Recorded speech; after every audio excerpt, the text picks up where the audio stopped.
It's time. It is that time. Time for Stiles and Watkins. You can join the show by texting 916-339-1140. Find us on YouTube at Sactown Sports 1140. It's time for Alan Stiles and Chris Watkins. Yes, yes, yes. Stiles and Watkins, Sactown Sports. And what a beautiful day it is in Sacramento on this Wednesday morning after the Kings have vanquished the older brother, the Goliath from the Bay Area in really the most dramatic fashion I think that anybody could ever invent.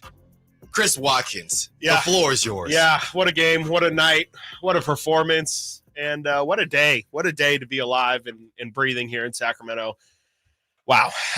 Couldn't have happened against a better opponent. Couldn't have happened in a better environment. Couldn't have happened with better stakes on the line. And the Kings came through. I mean, it definitely didn't look like for, I don't know, what do we want to say, 90, 85% of that game, like it was going to go in the Kings' favor. And sometimes, you just gotta put yourself in a situation to be close. And, sometimes weird,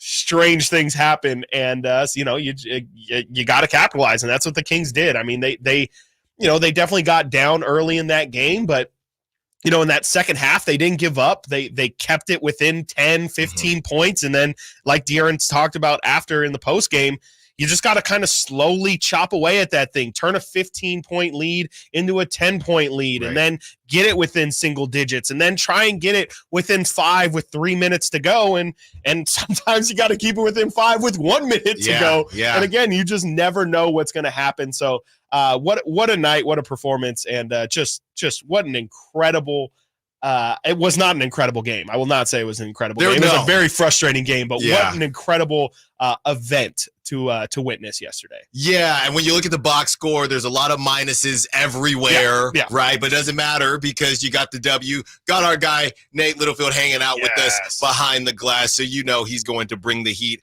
as he always does. And we're going to get into, well, did the Kings win this or did the Warriors lose? And I don't even know if it's a necessary conversation because you throw all of that out when it's a team like the Warriors. You owe them a couple. Yeah. That's number one. Yes. You owed them a couple. And we drank some tears last night or yesterday. Yes, last night and yesterday on the show from Clay complaining or going back and forth with media members and media. Hey, I would never say anything negative about Clay like that, but look how he reacted. And you have the return of Draymond Green. I mean, they are just a gift that keeps on giving. I know I came from the Bay, but there are some things, when you have that friend that's your the friend that you grew up with, right? And they go on to do some crazy stuff, and you just say, "Hey, that'll always be my boy," but I can't condone what he's doing. And claiming that something is rigged when you have we have conversations about, we don't know who the next two faces or the next face of the NBA is going to be when Steph retires and when LeBron retires. We don't know. So wouldn't you think that the NBA is trying to milk LeBron and Steph for every little thing that they have left? I mean, it's just simple business. Yeah. I don't understand because I love a tinfoil hat. I try to put them all the time. But I really just don't understand business-wise what the NBA would gain from eliminating a Warrior team from their inaugural in-season tournament that they have been shoving down our throats. Yeah, and Draymond's even in the in-season tournament commercial. He's like wheeling in the trophy. The casino in Vegas. So, and I know some of you double agents are listening. The 925s, when you pop up, anybody, 916-339-1140. Explain to Chris Watkins and Alan Stiles what the business model is to remove your cash cow. Yeah. You watch Shark Tank, Mark Cuban, any of these guys. By the way, Nate, I know you're a business savvy guy too. Okay, guys, let's think about this outside of the basketball perspective. Let's think about this. Okay, guys, let's say I'm a shark. Okay, I'm a shark. Okay. I own. I own 4 businesses, right? I own 30. Okay, I own 30 businesses. For Steph. Yeah. Yes. You own 29 I at own one point. 30 businesses, and about 5 of them do better than the rest, right? One of them, and there are 2 of them that do really well. They're both in California. One's in NorCal, one's in SoCal. And I'm trying to make as much money as possible, right? So what do? I sell the business that's making the most money before I can get top dollar for the business and continue as it's growing in whatever you want to call the tournament. What shark would do that? None. Damon ain't doing that. Mark Cuban ain't doing that. Lori ain't doing that. Mr. Wonderful definitely ain't doing that. Nobody's doing that. Even Alex Rodriguez and Kevin Hart. No, that's just guys. It's just business-wise. Yeah, you got to milk that thing for as long as you can. You got to explain it to me. You got to. Look, I see you. 925. Styles. 42 free throws. Come on, man. Come on, what? Come on, what? You know what? Come on, what? No. Come on. I'll tell you what to come on, 925. How about this? They shot 42 free throws 2 games ago against the Suns. The Warriors gave up the Suns shot 52 free throws. The Warriors are hacks. They've been hacks. Yep. Okay? They can't stay in front of their man. Nope. We watched it. They got no rim protection either. No. It's not like the Kings made their free throws either. And they can't give it. We tried to give it back. Yeah. Listen to this. Listen to this. Last season, the Warriors were 3rd in foul calls. Yeah. Okay? Yeah. They committed the 3rd. They had the biggest free throw discrepancy in the NBA. Yes. Most opponent free throws versus their own free throws. Yes. They were 3rd. This season, guess what number they are, Chris? Probably number 1. They're number 1. Yeah. They're number 1. So if it's only against the Kings, here's the argument. If the Warriors are number 15, right, 17, and then all of a sudden, out of nowhere for this in-season, let's just play the game. Yeah, let's do it. We need to get Sacramento. Yep. We need to get the Kings in the in-season tournament. We need to get them to the knockout round. Yep. That's Adam Silver. Let's play this game, okay? So that happens, and now, right, now all of a sudden, the Warriors, they barely give up free throws. They're 16th, 17th. And last night, randomly, they gave up 42 free throws. Yep. Then, 925, you'd have an argument. Yep. But this is who they've been. Yes. This isn't a new thing. No. It's not. No, they're a bunch of older guys, too. I mean, it makes sense when you think about it. Like you said, I mean, they can't stay in front of the Kings. Like, I mean, De'Aaron Fox went to the line, 18 times yesterday? 17 times yesterday? Granted, he only made 9, but like, right.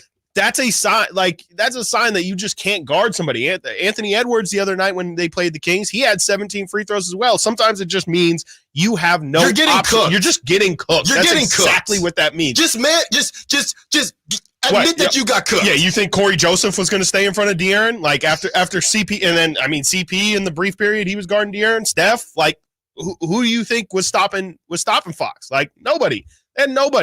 And I mean, yeah, you pointed out they've been doing this all season long. They foul all the time.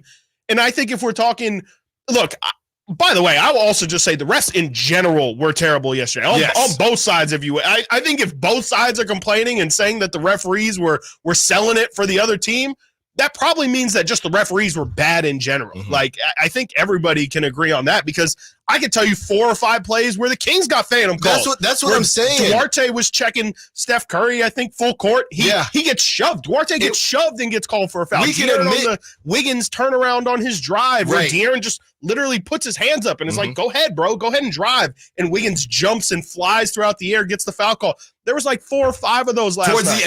Towards the end of the half, right, it was De'Aaron and Saric, and the Kings were in the penalty, and it was a play away from the ball, and I think a shot went up maybe, or maybe a shot was about to go up, and they called a foul on De'Aaron on Saric and sent them to the line, and that could have been an easy no call.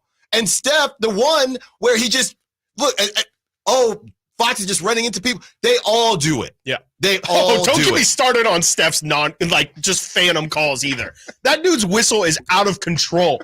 If De'Aaron Fox had the same respect from the referees that Steph Curry has, he would have been at the line 25 times yesterday. Like, no joke, he could have averaged 30 points a game just off free throws because I mean, it's ridiculous. Like, you can't touch him. I'm so glad that they called him on that kick out and late in that game. I never thought I would ever see anything like that, but he does that every single time. You kind of called it, by the way. A little bit. Look, it I'm not going to an official flop, but I'll give it to you. I mean, it was ridiculous. And the Warriors do it all. I mean, they as a team try and sell. I don't know. It was incredibly frustrating. I'm glad to be done with it, but there were so many different guys yesterday that were just – they were getting under my skin, so I can't imagine how much everybody else from coaching staff to players just having to play through all of it. I cannot imagine.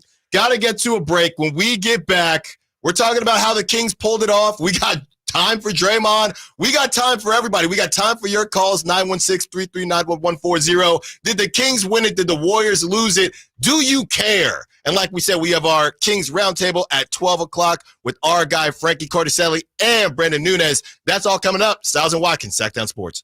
Harrison Barnes plays here. Harrison Barnes drives it, hammers it. The Black Falcon soaring into the night sky on a Monday evening in Northern California. Sactown Sports is your proud home of the Sacramento Kings. Imagine it's the final game of the season, but your symptoms of irritable bowel syndrome with constipation, or IBS-C, are making a comeback. What should you do? Keep managing your constipation with belly pain the same old way? Or try getting ahead of your symptoms by talking to your doctor about Linzess, linaclotide.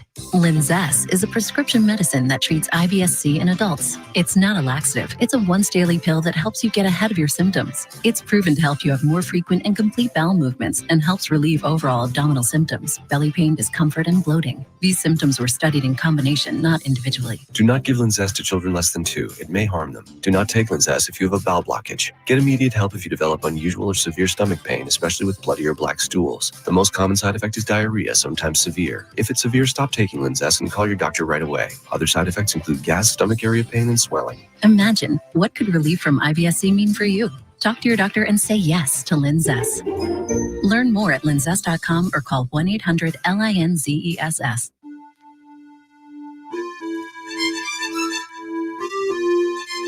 To the center of the floor, gives to Vezenkov. Sasha drives and kicks to Herter. Touch pass to Monk. Corner 3 on the way. He's got the triple. Some of the best ball movement we've seen of late by the Kings, and they found the open man, Malik, in the corner, and he was able to knock it down. Handoff goes to Fox. Gives to Trey in the left corner. Back to two-point range to Fox. Straight away. He'll launch for 3. Scores the 3. It's now a 10-point ball game at 102-92. 10 in the quarter for Fox. He now has 19. Stiles and Watkins, Sactown Sports, taking you up to 2 p.m. Woo! G-Man. Man. Always holding it down. Always holding it down. I'm going to have to ask G-Man tonight how he fared during yesterday, just emotionally. That man has seen quite literally everything. Mm-hmm. I have to know if you've seen anything like he saw last night. It was, honestly, I'm sitting next to Chris. Yeah, I'm sorry about that, by the way. I can't imagine. It must have been a nightmare. It wasn't as bad at halftime, right? It was bad. It was really weird because they kept getting it close and giving everybody hope because it never got – in the second half, it never got back to down 20. No, I don't believe so. Right? Yeah, they came out pretty hot to start the third quarter, and they kind of balanced it out. You got a shot, and I'm sitting there next to Chris, and halftime happened, and I'm thinking, man, I don't know this. Halftime was a sad time. I'm like, Chris, we got this show tomorrow. Heavy Clippers. How do they bounce back? Heavy Clippers. That's what we are focused on. And then all of a sudden, it happened. Then all of a sudden, the Draymond tech. Then all of a sudden, you started attacking. Then all of a sudden, turning the ball over. Yep. And I did say this. I did say, and I don't know who laughed. It might have been Frankie or Brendan. I said, if there is a team to mess this, I've been on the other side. Yep. The Warriors, that's the thing. They think the game is over. Steph is starting to do his jiggy and all that. They think the game is over pretty early. Mm-hmm. They thought, wow, we came out, we did what we needed to do. And there are a lot of situations where the Kings may have laid down, but the Kings dug deep. and they figured it out because the Warriors, we've seen this story before. They start partying. You got Pajemski, aka Jack Harlow, on the bench. He's giving it to Kings fans. He's giving it to Kings fans on the bench. They get in the game. Didn't play a single minute. He's giving it to Kings fans. They're thinking it's over. Yeah. And Chris, I will say their bench mob has always been elite. Right there. I'm looking down. Shout out Kent Bazemore. He started. I'm looking down at the Kings bench. I'm thinking, man, can y'all get up or do something? Come on, man. And the Warriors bench is just having a ball. Yeah. I thought they were at a club on K Street. This is a great time. I'm thinking, man, they living life over there. And what happens is you go too early and you think the game is over. And you hope that you have put the Kings to bed and, hey, all we got to do is coast. And there were a couple shots where I think they could have put the Kings to bed, right? But, Klay Thompson, Andrew Wiggins, great game. Klay Thompson cooled off a bit. He did. He sure did. They refused to shut the door. Yep. Then Draymond is flopping around like a fish that you just pulled out of the Sacramento River. And you look around and you say, okay. And Malik Monk during postgame said, when that tech happened, you saw the cracks in the armor. Momentum. All that was last night from the Warriors was bravado. We're better than you. Mm-hmm. We've been better than you. We're big brother. We hit our growth spurt. You can't handle us. We're giving you a noogie. Yep. We're giving you a swirly like we always do, and we're going to reset and keep pushing. Yeah. That's what they thought was going to happen, and the Kings said, no, I'm on the muscle milk. I've been doing calf stretches. I'm feeling myself as well. I've been doing bench press. And look, I know they're 1-2 on the season. You don't have to remind me. But last night, the Warriors this is what I said last night. The Kings really want this game. The Warriors need this game. Mm-hmm. And I think they did. It all started when Draymond kind of let that door creep in. Yeah. When he's flopping around trying to get some weird call, and then the continuation of that with the carry, and the Kings said, we either got to go now or we're going to lose this game. Yeah, no, and they took that opportunity and they ran with it, man. I mean, yeah, Draymond opened the door just a little bit, and, maybe some of that is narrative hindsight, being 2020. Oh yeah, Draymond gets a tech and then all of a sudden we go on this run. Was that truly the thing that sparked it? I don't know, but I think it's huge. Like there was definitely a big line at that point where you could feel the Warriors start to talk to the referees a lot and start to get in their head, and you could feel the crowd start to get in it as well.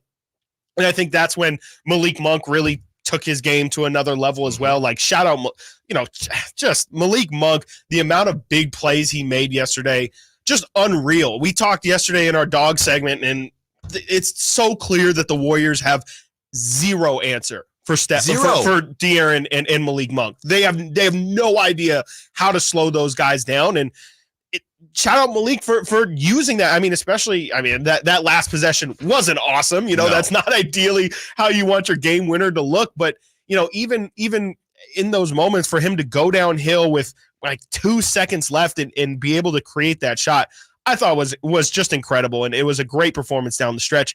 I do also have to mention, I feel like the Warriors were not helped by injury yesterday. They got absolutely when you lose Chris Paul in the first half and then you lose GP2 in that third quarter with a non-contact. And GP2 was giving problems. He was killing the Kings. Like I'm so glad the Kings were able to pull that game out, but I do kind of feel like, and it doesn't matter, but I do feel like if one of those guys stays in the game, definitely if both of them stay in the game, it probably goes into the Warriors' hands a lot more favorably because, let's be honest, the big question or the big talking point around the Warriors the past X amount of years has been the non-Steph Curry minutes. And, Chris Paul has been huge this year in helping the Warriors be really successful in those non-Curry minutes. In the pregame, someone in the Warriors media was asked Mike Brown, 15 of 17 games the Warriors have played this year, the bench has outscored their opponents.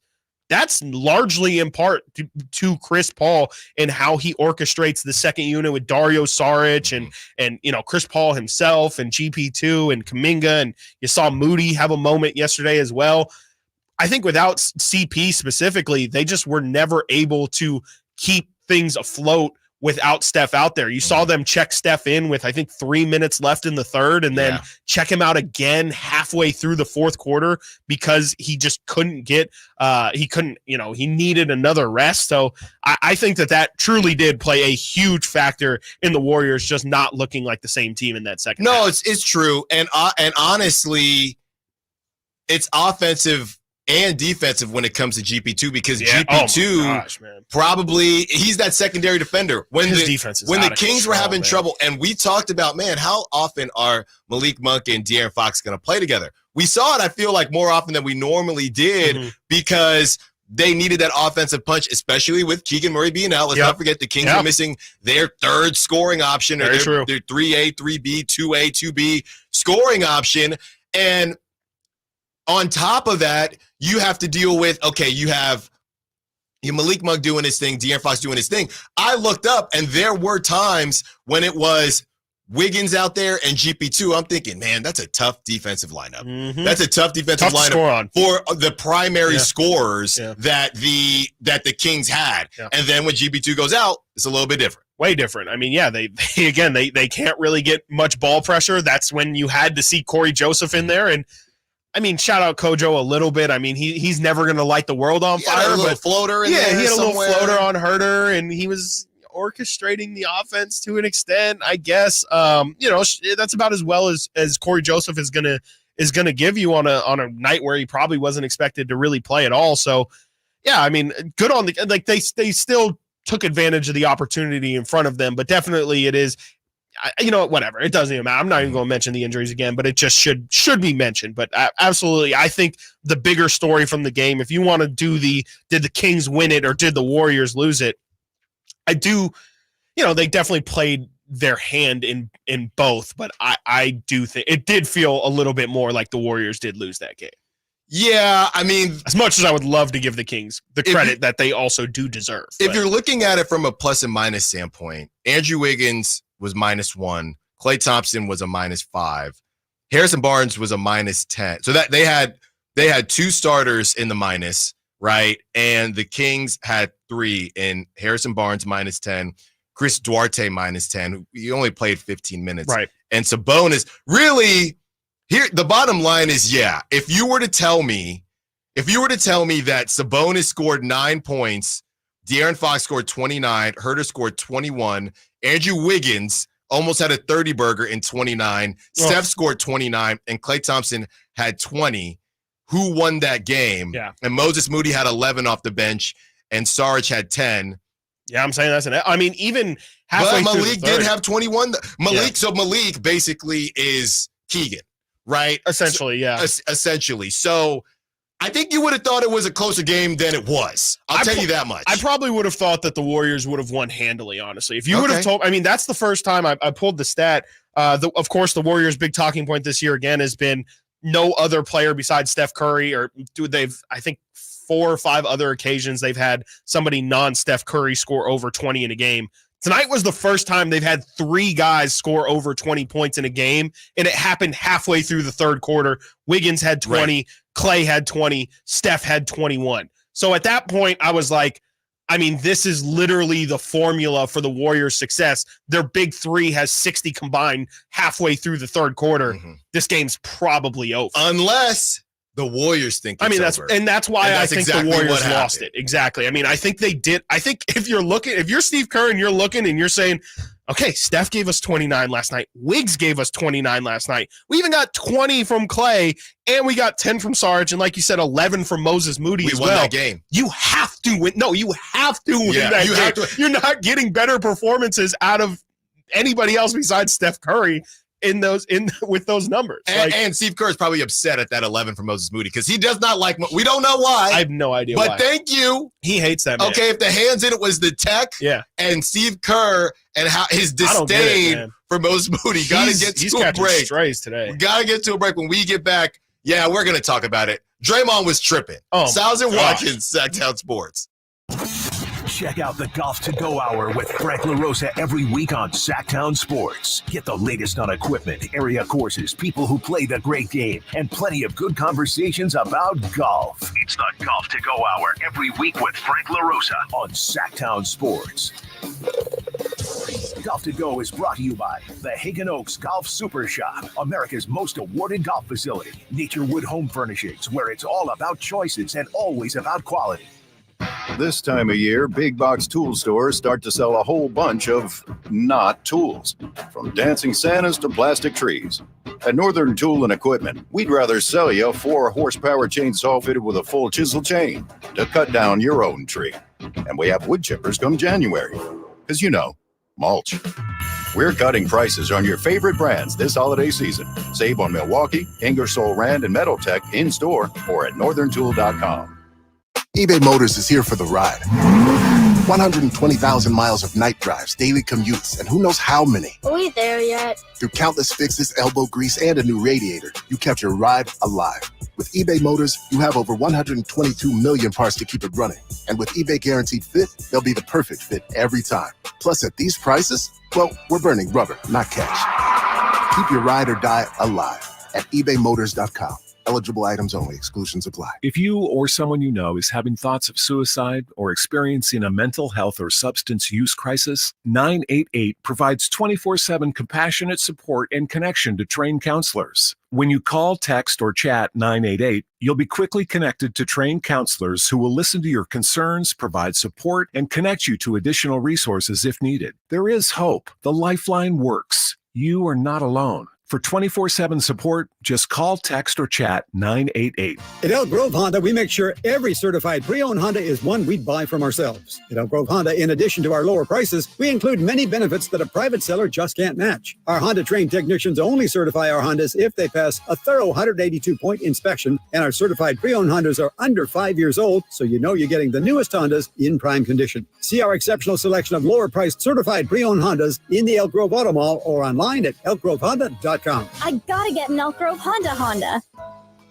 Don't you just love this time of year and the holidays when families get together to make memories? Hi, this is Frank LaRosa with a word about Naturewood Home Furnishings. From the time I was a youngster, the family table was always filled with a gathering of grandparents, aunts and uncles, brothers and sisters. Those are memories that will live with me forever. Naturewood Home Furnishings Holiday Home Sale going on right now gives you the opportunity to find the perfect holiday gift that will last a lifetime. You'll find unique gifts like gleaming accessories for every room, now 20% off. During Naturewood's Holiday Home Sale, you'll find savings all around the store for every room in your home. Find your perfect bit of Christmas for your home at Naturewood Home Furnishings Holiday Home Sale going on right now. The memories you make with your family will be with you forever. Naturewood Home Furnishings, off Highway 50 at Hazel. Look for the water wheel.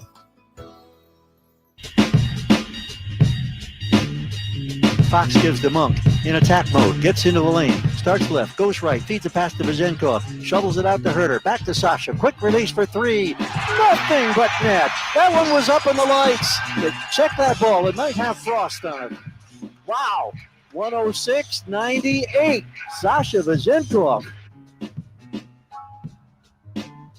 Stiles Watkins, Sactown Sports, and we have a development from, I guess, Vegas, and it's in Vegas. Yeah. The Kings are the favorite to win the West for the in-season tournament, Chris Absolutely tells nuts. me. Yeah, I'm trying to figure out where the sourcing from this is, but looks like Celtics plus 310 to win the tournament. Oh, get the Bucks Celtics. plus 350 to win the tournament. And the Sacramento Kings are plus 490 to win the in-season tournament. Lakers right behind them at plus 550, and then Phoenix plus 600. Pelicans plus 1,200 have the highest West odds. So I guess that's kind of Vegas tipping their hand a little bit and saying they're going to have the Kings heavily favored, I guess, against Pelicans. You know, I think what this is going to become, and the in-season tournament, let us know, 916-339-1140, if things have shifted for you a bit, right? And maybe it's always different in Sacramento because of, hey, we, haven't had the championship, just got back to the playoffs. So maybe it's different because in the Bay right now, it's, you guys can have that. We don't care about the we don't care about it. But it is Trying to hang real banners. We're trying to hang the real banners. You ain't hanging no banners the way that you guys been playing. I'm going to be honest with you. So to me, how I would look at the in-season tournament, And again, going to go overuse sports term.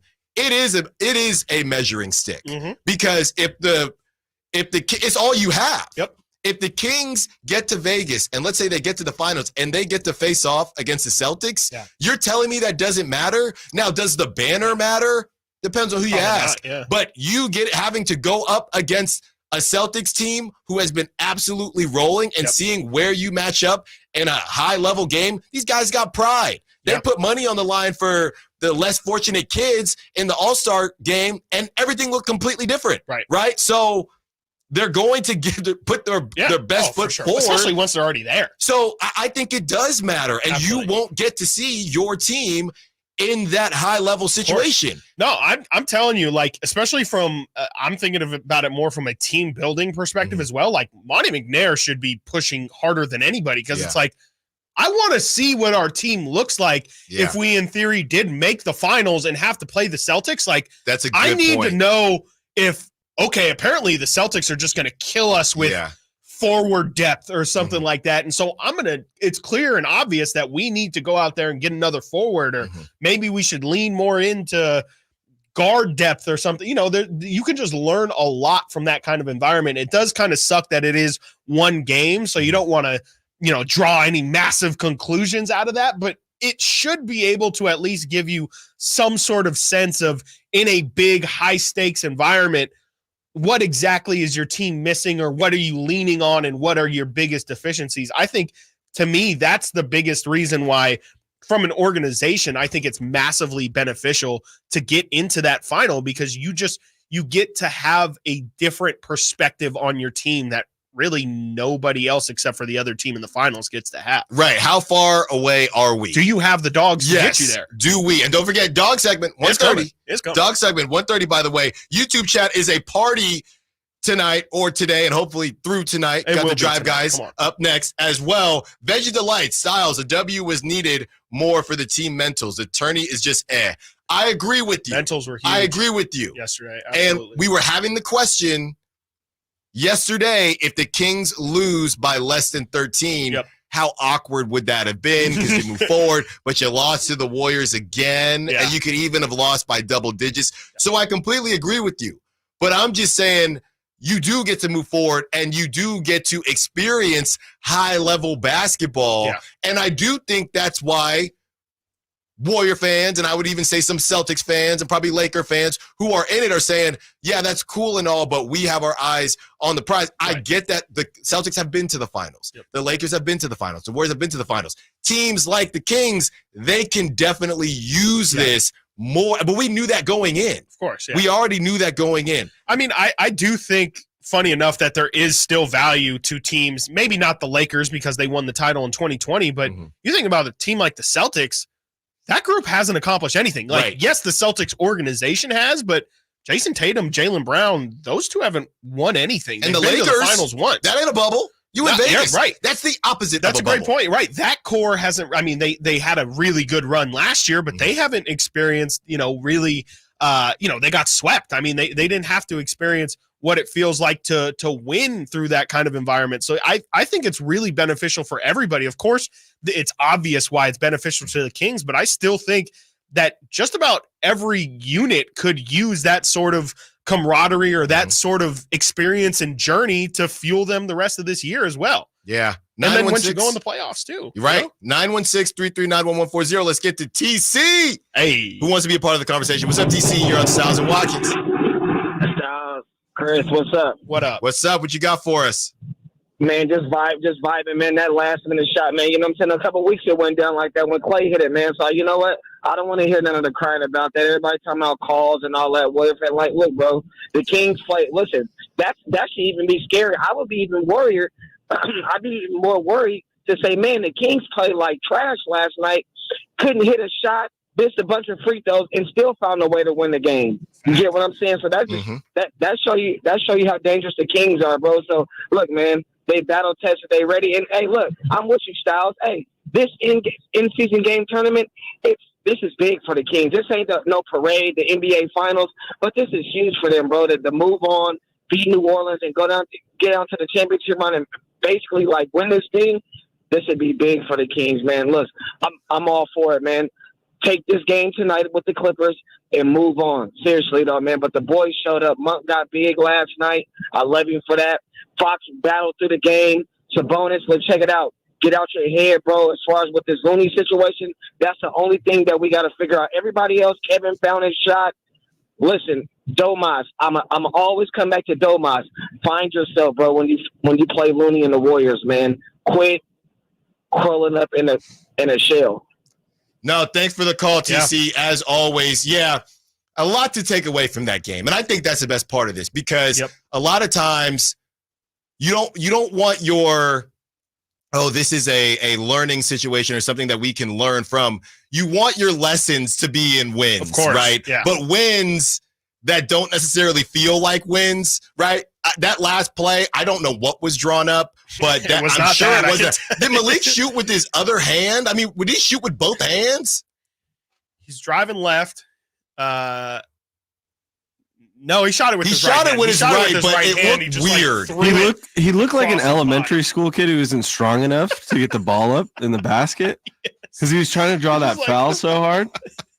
That's right. The push, the push shot. It's like from the shoulder. Yeah, the push. That's how Steph used to shoot actually back in the day when he was a kid. That's what he said. That's what it looked like. A Steph Curry push shot from when he was about taste his own medicine, huh, Steph? Yeah, there you go, Steph. Give it back to him. Light the beam. That's light it. By the way, for those, we're gonna keep playing that all day as we get into Draymond and how he's been tripping and was tripping and flopping last night. That's Draymond from his podcast. I don't even know if he's done a podcast this season. I haven't seen it pop up on my timeline. Nope. So I don't think so. Maybe he's not allowed when he's suspended. I don't know what's going on there. But that clip right there is Draymond, I'm assuming, trolling I would guess Kings fans when I'm one of the times that they beat the Kings, and he's saying, light the beam. And so that's Draymond voice. Light the beam!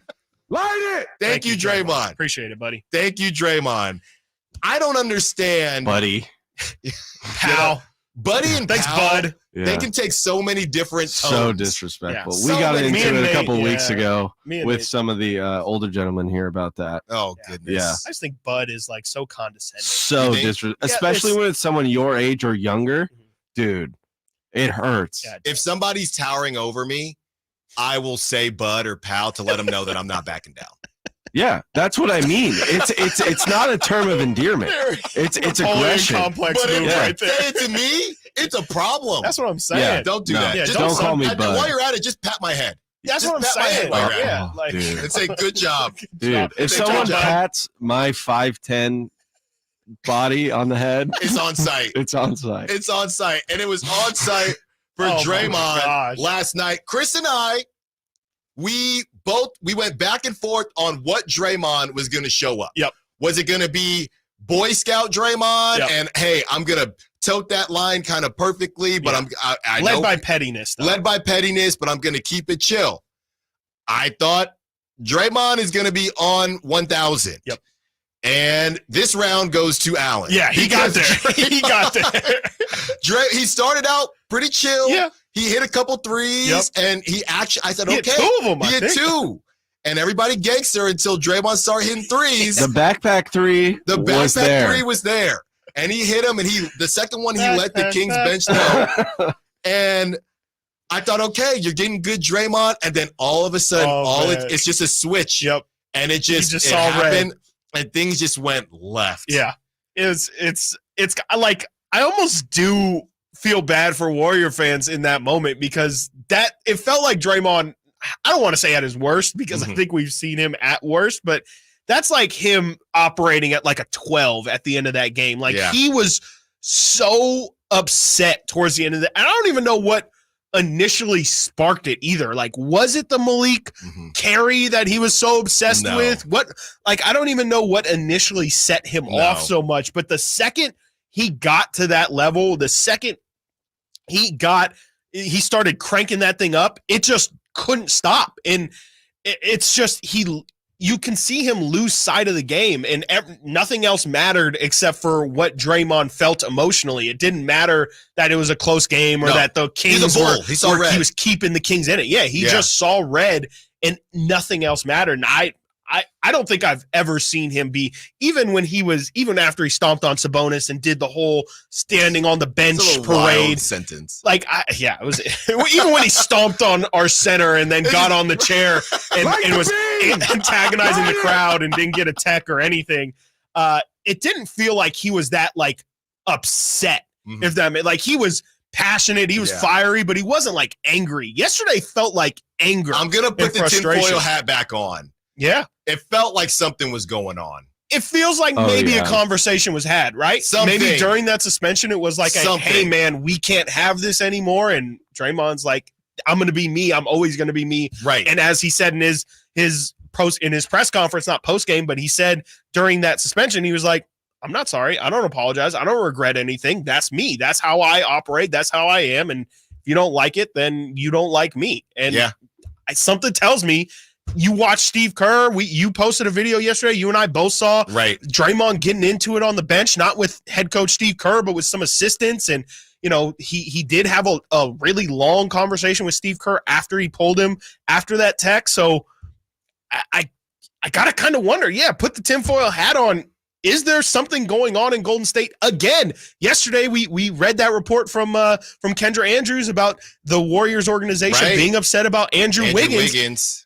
Dogging it kind of feels like, I mean, clearly different storylines, but it feels like the same amount of drama and, this person, you know, just a lot of whispers coming out of that organization. And a lot of times the best organizations keep all that stuff in-house. Right. And they've just been so talented, they've been able to get through it. All right, we got to get to a break. When we get back, not using names, but Chris and I were in the building. We spoke to some people that were sitting fairly close to the Warrior bench. We have more of a breakdown of what the heck happened with Draymond Green. We will give you some of those details. We will also give you details on the next steps of the in-season tournament. And whether you care or not, we get in the parade for the in-season tournament. We'll talk about it. Stiles and Watkins, Sactown Sports. Light the beam! Light it! Two of the best the NFL and NFC has to offer meet Sunday in Philadelphia. Purdy out of the shotgun, looks left, throws end zone. Caught! George Kittle in the back of the end zone. It's the Philadelphia Eagles, owners of the top spot in the NFC, versus the San Francisco 49ers, who have had this game circled on their calendar for months. Join Greg Papa and Tim Ryan for all the exciting action Sunday at 1 on your home for 49ers football, Sactown Sports. All new spring deals are here at Lowe's. Start planting your garden this weekend with Bonnie 11.8-ounce vegetables. Buy 4 for $10. Plus, liven up your patios and decks with fresh blooms. Select 1.5-gallon hanging baskets or 2 for $20. Lowe's knows spring. Lowe's knows home improvement. Offers valid through 5/17. In-store only. Actual plant size and selection varies by location. While supplies last, excludes Alaska and Hawaii.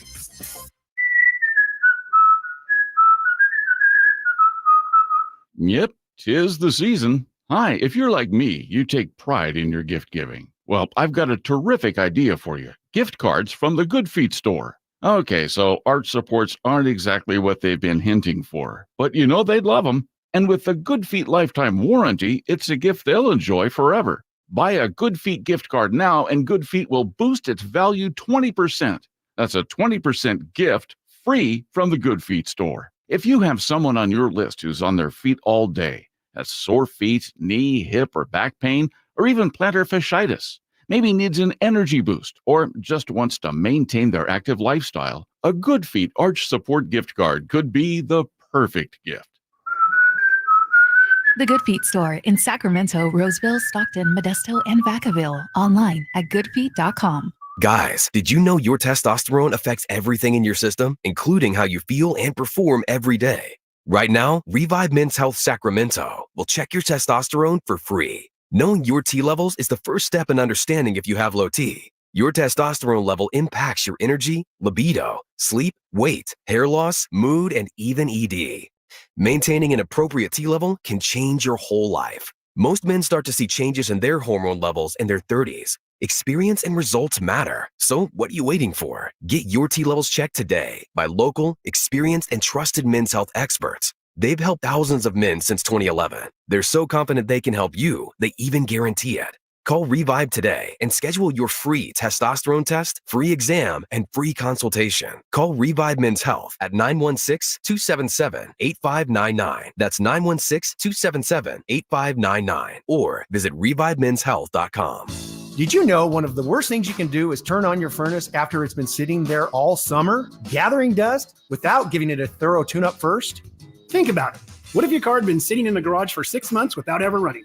Any piece of machinery that's been sitting needs to be tuned up. So call Bell Brothers. We'll tune up your furnace for just $87 and guarantee the results. We guarantee that your tuned-up furnace will save you $87 on your energy bills. And we guarantee that your tuned-up furnace won't break down during the season, or we'll immediately refund your money. No questions asked. Don't delay. Small problems that are easy and inexpensive to fix can quickly turn into big, expensive problems. Call Bell Brothers right now to schedule your furnace tune-up at 916-444-1234 or find us online at thenosurpriseguys.com. That's 916-444-1234 or online at thenosurpriseguys.com. The No Surprise Guys, Bell Brothers.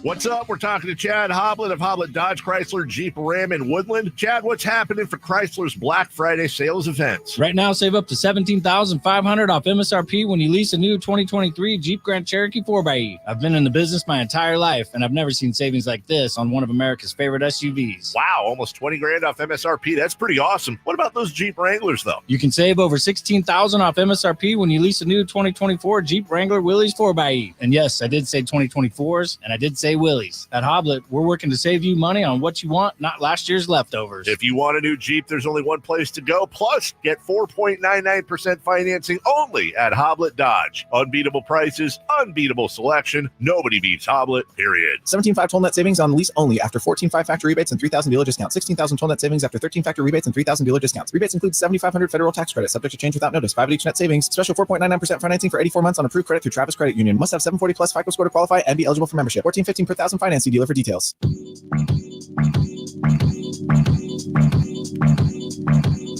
Sabonis, top of the circle, makes the backdoor pass. Fox pops out, takes the feed in the right wing, dances to his left, gets in the lane, breaks down the defense, drives and scores. De'Aaron Fox makes it a 4-point game. Fox now has 22. It's 107-103. And the Kings sustain. Still 8:20 to determine who advances to the knockout round. Stiles and Watkins, Sactown Sports, taking you up to 2 p.m. as we talk all things Kings Warriors. We will have our roundtable with Frankie Cardicelli and Brendan Nunez at 12 p.m.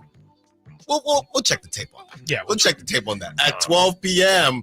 And then after that, we will start our transition into the questions and storylines for the Clippers. And I did want to read this quickly. This is from, his name is Andy Liu. He is one half of the Light Years podcast, which is one of the biggest Warriors podcasts that's out there. They've done really well because the biggest. It probably is the biggest. Yeah. They've done really well because they don't just conform, right, to what everybody else in Warriors world is saying. It's another big podcast. Right. And there are a lot of, that's also true. Yeah. And there are a lot of people, a lot of Kings fans that think that Warrior fans are all Draymond apologists. Yeah. And look, you see the bad stuff. There's some people with some really interesting takes. Wild takes out there. But this is from Andy Liu. This is 36 minutes ago.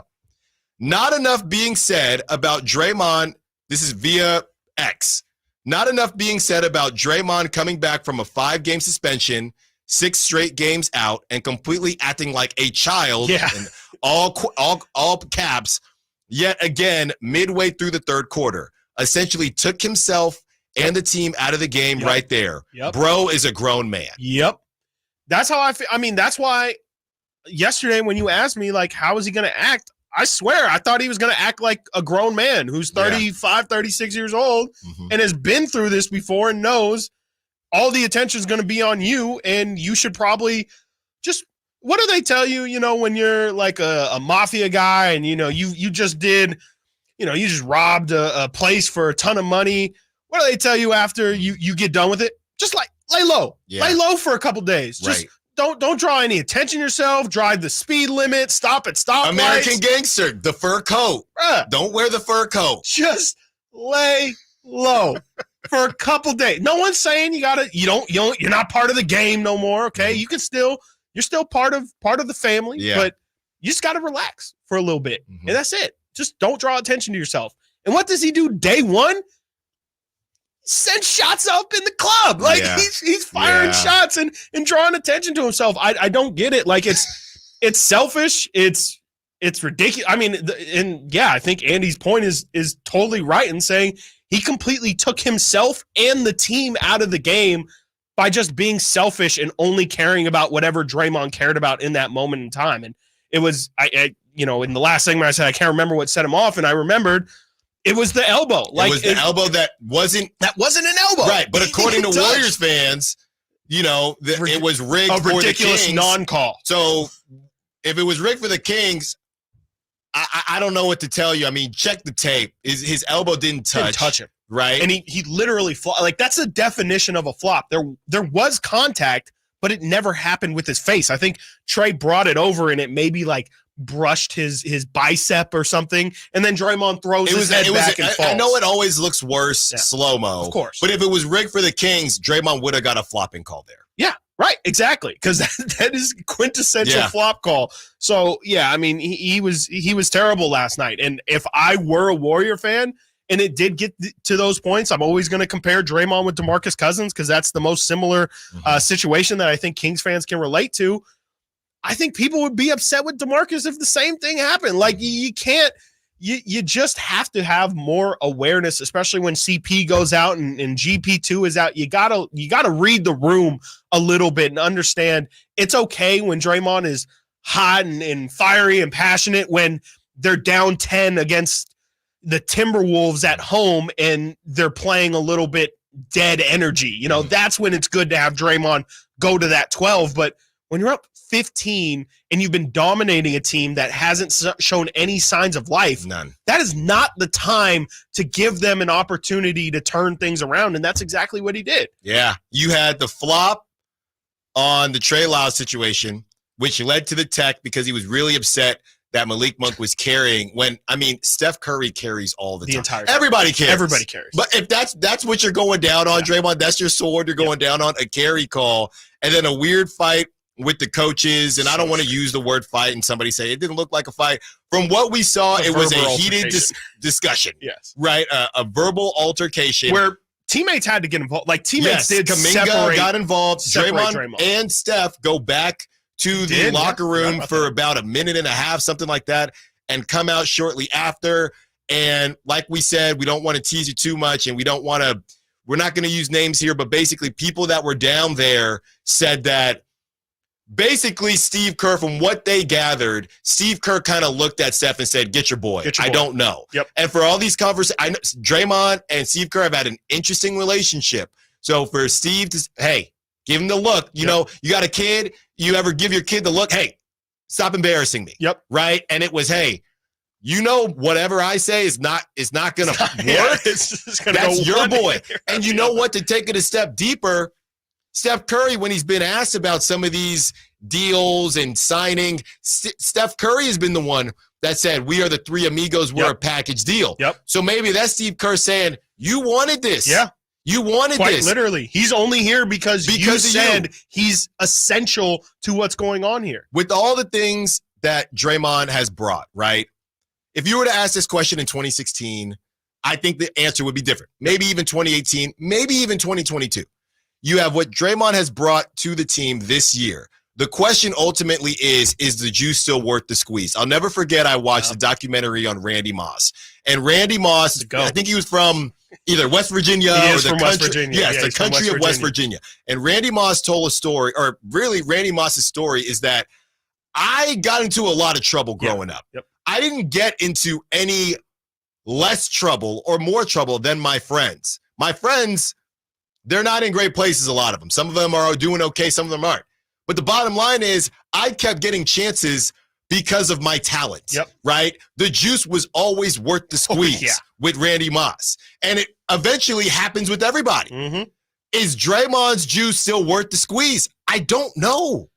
I don't think so. Not for 82 games. Like, I think he's one of those guys where his value shows up sporadically. Like I said, on a random night where you guys don't have juice or don't have energy, he'll have it. He'll definitely have some juice and some energy that he can give you, and that's helpful. But the thing that always made Draymond the unstoppable force, or the thing that made him so perfect for the Warriors, was his defensive ability, which has definitely taken a slight step back, though you did see he's got flashes. He went viral for stopping that 3-on-1 right after not playing for 6 games, 5 games. So he went viral. He's got flashes, and he's still there, but he's not the guy that he used to be, and that's clear and obvious by them playing Kevon Looney. I mean, the thing was always Draymond is able to play the 5, and his ability to play the 5 makes it so you can have 4 other really mobile wing guys out there, and Draymond's not that anymore. And if he's not the high-level elite defensive guy he is, and if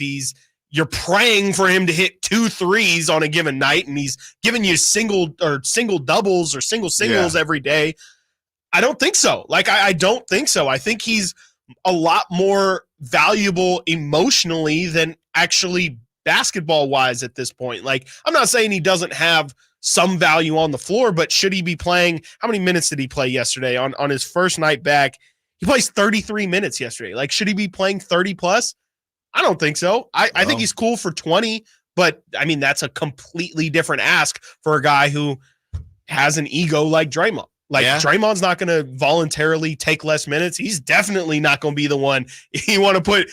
I don't know why Klay Thompson didn't throw Draymond into that conversation yesterday with Wiggs and himself for being replaced for the starters. I think Draymond is somebody who at this point in his career, if he's going to continue to be this hot-headed, which he's always been, but if that's going to persist and his numbers are not going to be the same and the Warriors are going to struggle, because everything's forgiven when you're winning. But when you start losing, that's when all of a sudden you can't have minor, whatever. You can't have any sort of loose ends like that. And yeah, I mean, it feels like, especially for this Warrior team, Draymond might have outlived his welcome. Yeah, Trace Jackson-Davis been giving good minutes. I know it sounds insane. No, they love him over there. I know it sounds insane, and you just paid Draymond, but it's not. It's just a matter of maybe it's a little too. We say the same thing about JaVale McGee, right? And I'm not comparing Draymond to JaVale McGee. Yeah. Hey, it's just a little bit too much here. Yeah, a little too much. But the difference is JaVale McGee makes veteran minimum, and Draymond makes $25 million. That's also true. That's also true. Difference. Clutch guy. Got to pay the clutch guys. Got to get to a break. When we get back, we will break down the next steps in the in-season tournament, and we will ask the question for the Bay Area boys over there. Are they cooked? Charles Barkley, who always has something to say, has something about it. Stiles Watkins, Sactown Sports. It's that time of year again. Sactown Sports is welcoming Santa back to town for the 40th annual Santa Parade, Saturday, December 9th in downtown Sacramento. Grab the family and join us as we celebrate Santa's arrival with marching bands, superheroes, cheer squads, and more. Parade starts at 10 a.m. at 14th and N. We'll see you Saturday, December 9th in downtown for the Santa Parade with Western Health Advantage, Huff Home Services, and the California National Guard. Get more information at SactownSports.com. As we come together to celebrate the end of this long, long year, Stockton Honda has savings to bring us all cheer. Happy Honda Day savings and selection galore. Stockton Honda's online express purchase and great people give you more. Save on 400 new Hondas at Stockton Honda during Happy Honda Days. Shop in person or online with our express purchase option. Anytime, anywhere, it's all here. StocktonHonda.com. Sactown Sports is home to the Kings, Niners, and now the business of sports. Hosted by Kelly Brothers and brought to you by Cap Trust, offering customized, independent financial advice at captrust.com. Join Kelly Brothers, Carmichael, Dave, and Jason as they look at the business of sports every Thursday at 7:40 a.m. You want to know how sports really work? Follow the money with Kelly Brothers from Cap Trust on Sactown Sports. Power Business Technology is proud to be 100% independent, locally owned, and managed Toshiba copier dealer. Local ownership cuts out the red tape, allowing ourselves to never be too busy to personally answer the call when our clients need us. Recognized for excellence in service execution, training, and customer service, we're proud to be named a 2022 Toshiba ProMasters Elite Dealer. Contact us today for all of your business printing needs at 844-POWER-BZ. That's 844-769-3729, or visit us at powercopiers.com. At Ashton & Price, over the last 25 years, we've won just about every injury case you can think of.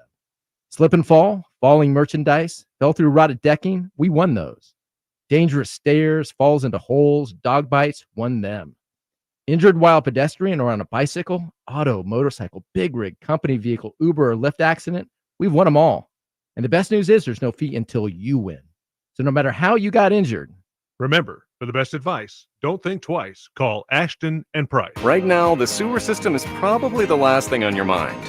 And that's okay, because at the Sacramento Area Sewer District, it's our first priority. If you have a sewer problem like a slow drain or a backup, call us first, day or night. KHTKAM Sacramento, KYMX HD2 Sacramento.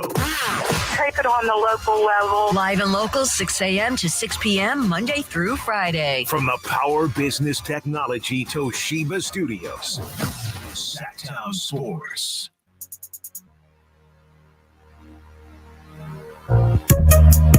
Gives it up to Kojo. Kojo spins, 2 on the clock. Shot block. It's grabbed by Fox. Lead up. Monk streaking to the basket. And mass. Kings fans come to their feet for the two-hand flush from Malik Monk that makes it a one-point game, 110-109. Fox now drives, gets into the paint, squares up, draws the foul, scores the basket. The first time since the early minutes of the ball game when the Kings led 8-7. They are on top, 111-110, 24 points now for Fox. Stiles and Watkins, Sactown Sports, taking you up to 2 p.m. Our Kings Roundtable will be in an hour with Frankie Cardicelli and Brendan Nunez, our two Kings insiders for Sactown Sports. It's going to be great. That's actually our first actual roundtable. One of them's been missing at every one, so it's going to be great to have the two of them. Bring your calls in. If you follow Frankie or Brendan, you know they do outstanding work. If you don't follow them, be sure to do so. Get your calls. This is a very kind of conversational situation. Get your calls in, get your texts in. We'll read them. The YouTube chat, keep it rolling, as well as we wanted to break down some of the, I guess, options and what could happen in the in-season tournament. So the most simple piece of this is that the next time they play will be at home against the Pelicans. Yes, very much so. Yeah, very, very simple. Kings, with the win yesterday, finished the in-season tournament 4-0. The only other team to finish 4-0 was the Lakers. Kings get the 2 seed, Lakers get the 1 seed, and the Kings will be playing the Pelicans, the 3 seed, and then the Lakers will be playing the wild card 4-seeded Phoenix Suns. So you beat the Pelicans, and then you would have to go down to LA, or at that point it's in Vegas? It's in Vegas at that point. Okay. So, yeah, Kings just need to beat the Pelicans to head over to Vegas, and then the rest of the tournament will all be on neutral site in Vegas. Wow. So you just got to get one, and then you're off to Vegas. Yep. And you're getting an extra opportunity. If you beat New Orleans, you're going to get an extra opportunity as well against a divisional opponent, which will be interesting, I guess, and could potentially play into a tiebreaker as well. So if the Kings play, we'll say this Phoenix Suns, because they haven't played them yet. So if the Kings beat Phoenix in the next round of the knockout tournament, they will have 4 more games against them. So instead of splitting that season series, there will be a definitive winner in that divisional series, which really only plays into a factor for tiebreakers at the end of the year if they're tied with the same record. There you go. Okay, well that makes sense. Yeah. And look, I think it's starting to grow on people. I think so. I'm trying to think of a comparison of something that doesn't represent the biggest prize, but you're still really happy about it, right? Because a win is a win is a win. And in life, as Nate looks at me, in life, you want things to celebrate. Even, the tiny victories, that's what life is all about. Yeah, I'm just trying to think of one. I mean, like in It's not like winning the NFC Championship or anything like that. Because I watched the Niners do that several times. Because and it's I not don't feel over. good about Because you that. haven't either played or lost. You know what I would call it? I would say that you've been trying to get a promotion, right? You've been trying to get a promotion. Okay. Right? Okay. Okay. All right. I'm on board. I'm on board. Okay. Relatable. Okay. Yeah. You've been trying to get a promotion. Maybe just a job. Can I finish? Yeah. Sorry. You've been trying to get a promotion and you're kind of far away from it, right? You don't know how far, but in the meantime, okay, before you have your final review, you did get a raise, right? You got a small raise. It wouldn't be as big as a promotion. That's not to say you still won't get the promotion, right? You're going to have your review in a couple months. But in the meantime, you got a nice raise. You get to take your significant other out to a nice dinner. And hey, we're moving in the right direction. It tells us that we're in a good spot. It's a small victory. We still want that promotion. We're still going to work hard to get that promotion. But at least in the meantime, we got this nice raise. That's a fair analogy. So the promotion in this case is the NBA title? Yes. Okay. Yeah, well, of course. I just want to make sure because I'm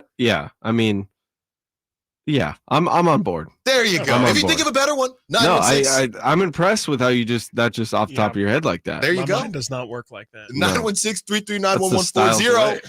Let's get to the phone lines. And Emmy, I know you want to talk about Sasha. What's up, Emmy? You're on Stiles and Watkins. Hey guys, first of all, I'm very, very happy that he played yesterday 15 minutes because if he hadn't played, I was nervous. I was cursing the coach, very mad that he didn't put him on cue the last minute of the quarter. Very happy. I hope he plays tonight. And I just want to, even though I know I'm not that much of a Kings fan, I hope that GP2's injury is not as serious as it looked like. So it's very sad. There is no reports out here in the Bay Area yet what it is, but it's not looking good at all. Yeah. Thanks for the call, Emmy. Absolutely. Emmy is one of our P1s on YouTube. So thank you, Emmy, for calling in. And we know you love Sasha. That's one thing that we couldn't wait to get to either. Sasha, and what you have the numbers, his net rating was ridiculous. It's from our guy, Will Z Stats. Net rating, offensive, ridiculous. Defensive, ridiculous. Net rating, ridiculous. They had him on Steph. Sometimes he was the blitzer. Sometimes he was the primary guy. Yeah, this is, as you said, from Will Z Stats, our guy. Advanced ratings from last night. Sasha's offensive rating, which is the points per 100 possessions, 137.5, which was the team high from last night. Defensive rating, 87.1, which was the team high, putting the net rating at 50.4, which was also a team high. He was incredible yesterday, and I could not believe it. I mean, he didn't check in until, I want to get the exact moment here. I believe it was the 3-minute mark in the third quarter where the game had kind of, obviously it wasn't decided yet, but at that point, the Warriors had definitely established themselves, and the Kings had already thrown multiple counters at them, and it did kind of feel like a little bit of a last-ditch effort where Mike Brown's like, all right, I'll throw Sasha out there. Maybe he'll hit 2 or 3 threes, and it can get us back into it. But he did so much more than that. Sasha checks in for Sabonis at the 3:30 mark in the third quarter. Does not ever check out again. Plays the entirety of the fourth quarter, plays the rest of the 3:30 in the third, finishes with a plus 17 in those 15 minutes. The Kings outscored the Warriors by 17 points after Sasha Vezenkov checked in. Definition of a game changer. I know De'Aaron played great yesterday on defense. He guarded Steph. We have De'Aaron's numbers when Steph was guarding him yesterday. Steph was 2 of 9 from the field yesterday when De'Aaron was guarding him. So I understand why he gets the defensive player of the game crown. But to me, it felt like Sasha in that just short amount of time made so much impact, especially on the defensive end, which is the side where that was the question of if he was even going to be able to stay on the floor because of his defense. And I think he looked comfortable. He looked calm, and he just looked like he belonged last night. It's a sign of how good of a coach Mike Brown is. And when things get said I don't got to tell a fan of any sport. Things get said when things aren't going right. Of course. That you'd like to take back. Of course. After your team ends up winning. Because I'm sitting over there, and meanwhile, Warrior fans think that it's rigged for them. Of course. But I'm sitting over there with some of these phantom calls that are happening against Kings fans, and I'm thinking, Mike, we've seen you yell at Malik Monk. I think at one point, I'm going to be very honest with the audience here, because that's what we do here at Sactown Sports, Stiles and Watkins. At one point, I think I was saying, Mike, you should try – Get tossed. Yeah. Just get tossed, Mike. That's where I was at, because he's so cool, calm, and collected. Meanwhile, Steve Kerr, and sometimes Mike Brown gets after it, but it's never with the refs. Yeah. I haven't seen it with the refs. It's always with his players, right? Whether he's excited, whether he's ticked off, it's with his players. Steve Kerr, and again, you follow what's interesting about basketball, and really all sports, you have two head of the snakes. You have the coach, right? It's almost like a two-headed snake, right? You have the coach, and then you have the player captain guy. And both Mike Brown and De'Aaron Fox, I wouldn't say they're similar in terms of their personality, but on the court, they kind of are, right? They have similar temperaments. They're similar. They'll get after it, but not really. Whereas Steve Kerr, I mean, you're no Draymond, but Steve, we heard about that story with Michael Jordan. That man complained. We heard about that story with Michael Jordan. You went fisticuffs with Michael Jordan, so we know, Steve, you're about He's that got action too. So little ish to him. Everybody kind of molds to that as well. So when I look at Mike Brown and I look at how he's got this team to buy in and defensively, and if you had told Mike Brown or Chris Watkins that Sasha Vezenkov is going to stay in for his defense against the Warriors, 2 blocks. Chris might have left the studio. I would have to I do might the have show by myself. Yeah, I might have laughed you out. I would have been like, bro, you're crazy. There's no way. And it's been 16 games now, and I'm not going to say he's figured it out and now he's Kawhi Leonard, but he didn't look like he was out of place. Like they put him on Steph Curry, for God's sake. Like not just using him to blitz Steph, but there were moments where they had Sasha chasing Steph around the court.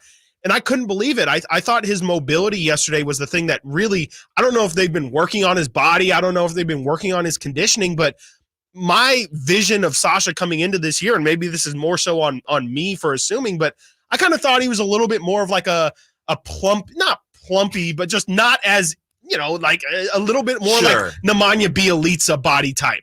Not necessarily like I think he's actually Saric.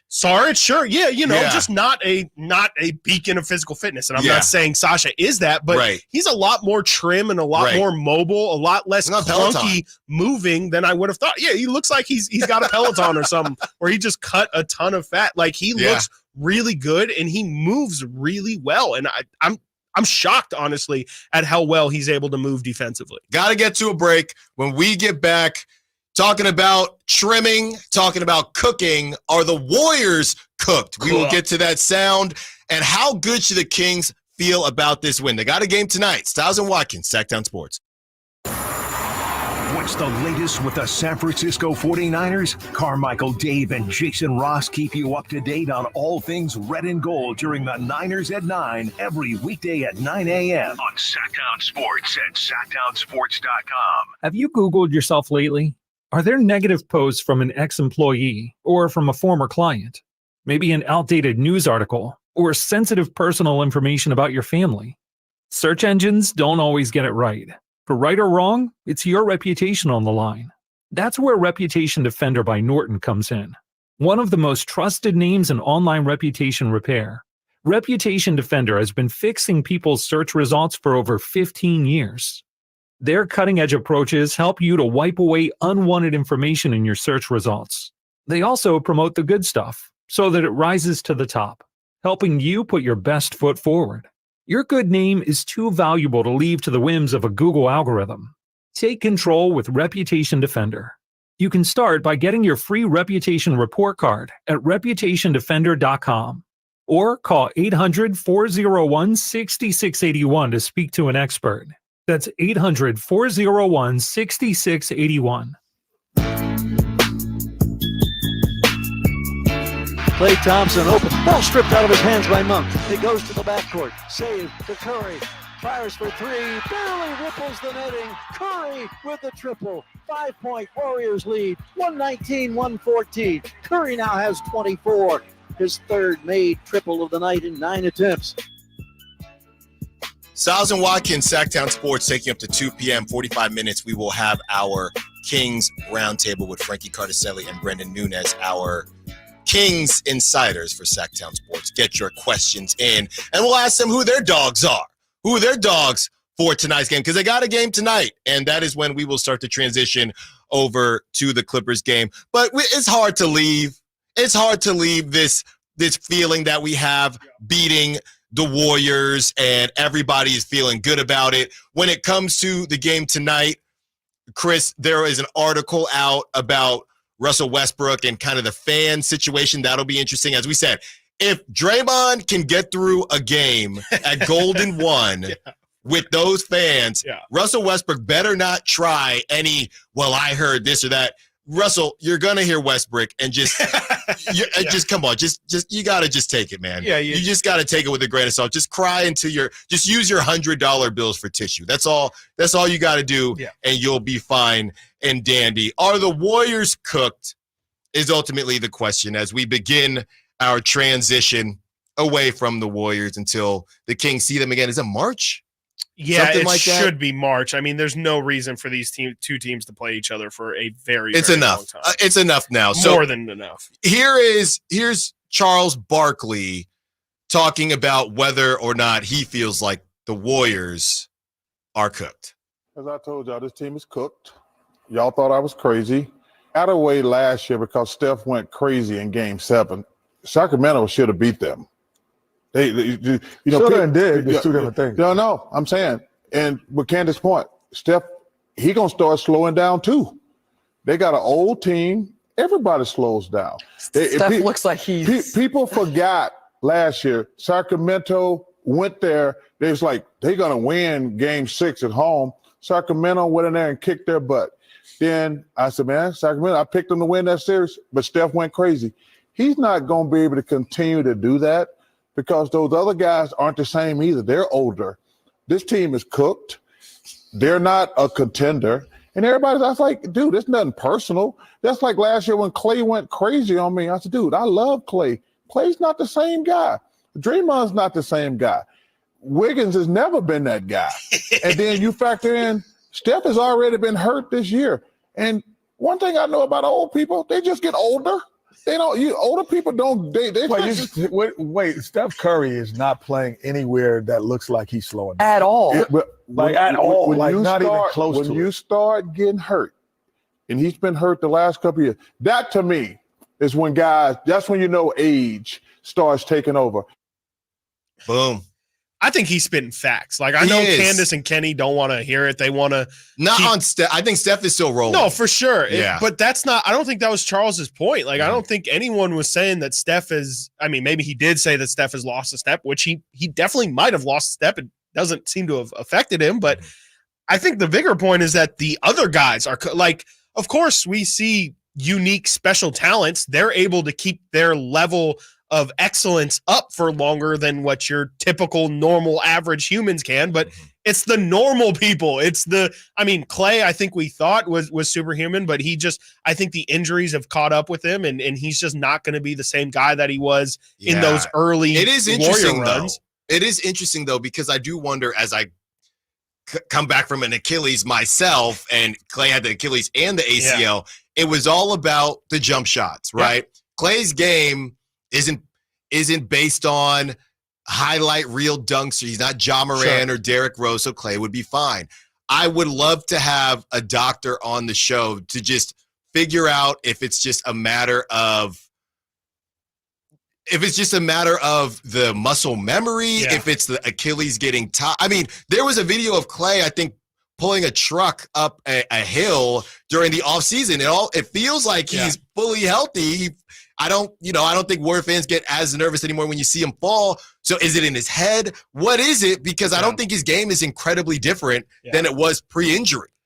Yeah, I don't know. I mean, it could just be, again, like maybe just wear and tear from those injuries where he can't get the same lift. Maybe he can in first quarters, but he just wears a lot quicker than what he did before. Or, it could be a variety of things. Maybe it just doesn't feel the same. Who knows? I mean, when you're that fluid of a shooter, it can be the slightest twinge in your knee or something when you fully extend that kind of just throws off your rhythm. I'm just making things up here, but there's tons of different reasons why, but it's clear the bigger point is it's clear that he's not that guy. And I don't think this is some, year and a half long shooting slump that he's been in. It feels like this is just this Klay Thompson 2.0 or 3.0, whatever you want to call it. He did have the most made threes last season. That's what everybody was saying. But that's high volume. Yeah. That's also high. That's Klay Thompson is Klay Thompson, so we're going to still have – and he shot, I think, 42% or something crazy like that last year from three as well. But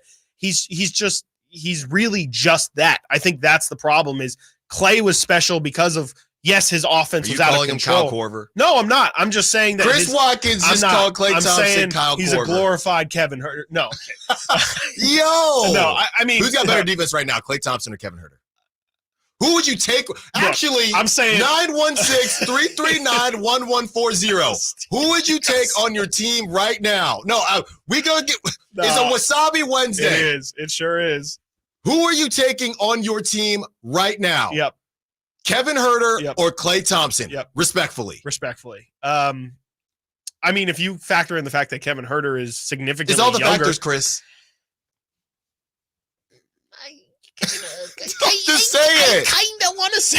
Just say I kind of want to say Kevin Huerter. That's the correct answer. I mean, I think that again, the thing that made Klay different than Kyle Korver's or than Kevin Huerter's is he was an elite, like a capital E elite defender. Yeah. He would guard Kyrie Irving in the finals for 7 games. And of course, you're never going to stop Kyrie, but he made it life incredibly difficult on those guys. He doesn't have that anymore. You can't throw Klay on people. You can't throw Klay on De'Aaron Fox, maybe like they would have done 8 years ago. Right.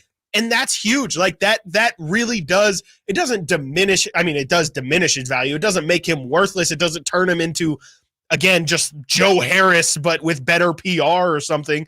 But it does take away the magic or the superpower that was Klay Thompson, especially when you factor the fact that he's also not shooting like he was before. So it does feel like, to Chuck's point, like these guys might just be a little bit past their expiration date. Like, I think it feels like last year we all kind of thought that, and then they were able to summon the magic one more time and get through that King series before ultimately being eliminated pretty easily by the Lakers, who, got swept in the following round. Like, I think that there's a possibility that this has kind of been in the works for a couple years, and now is just there's no more juice left. There's no more magic left to be squeezed out of this lineup. And I think they thought that maybe adding Chris Paul, an older veteran who is also working for a ring, I think they kind of believed internally that was going to be the juice that could help them manifest another season. And I think that they just found out that, they just added another 35-plus-year-old person to an already old roster, or aging roster, I should say. It's not fair to do this, but I have to because I asked a question. Kevin Huerter is making $16 million. Yep. Klay Thompson is making $43 million. Yes. I it's not fair. Can you have 3? You can pretty much have 3 Kevin Huerters with that insane. Contract. You can pay Kevin Huerter that's 3 times. Baby, don't hurt me. That's 3 of them. That's 3 of them. All right, we got to get to it, but I'll put it to you like this, and I can be on record here. As presently constructed, and I don't know if they're in the OG sweepstakes or the Zach LaVine sweepstakes, as presently constructed, that roster that just played last night with the Warriors, I will be on record. They will not win a championship. No. They will not win a championship. No, not even close. Not as presently constructed. Not even close. There's no way. No. And 0%. They could have won last night by 20, and I would have felt the same way. People are not going to believe me, but they just don't have it. No. If the reason that hurts so much, I know Nate's saying we got to go. The reason that hurts so much is because they don't have very many of those games left. Yep. They have about 50. And they're praying that between the three of those 50 guys, and 55, right? How many? And they're just assuming that they're going to win those games, and they lost one last night. Got to get to a break. When we get back, we have a funny story between Mike Brown and Malik Monk, and Malik Monk being that Monk Yard dog, stepping up for the Kings. Stiles and Watkins, Sactown Sports. Last season, the Sacramento Kings gave us a little bit of everything. A Pacific Division type, GM of the Year, Coach of the Year, Clutch Player of the Year, All-Stars and all NBA performers. Plus, we got to light the beam. Here's a steal by Fox, the breakaway. He's got the rip with the left hand. What does this season have in store? Find out. Each and every Sacramento Kings game can be heard right here on your proud home of the Beam Team, Sactown Sports and SactownSports.com. The Arnold Law Firm has seen how a collision can turn anyone's life upside down in a heartbeat. So remember to be a little more alert on the road and stay safe. The Arnold Law Firm, providing real justice for you since 1975. Call 916-777-7777. This time of year, big box tool stores start to sell a whole bunch of not tools, from dancing Santas to plastic trees. At Northern Tool and Equipment, we'd rather sell you a 4-horsepower chainsaw fitted with a full chisel chain to cut down your own tree. And we have wood chippers come January, because you know, mulch. We're cutting prices on your favorite brands this holiday season. Save on Milwaukee, Ingersoll Rand, and Metaltech in-store or at northerntool.com. eBay Motors is here for the ride. 120,000 miles of night drives, daily commutes, and who knows how many. Are we there yet? Through countless fixes, elbow grease, and a new radiator, you kept your ride alive. With eBay Motors, you have over 122 million parts to keep it running. And with eBay Guaranteed Fit, they'll be the perfect fit every time. Plus, at these prices, well, we're burning rubber, not cash. Keep your ride or die alive at ebaymotors.com. Eligible items only. Exclusions apply. At Grainger, we're for the ones who specialize in saving the day and for the ones who've mastered the art of keeping business moving. We offer industrial-grade supplies for every industry with same-day pickup and next-day delivery on most orders, all backed by real people ready to help. So you can get the right answers and products right when you need them. Call quickgrainger.com or just stop by. Grainger, for the ones who get it done. At Jim Boy's Tacos, you get a whole lot of flavor for under $10. Our classic #2 combo meal spreads cheer with a parm-dusted ground beef taco, scratch-made bean and cheese burrito, and a soft drink. So jingle on down to Jim Boy's or order online at participating locations. Who has the largest selection of golf merchandise in Northern California? The Hagen Oaks Golf Super Shop. It's the go-to store for golf bags, apparel, equipment, lessons, club fittings, novelty items, and more. With their low price guarantee, complimentary gift boxes, and gift cards for your golfer, it's the Hagen Oaks Golf Super Shop. Add convenient online shopping and effortless after-Christmas return policy, and you'll see why the Hagen Oaks Golf Super Shop is the #1 choice for golfers everywhere. Fulton Avenue at the Cap City Freeway or online at hagenoaks.com. Guys, your testosterone level impacts your energy, drive, weight, hair loss, and even ED. Revive Men's Health Sacramento will check your T level for free. For your free T level check, exam, and consultation, call 916-277-8599 or visit revivemenshealth.com. Prestigio Jewelers Black November sale is on all month long. Get amazing doorbuster deals while supplies last. 1-carat diamond earrings only $449. Wedding sets starting at only $899. 70% off gold chains and much more. Get quick and easy credit approval and low monthly payments at Prestigio Jewelers.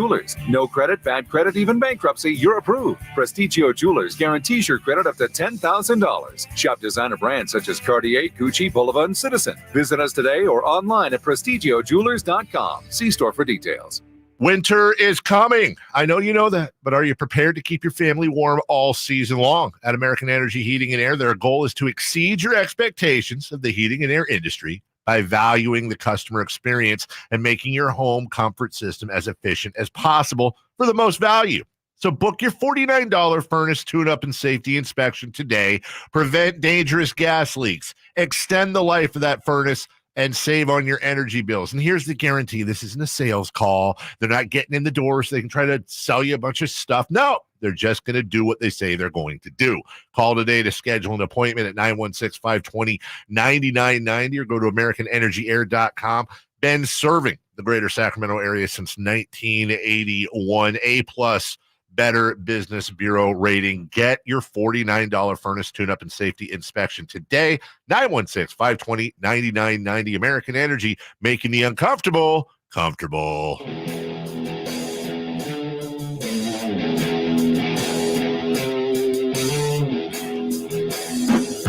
Spots from the logo, creeping forward. Now in 2-point range, backs out, hooks a pass to Herter. Herter swings to the right side to Monk, attacks the baseline, jab step. Now he keeps the dribble alive, gets in the paint. Tough ball away, bank shot is good! Malik Monk somehow banks it home. 7.4 seconds to go. 124-123 Kings. Here's Curry. He'll try to get a shot off to win it. It's on the way. It's front rim short. The Sacramento Kings will advance in most dramatic fashion. It's 124-123 and full-blown late-season pandemonium reigns at Golden Run Center. Pandemonium. That's really what it was last night. Stiles and Watkins, Sactown Sports. During the crossover, Carmichael Dave asked me if I had experienced anything like it at Golden One in my short time here. Absolutely not. The question is, have I experienced anything like that? I'm trying to think off the top of my head. In general. Yeah. Man, so Mother's Day, I don't know how many years ago it was. The game where Zaza undercut Kawhi. I was there with my little sister and my mom. So you're about to see the Warriors lose. Get smacked, and I paid for everything. And I was like, man. And, my little sister doesn't really follow sports like that. She's like, oh, my goodness. Why do you pay money if you don't know whether you're going to be happy or not? I'm like, will you be quiet? This is not the time at all. And my mom is like, it doesn't look good for the Warriors at all. Warriors ended up coming back in dramatic fashion. But that one was different because the Warriors ended up taking control. It wasn't a last-second shot or anything like that. I'll have to think about that.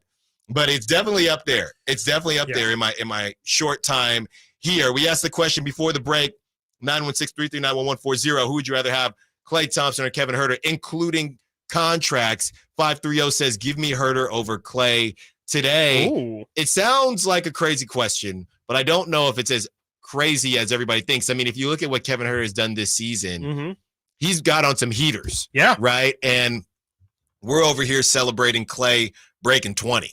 Okay? So it's hard to not include the history. Yep. But you got to at least think about this, at least now this next contract for Klay is really the question. He's at 43. There's no way he's going to be close to that. Yeah. He's going to be in the mid-20s if he's lucky. Right, it keeps going down. Is he going to make less than Draymond though? Like if he stays has to with make the Warriors, 25, he has to make. Yeah, that has to be the number because I mean he frankly should make less than that. And I would even ask the question: would you rather have Klay Thompson? It's much harder question, but Klay Thompson at 25 or Kevin Huerter at 17. I still think it's closer than what some people would admit. Yes, because one's a Hall of Famer. Yeah, but. Keep them coming in, having great discussions. The YouTube chat is popping right now, and the text line's been great, and the calls have been great as well. As we get to just another funny circle, right? A funny cycle with Mike Brown. We had the Keegan sound a couple of weeks ago when Keegan says bleep you, and he was going to get taken out of the game. Mike Brown is a gift that keeps on giving. I think we said he's the most outside of the court, right? Or outside of actual gameplay, interviews, got to be one of the best. I'm really happy for Kings Media and being a part of Kings Media because he really gives you clips. There's so much coach speak every time, and there's nothing to talk about. Mike Brown will give you something to talk about. He's gonna give you. He's gonna act like he's someone else. He's gonna give you an exaggeration here or an impersonation. So it's all great stuff. So here is the circle. So to set this up for you, and Chris, you'll probably help me out here. Sure. Mike Brown went off on Malik Monk. What was this? During camp. Yeah, it was a couple months ago during training. Camp. And all of us, and it was about Malik Monk complaining about calls. Well, look how the tables turn. And Malik Monk now goes at the coaches and says, you guys got to stop complaining about calls. Here first is Coach Mike Brown going absolutely off on Malik Monk.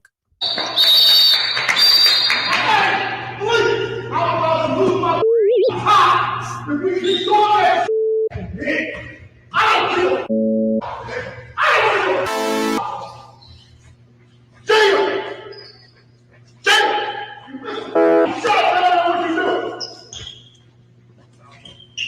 Come on, man! Come on!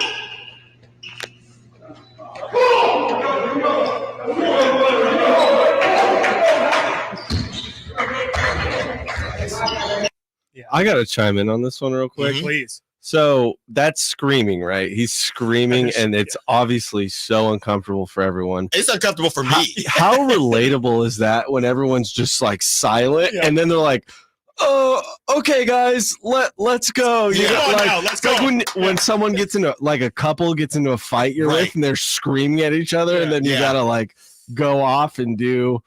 Pretend like it didn't happen. I guess. Right. So rough. It's rough to listen to. It's sure. a rough listen. I mean, I want to say I'm feeling uncomfortable. I'm like, man, I'm glad I'm not on that team in that moment. Now, here is the cycle. Now, here is Coach Mike Brown talking about Malik Monk and how he said, hey, guys, you told me. Now it's time for you to not complain either.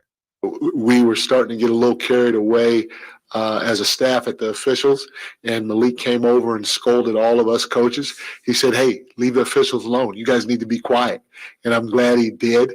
We all got to be held accountable. That was probably the only thing that got a little testy is when Malik told us to shut up, and we were kind of looking at each other. Did he just do that? Yeah, he just did that. Okay, maybe we should listen to him. And we did. And once we did that, in my opinion, that's when we took off. Wow. How about that? You got to ask Doug about that. If you have him on or something. Like what was that interaction like? I'm so curious. Yeah. That is awesome that he did that. I love that Malik was probably waiting for that moment too. He was 100%, like, I cannot wait for y'all to start chirping up. Right. And the first person who's gonna tell y'all to sit down and shut up is gonna be me. It is great. I mean, you have to love that. Like, you have to love that even if Malik is joking, like to have that in that moment as well, to just kind of that's a relaxing moment. Like, clearly emotions are high, tensions are high. If the coaching staff is yelling at the officials, again, that's pointing at maybe they're not focused on the right thing. How about Malik to have the presence of mind or the clarity or the relaxed nature to then, whether he's joking or not, go up to his coaches and say, hey man, y'all got to like y'all were yelling at me to chill. How about y'all chill as well? I think that's great. Like that's awesome, and that's what Malik is there for, is to bring that light energy. And when things are getting tight, I would love to see that in further situations and playoff situations. That's what guys like JaVale McGee and Harrison Barnes are supposed to do, is calm everybody down when emotions are at their highest. And I would just never expect that to come out of Malik's mouth, is for him to be a guy who's like, let's chill, let's focus on the game, and let's just go out there and play. And that's awesome from a dude that you just wouldn't expect it from. Yeah, and Malik Monk is 25 years old. He's right in that sweet spot of beginning his prime. He's seen a lot of things, from Kentucky to being labeled a bust in a way, in certain ways, to now kind of finding his footing. So I really think he's in that sweet spot to where he's not over the hill, but he's also not too young. He's got that respect. Yeah. And all I'm seeing, Chris, whenever any of this stuff comes out, or whenever I watch Malik Monk play, there's no way you can let Malik Monk walk. No, I'm sorry. This team would be a massive crater. Yeah. You just can't replace him. That's the thing, is like, especially if you're talking about letting him walk.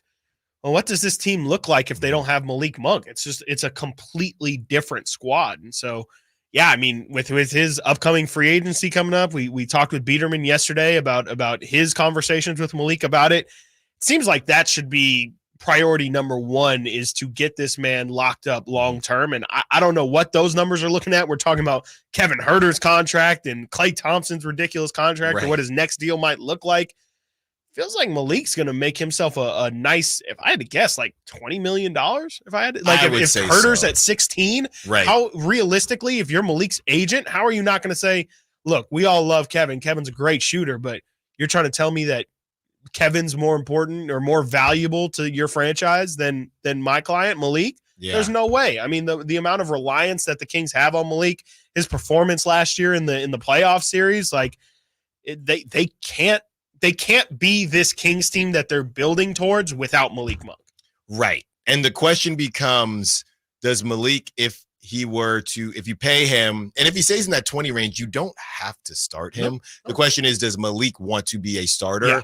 And then I would ask, if he becomes a starter, does he have to change the way he plays at all? Yeah. If he's playing with De'Aaron all the time, we saw a flash of it last night, and I wouldn't say it was fine. Yeah. I don't think it was like, wow, we need to see more of this, or it's not like they unlock we can never anything in see each this other. Yeah. again. So they have a lot of questions, but one thing is this.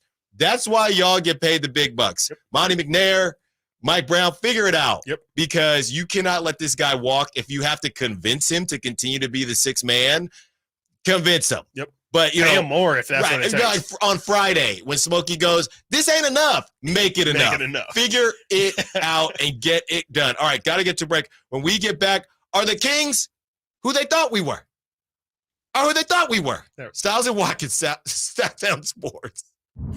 Has Monty put together a roster that can help make a deep playoff run this season? Just trying to give coach options, give him guys that can help us win in a variety of areas. Obviously, our top guys are going to play every game, but there's going to be other times, whether it's injuries, matchups, we've got to have some variety on the bench for coach to point to and say, go in there and help us win. Tune into every Kings game this season on Sactown Sports and SactownSports.com.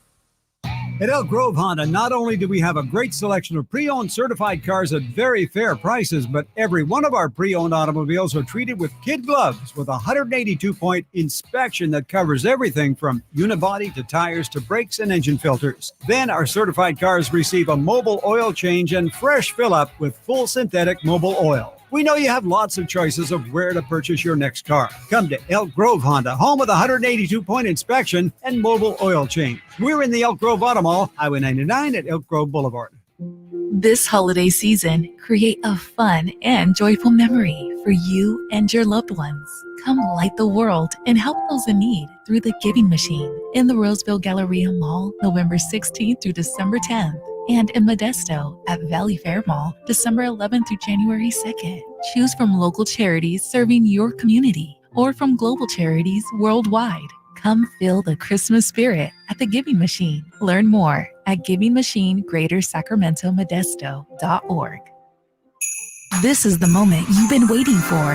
Hanley's Kia in Davis is bringing you an unbeatable deal on all 2024 Kia models. Drive home in style without breaking the bank. Introducing Hanley's Kia incredible leasing option for just $199 a month. Picture yourself behind the wheel of a brand new 2024 Kia, loaded with the latest features and cutting-edge technology. Whether it's the sleek Niro Hybrid with 54 mpg and EV6 with up to 310 miles, the versatile Sportage, or the family-friendly Telluride, at Hanley's Kia, you can also reserve your luxurious full-size EV9 with 3 rows that has the comfort of a stylish interior and the peace of mind that comes with driving a brand you can trust. Head over to Hanley's Kia today, located in Davis. New 2024 Kia Niro Hybrid EX for $199 per month for 36 months after $7,999 customer cash due at signing plus $300 military customer rebate. 10,000 miles per year and 20 cents per mile after 30,000 miles based on sale price $30,545 and payment excludes taxes and DMV fees and any dealer fees. Vehicle ID number R5136138.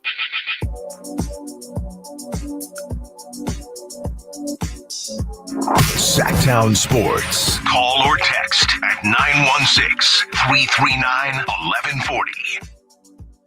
Stiles and Watkins, Sactown Sports, taking up to 2 p.m. in 15 minutes. We will have our Kings Roundtable with Frankie Cardicelli and Brendan Nunes, our Sactown Sports Kings insiders. Chris, I posted this 15 minutes ago. I'm at 56 votes. Who would you rather have, including contracts, Kevin Huerter or Klay Thompson? 56 votes so far, just 15 minutes ago. Kevin Huerter, 68%. Klay Thompson, 32%. Oh, okay. When it rains, it pours. And it's raining in the Bay Area right now. I saw, my guy Bonte out there with an umbrella. Stay dry out there, Playboy. Yeah. Stay dry out there. Weather's wonderful over here. It's wonderful. I might go golfing today. Wife might let me go golf. I might have to go out there and golf and have a grand old time. All right. Are the Kings who we thought they were? It feels like they're starting to get there. I think the fact that they've played through so many injuries this year as well, I think, and they still have the record they do, right. I would say yes, because, would you even say, I guess the Kings haven't even played a game technically at full strength yet. If you were to say the same full strength that was last year, like They have not played a game where Keegan and Trey Lyles played in the same game. I believe when Trey Lyles entered, that was the first game Keegan missed, which was the second New Orleans game, and then the Friday game in Minnesota, and then, of course, yesterday as well. So, and then also missing De'Aaron Fox for 5 of those games as well.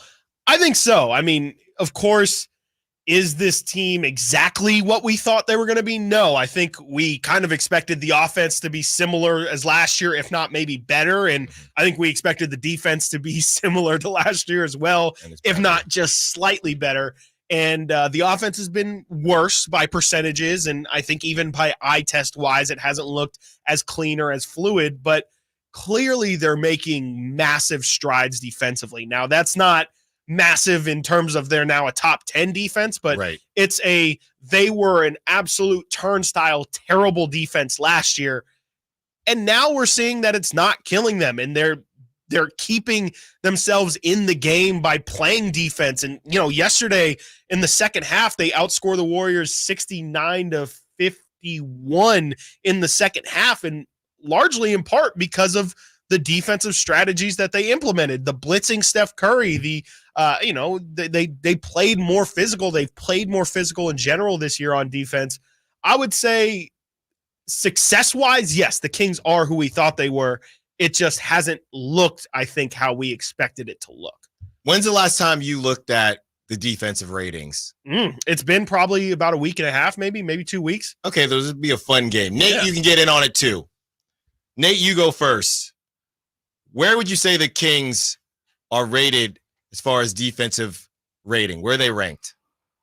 I think they're in the middle somewhere. I'll go upper middle, 13. Yeah. Okay. 13th. I think they were around the middle last time I checked. I feel like they were at 17 or something last time I checked, a couple weeks ago.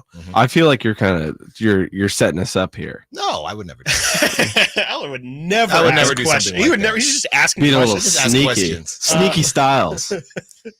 On a Wasabi Wednesday. That's right. Keep it going. We'll say 15th. We'll just say right down the middle. I'll say the Kings are 15. I was 13. Keegan Murray. 15. Yep. Your Sacramento Kings are number 10. Wait, defensive rating. The Kings have a top 10 defense? The Kings, your Sacramento Kings, have a top 10 defense. Without Fox playing for a significant chunk, too. That's right. Wow. Sasha Vezenkov. Big part Second half dominator, Sasha Missing Vezenkov. Keegan Murray for a couple games. Yeah. Missing De'Aaron Fox for a couple games. Alex Len, Trey Lyles. Your Sacramento Kings, man, are ranked 10th in defensive rating. I quite literally never thought I would see the day. That's incredible. And again, I mean, that just points at the fact that these guys have really bought in on the defensive side of the ball. They're not just like, but coach, last year we were so good on offense. Why don't we just continue to do that? We won 48 games playing that style. Why are we gonna switch it up and all of a sudden put a whole lot of effort onto the other side of the ball, especially when it impacts the offense? And I think we're seeing why. It's because, I mean, if you have without playing good defense, the Kings don't stand a chance on a night like last night. I mean, in a night like last night, that's 140 to 120 and the Kings lose. You have to be able to defend to keep yourself in those kind of games to prevent yourself from getting out of it. And again, last time I'm going to bring up Houston and New Orleans. Someone's going to get on you, man. But man, they continue to get on me for it. But man, that's what, again, is so frustrating is they just gave up, because in today's NBA, we saw it last night, you're never out of it. You are never out of the game completely until that final whistle, or until, you're down 25 with 4 minutes to go in the fourth. The game is not over, and defense is the biggest part of it. You have to string together stops. And last year, that was the problem. That little stretch at the end of the game last night where the Warriors turn the ball over and they don't score for the last, I think, 2 minutes of the game or something like that. That doesn't happen last year because the Kings in tight game situations needed De'Aaron Fox to go crazy because they were just trading baskets back and forth. And the Kings now have the ability to string multiple stops together. That's how you actually win in the postseason as well. Like, that's how you beat good teams, is by stopping them, not just by trying to outscore them. Look at the Pacers this year. They're a really fun team. They're pretty much doing exactly what the Kings did last year. They're probably going to finish this year somewhere around 500, if not a couple games higher than that. But they're not going to have success in the playoffs, because at the end of the day, you just have to play defense if you want to win in this league. And De'Aaron Fox, during the postgame last night, his mindset was, somebody was asked, hey, when you get down, how do you, what's the thought process? And De'Aaron Fox said, well, this league is a game of runs. Yep. And basically they were down as much as 24, I believe. Yep. And De'Aaron Fox said, when it got to 24, as simple as this sounds, when it got to 24, we just said, let's just get it to 15. Yep. When we got it to 15, then we just get it to 10. That's all we have to do to kind of stay around. And going into the fourth, I think they might have been down, was it 13? Or they got it to 9 at the beginning of the fourth.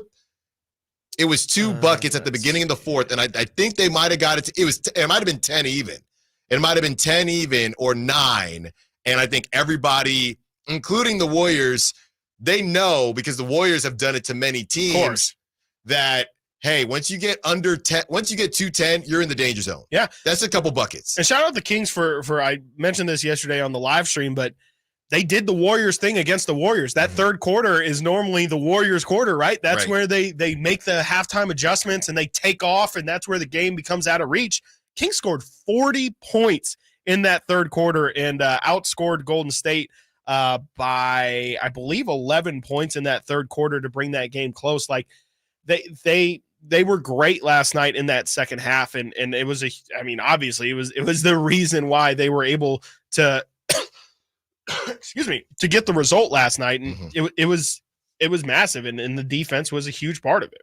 Yeah. So the question, when you look at what the Kings have done, we posed yesterday, is, can you win the gritty wins, right? Can you win the gritty games? We even compared the Kings to the Niners, right, in a way. And when you look at these numbers at 45% field goal percentage, 34% from 3, 64% from free throws. Now, look, we've been very positive here with the Kings. As we get ready to talk Clippers and get ready to move forward, there are some negatives that we will hit, and we will obviously hit the free throws. De'Aaron continues to say, yeah, I got to be better from the free throw line. We all know that, right? You have to be better. How are you going to get there? So if you read off those percentages, that is a team last season to the Warriors. Now, to compare, Warriors, 47% field goal, 40% from 3, 86% from the line. You'd probably assume that the Warriors won that game. And they answered the question. They answered the call last night, the Kings did. They can win the gritty games. When the shots aren't necessarily falling, they can still get it done. And I think that is the biggest thing. I mean, Malik Monk, 3 for 7 from 3. Kevin Huerter, 4 for 7. Harrison Barnes, 2 for 5. Harrison Barnes, shady good game from Harrison Barnes, right? He was kind of that Band-Aid that they needed. You have De'Aaron Fox, 2 for 8, right? So not a great night from three-point land. And they fought through it, right? We know most teams, that's the thing, it's not even a Kings thing. Most teams are going to win when you shoot the way the Kings shot against the Timberwolves. Yeah. Not that all teams have the ability to shoot like that, but if you get on a heater, yeah, you kind of just put your foot down and you can win that game. A lot of nights aren't going to be like that. A lot of nights are going to be maybe not as bad. Some nights are going to be worse. So what do you do? And I think that's the most impressive thing. I would have been less impressed. I would have been happy, but I would have been less impressed, dare I say, if the Kings came out and shot like I would have been impressed, I guess, for different reasons. Right. But I would have been less impressed the way I am after this gutsy win if the Kings came out and shot like they did against the Timberwolves. Because that's that's how you win. Yeah. That's how you've typically almost like won. An easy not an easy victory, but like, of course, like, you shoot 45%. You're going to win a lot, but what's it look like, again, when you're not hitting shots and, you, like you said, you need to win a dirty, gritty game and you need to hit timely shots instead of hitting a quantity of shots. Like, I think that's huge, and it's great for, again, just having this team win in multiple different ways, not having them feel like, okay, we're not hitting our shots, and so we just can't win. Having that almost proving to themselves that we are capable of beating teams in multiple, and maybe even in their own style, like in the other team's own style. I think that's huge for the Kings moving forward. And, especially when they might feel uncomfortable in certain matchups against the Pelicans or Timberwolves or long, lengthy teams, having that level of confidence is huge. Got to get to a break. When we get back, our Kings Roundtable will begin with Frankie Cardicelli and Brendan Nunes, our Sactown Sports Kings insiders. Stiles and Watkins, Sactown Sports. Two of the best the NFL and NFC has to offer meet Sunday in Philadelphia. Purdy out of the shotgun, looks left, throws end zone. Caught! George Kittle in the back of the end zone. It's the Philadelphia Eagles, owners of the top spot in the NFC, versus the San Francisco 49ers, who have had this game circled on their calendar for months. Join Greg Papa and Tim Ryan for all the exciting action Sunday at 1 on your home for 49ers football. Sactown Sports.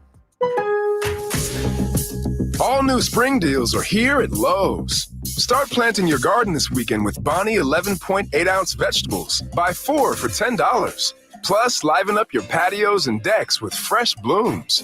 Select 1.5-gallon hanging baskets or 2 for $20. Lowe's knows spring. Lowe's knows home improvement. Offers valid through 5/17. In-store only. Actual plant size and selection varies by location. While supplies last, excludes Alaska and Hawaii. Get year-end pricing during Happy Honda Days at Folsom Lake Honda, your one-stop Honda shop. Folsom Lake Honda is your one-stop Honda shop for great pricing on our entire selection of new CRVs, HRVs, Ridgeline Civics, and Accords. Plus, with low finance and lease options, now's the time to buy. Hurry in and save during Happy Honda Days at Folsom Lake Honda, or go to folsomlakehonda.com. Folsom Lake Honda, yeah, your one-stop Honda shop. It's no secret to golf enthusiasts that Timber Creek and Sierra Pines in Roseville are one of the region's most unique and scenic places to enjoy a great game of golf. 27 holes, boundless options. Elevate your game on our newly renovated driving range, putting green, and chipping area. Whether you're aiming for fun, lower scores, or all-around growth, we've got you covered. Experience golfing dreams in Roseville and book your tee time at timbercreekgc.com. Timber Creek and Sierra Pines, your ultimate golf haven.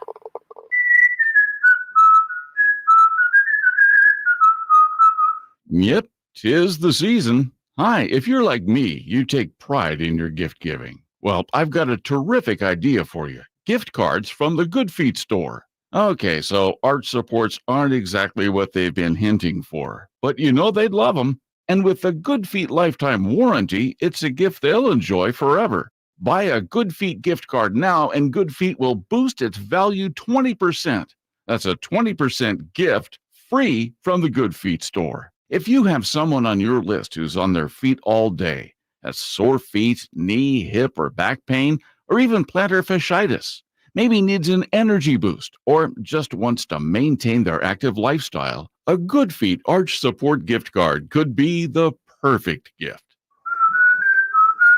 The Good Feet store in Sacramento, Roseville, Stockton, Modesto, and Vacaville. Online at goodfeet.com. KHTKAM Sacramento, KYMX HD2 Sacramento. From the Power Business Technology Toshiba Studios, your flagship station for the Beam Team. Should we light the beam? Light the beam, baby. Sactown Sports.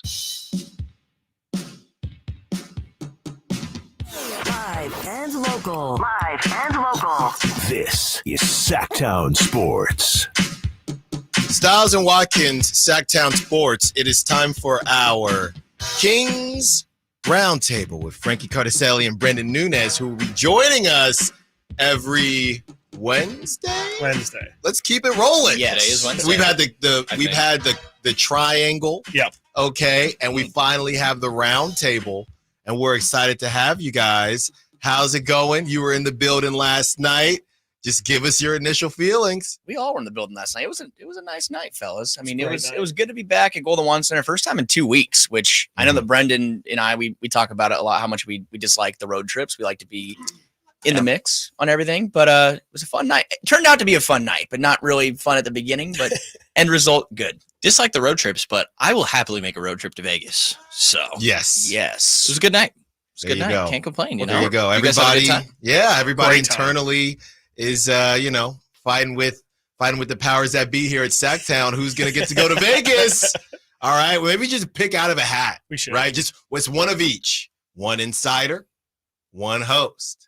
We pull straws. I don't like that. Are you gonna pull rank on me, Chris? No, Man, I feel like Dave is gonna get the he's somehow. Oh, I meant from he's this gonna, table. I was like, yeah, okay, no, I'm I was not, like, no, they're just no. gonna give it to Dave. Dave would, I would I'm give not Dave even a straw gonna to try. pull. He'd probably hit me and say, "Get out of my face." Yeah, he'd say, "Get out of my face." There you go. I'd rather go by myself. Oh, I'd rather go with Brent. Brent. Okay, that's good. With Brent. It's fine. It's fine. We just go by yourself. We have a pretty. We're gonna make things work if we can get to Vegas. But first and foremost, the Kings need to get there. That's right. They need to get past the Pelicans. But I have to say, I've watched the video of the last play, and your commentary, Chris, in the background was it's the worst, man. You might have a career in color I commentary. feel so bad for everyone. You guys had to sit next to me for the entirety of last year. I feel so bad for everybody around me. I'm a nightmare. It's an experience, though. Again, like we're supposed to have fun watching these games, Yeah. you know, and I know when you do like you like reach over. I and, do. like, I always you brace. I do the Van brace. Gundy pull back, Pull the hold bench me back. But I was wondering for you on the side of Allen, on the side of the Kings Warriors rivalry. What were your emotions like during last night's game? Because 24-point lead, things are getting kind of ugly. Right. Are you feeling that? Like, are you kind of seeing like your Warriors fandom fade away as the Kings make a comeback? Did you fully cross over last night? I guess is the question. To be honest, we were talking about some of the local spots that I've been to in Natomas, and I was watching the game at one of them, and that game, because Warriors had already won one, right? So that game in Chase, when Clay hit that game winner, that was the one where I felt like, man, it would be really nice if the Kings would get one. So last night was easy. I was full blown Kings, because the Kings owed the Warriors one, not even game 7, but just losing at home after game 7, then losing on the road when Sabonis makes that was a bank shot too. Yeah, it was. That's what I was thinking too. And then Bank's open. Yeah, it's Clay definitely makes open. that shot and nobody expects it. So that one was easy for me. And then I gotta go. It's troll time, and I just hop on social media and I just post stuff and just mute it. I just post up and mute conversations, and it's just fun for me. Agent of chaos. So crazy. Agent of chaos, dude. Crazy. I know. I Just give it about dropping a bomb and then I'm I'm just asking questions. Sorry, guys. I give it about an hour or so, and then I mute, and it's just great. I'm getting tagged and stuff from the radio And you stations out there. like that? Like you like the? I like it. I've grown to like it. I've grown to embrace it. I've grown to because at the beginning we know the question about the beam, and I had a rough start here, right? And now I got the Bay side saying Sactown Stiles. All he does is light the beam now, and I'm like, hey, that's what it is. All I gotta say is since I left the Bay, Warriors been in shambles. I don't know. We got you to thank for I'm that. not saying that. I'm just saying that they'll have a feature about you in the NBA Finals documentary about the Kings making the run. They'll have a 15-minute segment about. We'll all be talking about it. We're like, yeah, I remember when Allen came over, everything changed. It all Everything changed. it was just an energy that you couldn't really put your finger on, but you knew it was. Yeah, the whole city rallied behind the beam. Yeah. When someone questioned it. I mean, let's do it right now. What was it? They were 6-0, and then they dropped the 2 to the Pelicans. So since my question about the beam, I believe the Kings are 9-2. That sounds right. Oh my gosh. They started 2-6, and I think have gone 8-2 since. They were 6-0, and then they lost to the Pelicans. 6-0. So they were 6-0 since my question.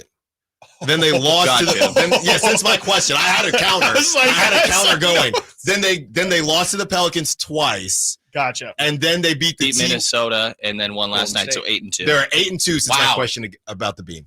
That's a 1 seed. I'm no mathematician here. Oh there you go. All right, let's get into it and what you guys do best, the inside and everything about it. To tie a bow on what happened last night, the post-game press conference and how De'Aaron sounded, how Malik sounded, some great sound from Malik. Game, though, right, when he was asked by Mark Haynes, hey, did you call game? And Malik says, no, I didn't. But game, though. And everybody starts cracking up. De'Aaron Fox was it wasn't really surprising to me. De'Aaron still kind of played down the war, not the rivalry. That's not a rivalry. De'Aaron still just said it's 1 out of 82. Were you a little bit surprised at how De'Aaron reacted to the game, or is it kind of just De'Aaron being De'Aaron? No, it's definitely De'Aaron. Mm-hmm. You know, like I think maybe even if that isn't how he thinks, that's how he's always going to present himself. Right. And there's no way to know actually what's going through his head, obviously. But I mean, I think a lot of the guys focus on it that way. I think that we and media in general make a lot out of that matchup, but like, it's not like they've been getting little brother that often. Like, this was a 7-game series. I feel like they keep getting talked about, like the Warriors just have their number. And it's like, yeah, they play them a lot. They went down 0-2. This was a 7-game series. The Kings could have won that game 7. These teams feel on par to me. And Sacramento had a pretty convincing win yesterday. And it's not just like in-season tournament implications. It's that regular season record too, because you were down 0-2 and you're also down 0-2 to New Orleans and Houston, by the way. But you know, we saw how close the Western Conference was last year. These tiebreakers matter at the end of the year. You tie records and you want to be able to jump up that one spot because you have that tiebreaker. So I think there's a lot of implications to it, but I think that they do look at it as okay, let's just focus on this game. Yeah. What are we going to do in this one? And, you know, you're aware of some of the stuff that's beyond it. Like De'Aaron obviously likes the in-season tournament. Talked about there only can be one first winner of this, and years down the line, that will mean something. Right. Yeah. The same way he mentioned it, his clutch player of the year. He will forever be the first clutch player of the year in the NBA. And the Kings have a chance to be the first NBA Cup winners. And I think they take some pride in that. Yeah. I mean, there's no reason not to. I don't know that we were trying to discuss if they gave out rings for this summer league. That honestly is crazy. I forgot about that. But I think that maybe we'd feel differently if the Kings got a couple, which they won a couple times over the past 10 years. But are you saying that they should get rings for? Wouldn't they? I don't think that's been discussed, or I don't think that came. Remember when the summer league rings became a topic of conversation? Like the NBA put out like a photo of it, like it was like a stock photo. It was like beautiful. And this, I don't know if even. Are they going to get a banner? Like, do teams get a banner for winning this? I would guess a banner. Probably not rings, but probably a banner. Maybe if the Kings win the first one, everybody gets a crown from here on out. But what does that banner say? Like, we won $500K? Like, is that just what the banner is going to say? That's a problem with the in-season tournament. That's a dollar bill hanging from the rafters. That's our first dollar. Yeah, that's a problem with the in-season tournament. It's very memeable. And if the Kings are, not that Kings fans would care, because who cares? Us against the world, Sacramento versus everybody. I see the hoodies all over the place. But there you go. Chris is wearing a hat right there.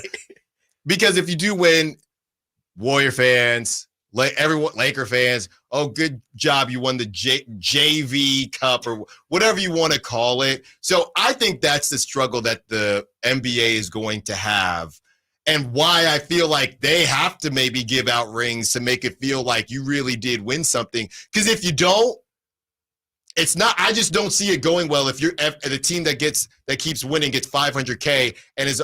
You know how many? If the Kings lost in the first round again to the Warriors, you know how many, or even the Lakers, whoever, but they won the in-season tournament. You know how memed that banner would be. It'd be horrible.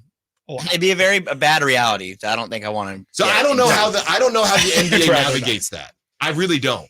I think that maybe, and again, this is a conversation as far as like it's year one of the in-season tournament. I feel like 5 years from now, things are going to look a lot different. Like I think that first and foremost, having it later in the season might be a better idea, just to have it feel more significant. And granted, I think it's been a resounding success so far from a viewership standpoint, from players buying in. The stars have been available more times than not. I think Jimmy Butler missed a game last night, but more times than not, the stars have been available, which has been an issue in the NBA.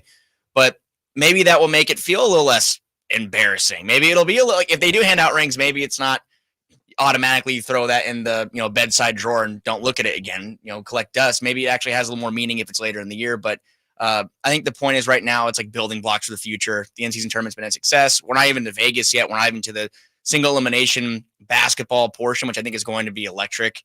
And the teams that are involved right now are very exciting teams. You have Milwaukee and Boston in the East. You have the Lakers, the Suns in the West. Of course, the Kings are in that mix as well.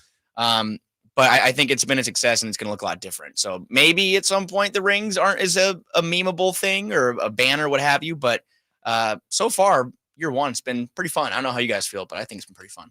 I feel like it's been a success for the most part. I mean, they asked Mike Brown yesterday in the pregame, and everybody has pretty much pointed out the courts are really the biggest difference. Like, a lot of the time Mike Brown and De'Aaron are always going to say, oh, it's the next game up and we don't really pay attention, don't give things extra weight. But the court has been the thing that really you can't ignore. Like, you turn on the TV, you're at a sports bar or something, you're always going to notice, oh, that looks way completely different than anything I've ever seen. And I think just in that sense, it's been successful. The fact that people are aware of its existence and whether or not they put actual value or stock into it, I think is going to happen with time. And maybe even at the end of this year, if whoever wins the in-season tournament has playoff success, it'll kind of validate it a little bit. But I think for the most part, this initial year has just been about marketability and making it known amongst everybody. And I would say for the most part, everyone knows at least what it is. I don't think anyone fully understands. Even us, we're all trying to figure out at halftime, like, okay, so the Kings actually only, Brendan over here comes up at halftime and is like, when you think about it, the Kings are actually only down by 10. I told Brendan to get out of my face. I told Brendan, I don't want to hear that. But what's crazy is Sabonis said it post-game. Like, Did he really? Yeah, so Fox, I think it was Fox and Malik were kind of like, nah, we weren't really paying. We want to win the Fox game. said post-game, like, no, we didn't care about when he lit the beam, right? Oh, we didn't care about winning the differential. We wanted to win the game. Sabonis was like, it was like 11. Like, he turned around, like, I think while we were talking to Kevin at first and was like, because Kevin was like, I don't know what the point differential was. And Sabonis is on the side, like, it was 11. Like, it was 11 points. Yeah. And then he's like, at halftime, let's get the 11 points and let's go to Vegas. So, or I guess play New Orleans first. But I think there are different guys that care at different levels. But I think we all can agree the most important thing last night was the Kings, whether little brother talk or not, or all the recent history aside, got to beat the Warriors at home. Like, I think that the Kings need to beat the Warriors at home and kind of get past that discussion that the Kings have been little brother, because losing 8 of 9, including preseason, 6 of 7 playoffs and regular season, that's just something that you don't want to have hanging over your head. And now they don't have to see them again until what, like January? Yeah, I just checked. January 25th. It's not even March. I was hoping and praying it was March or April. And then it's done. And then it's done. Then it's officially done. I know why the NBA did that. There's other teams in the NBA, I swear. Well, it feels they played 4. Just New Orleans, Houston, Golden State, and the Lakers. They've only lost to 3 teams. Still. Elite. Yep. I mean, that's elite. Only team in the NBA. Elite stuff right there. And the round table is elite. Stiles and Watkins got to get to a break. When we get back, look, the Kings won. No more trade talk. Will they be ready to go against the Clippers tonight? All that and more. Stiles and Watkins, Sactown Sports. Kevin Herter plays here. It's Herter. He's been hot. He fires. He's still hot. Kevin Herter from downtown has a 15-point first quarter. Sactown Sports is your proud home of the Sacramento Kings. Sacramento weather is brought to you by Bonnie. I'm Tamara Berg in the KCRA 3 Weather Center. Your Wednesday focus. We'll see sunshine for the afternoon and light winds. Temperatures today will top out in the upper 50s to lower 60s. Get the latest forecast on the KCRA 3 News and the KCRA 3 app. Imagine taking a nice warm bath in your shower. Let us fix that. Right now, get that clogged drain unclogged for just $97. Bonnie, plumbing, sewer, electrical, heating, and air. Bonnie.com. Some restrictions apply. License 696-355. What's the one gift everyone loves? Something cozy. I just went to Kohl's and got some really great and really cozy finds, all for under $20 with the extra 20% going on. Like a sweater for $11.99, a big one bro for $11.99, and a pair of slippers for just $14.39. Plus, I earned Kohl's cash. So yeah, hit up Kohl's for your holiday shopping and thank me later. Select styles. Some exclusions apply. Offers end November 29th. See store or Kohl's.com for details. At Ashton & Price, we get injury victims to yes. Experience, yes. Ashton & Price has been around for over 25 years. No more insurance companies? Yes. Our clients focus on getting better and we handle all the rest. Results? Yes. We've collected over $100 million for injury victims. No fee until we win? Yes. Our clients pay nothing until we win. Ashton & Price, the best at getting to yes. Remember, for the best advice, don't think twice. Call Ashton & Price. Now here's what I want you all to do for me. Sactown Sports. Check us out on YouTube. Search Sactown Sports and subscribe. Stiles and Watkins, Sactown Sports, taking up to 2 p.m. We are joined by our guys, Sactown Sports Kings insiders, Frankie Cardicelli and Brendan Nunez, breaking down all things Warriors, Kings, and they are with us for an hour. So we will start that transition. Don't forget, the Clippers are in town. The Beard, Russell Westbrook, Paul George. You're wild. The way you said You it. hit that Russell Brooke might as so well hard. Just said it the other way. Russell Westbrook. Make sure you get his name right tonight.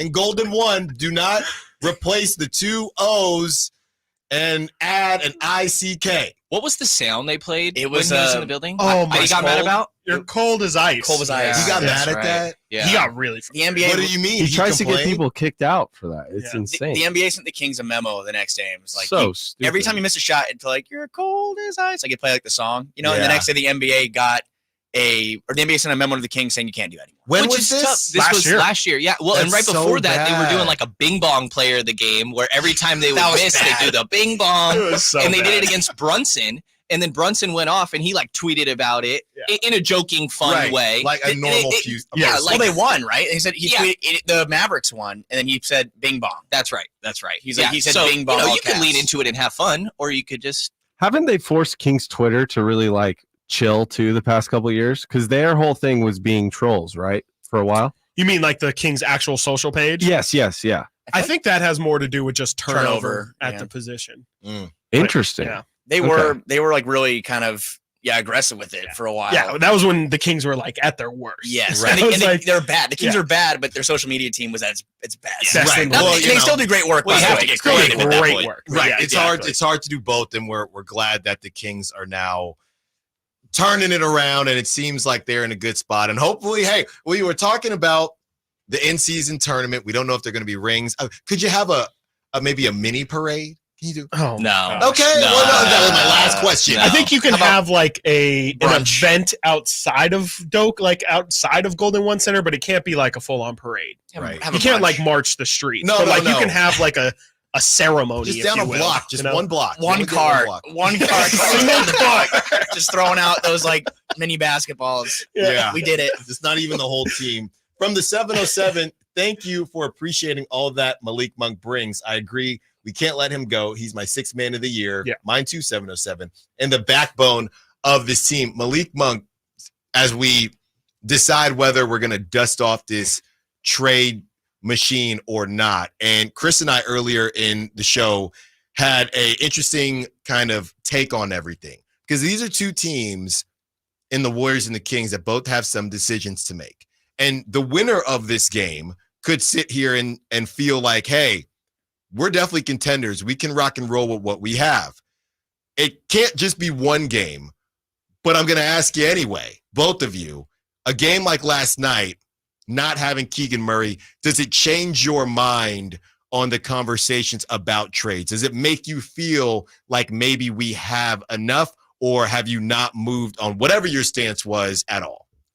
No, I mean, I still think that, yeah, it hasn't changed too much for me. I think that the Kings are knocking on the door, but they still need that third piece, you know, and maybe Keegan can develop to be that guy, but I wouldn't necessarily bet on it, even though I think that's a possibility. I still think eventually, like, this Monty McNair comes from under, why am I drawing a blank? Daryl Houston. Morey. Thank you, Daryl Morey. And they're extremely aggressive in trades. We've seen him do that. We've seen him do that with Kevin Huerter. We saw him do that with DeMontis Sabonis. And, like, you know, nobody thought he'd trade Tyrese Halliburton. I was having a conversation with Chris Biederman yesterday about, like, how do you go get that third guy? Most teams, it takes a young player and a handful of picks. And it's like, you know, Keegan is probably part of conversations, to be honest. But I do think that eventually, if you're talking about trying to get to championship level contention, like I heard you guys earlier, the Warriors might not be there. A win against the Warriors, I don't know, makes me feel like, oh, they're right there on the door. Sure. You know, so I still think eventually you probably need a third guy. Yeah. It's like a long conversation, right? It's like what needs to happen in order to be at a point where you need to make that move. I think, Chris, we talked about it briefly. Like, I think the New Orleans loss is kind of brought up like, hey, this team struggles with long teams with a lot of forwards that are versatile. And that's like Minnesota, who is missing. Yep. They're missing a couple guys. But, I mean, the problems remain. The Kings have struggled with teams with length. And I think OG Anunoby is the biggest name that Kings fans are enamored with. And Would he be the move that puts the Kings over the top? Maybe, but also at the same time, like Brendan's saying, I think if the Kings are going to make a move that's a swing for the fences type move again, like, if Anunoby, by the way, is a little different because he's on expiring contract, but it's going to hurt. Like, you have to make these moves that are going to hurt. Like, it hurt to give up Halliburton for Sabonis. I think Kings fans are mostly happy with that move at this point because the Kings are now a winning team. But if the Kings are going to make a move for one of those big names, I mean, people keep throwing Harrison Barnes out there, and it's like, I don't know if teams are looking at Harrison Barnes with too much value right now. It's going to take more than just Harrison Barnes. So that's the question: is the price going to be worth it? Because last year Monty McNair said no, he stuck with his guys. The only move he made was bringing Kessler Edwards, but I feel like we can all agree that this year that's not going to really be enough. They need to make one more move, in my opinion, if they're going to be a legitimate, I hate to say, I'm crazy even saying it, finals contender in the Western Conference. They need another big player, preferably a wing that can defend multiple positions. So it's just a matter of when is the right time, how much will it cost, and how much will it hurt? It doesn't have to be this year. Like, we saw them be so patient. I obviously, like, I think that you're kind of sitting in this same spot if you don't make that move, but you don't rush for that purpose. Like, how long did they hold on to Buddy and Bagley when we knew that those guys needed to get out 2 years? This is a long time. This is a long time, but just waiting for the right deal. So it doesn't have to be this year, even if we think that that's the next step. And when it comes to that next step, I mean, it's going to be tough to, I mean, like you said, Frankie, like it's going to hurt to have to get rid of some of those guys. I mean, it might have to be Keegan. It might have to be, who knows, Malik Monk if he's not in the future plans, or Kevin Huerter, or whoever it may be, Davion Mitchell. Do you guys feel like, Brendan, you kind of said that you're looking for that third star, but do you feel like that is the move, is getting that third star, or do you still feel like there is, there's tons of big names out there. There's your Zach LaVines, your even DeMar DeRozan as well, if you want to throw him in there. There's a couple, OGs and Pascals as well. Do you feel like that's the better route to go, is just to make that all-in move, or do you still feel like maybe they can maneuver around the edges, bring in Dorian Finney-Smiths, the Alex Carusos, the more role fringe 8, 7, 8, 9 guys, and maybe there is still enough on this current roster and you can just tweak around the edges? I think you can do that. I don't know that it takes you into that next caliber that we're talking about, though. Like, I do think there's still value in that, though. Like, I think Dorian Finney-Smith is kind of a weird in between. He's almost like a Kevin Huerter level addition, but probably better. I think Dorian Finney-Smith would be a phenomenal fit on this team. Like, you look at the team and it's like, okay, you need to improve the Kevin Huerter, Harrison Barnes spots, and maybe Keegan Murray, like just those 3 forward wings. And maybe that could be a Dorian Finney-Smith, and that makes you a little bit better. But I think to take that swing for the next star, you need a handful of draft picks available for you. You already don't have 2024. Say you trade 2026. All of a sudden, you can't trade anything until 2028. And you only have 3 picks available for you. But you could do a Royce O'Neal. You could do maybe a Alex Caruso. You could do like a small Torrey Craig or something like that. So that's your guy. I do like that guy. But yeah, I think there's small stuff that could make a difference. But I think you got to be careful because you need to keep your assets available to eventually make that move. What are the stipulations on the picks again? I think that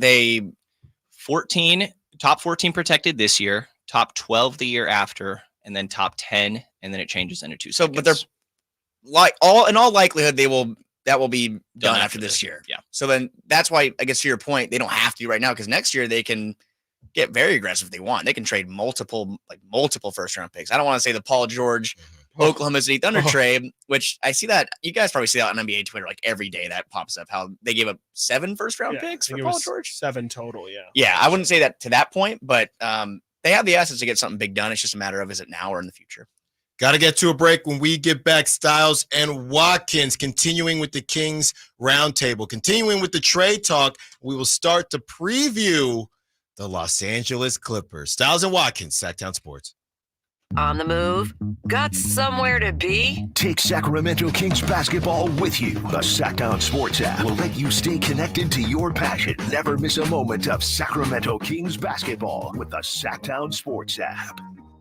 At Elk Grove Honda, we make sure every certified pre-owned Honda is one we'd buy from ourselves. At Elk Grove Honda, in addition to our lower prices, we include many benefits that a private seller just can't match. Our Honda-trained technicians only certify our Hondas if they pass a thorough 182-point inspection, and our certified pre-owned Hondas are under 5 years old, so you know you're getting the newest Hondas in prime condition. See our exceptional selection of lower-priced certified pre-owned Hondas in the Elk Grove Auto Mall or online at elkgrovehonda.com. I gotta get an Elk Grove Honda. Prestigio Jewelers Black November sale is on all month long. Get amazing doorbuster deals while supplies last. 1 carat diamond earrings only $449. Wedding sets starting at only $899. 70% off gold chains and much more. Get quick and easy credit approval and low monthly payments at Prestigio Jewelers. No credit, bad credit, even bankruptcy, you're approved. Prestigio Jewelers guarantees your credit up to $10,000. Shop designer brands such as Cartier, Gucci, Boulevard, and Citizen. Visit us today or online at prestigiojewelers.com. See store for details. At Jim Boy's Tacos, you get a ho lot of flavor for under $10. Our classic number 2 combo meal spreads cheer with a parm-dusted ground beef taco, scratch-made bean and cheese burrito, and a soft drink. So jingle on down to Jim Boy's or order online at participating locations. Guys, did you know your testosterone affects everything in your system, including how you feel and perform every day? Right now, Revive Men's Health Sacramento will check your testosterone for free. Knowing your T levels is the first step in understanding if you have low T. Your testosterone level impacts your energy, libido, sleep, weight, hair loss, mood, and even ED. Maintaining an appropriate T level can change your whole life. Most men start to see changes in their hormone levels in their 30s. Experience and results matter. So what are you waiting for? Get your T levels checked today by local, experienced, and trusted men's health experts. They've helped thousands of men since 2011. They're so confident they can help you, they even guarantee it. Call Revive today and schedule your free testosterone test, free exam, and free consultation. Call Revive Men's Health at 916-277-8599. That's 916-277-8599. Or visit revivemenshealth.com. Amazon will be delivering packages to your house. Let Amazon deliver customers to your business. If that sounds good and you want more in 2024, simply text digital to 916-766-5105. Who has the largest selection of golf merchandise in Northern California?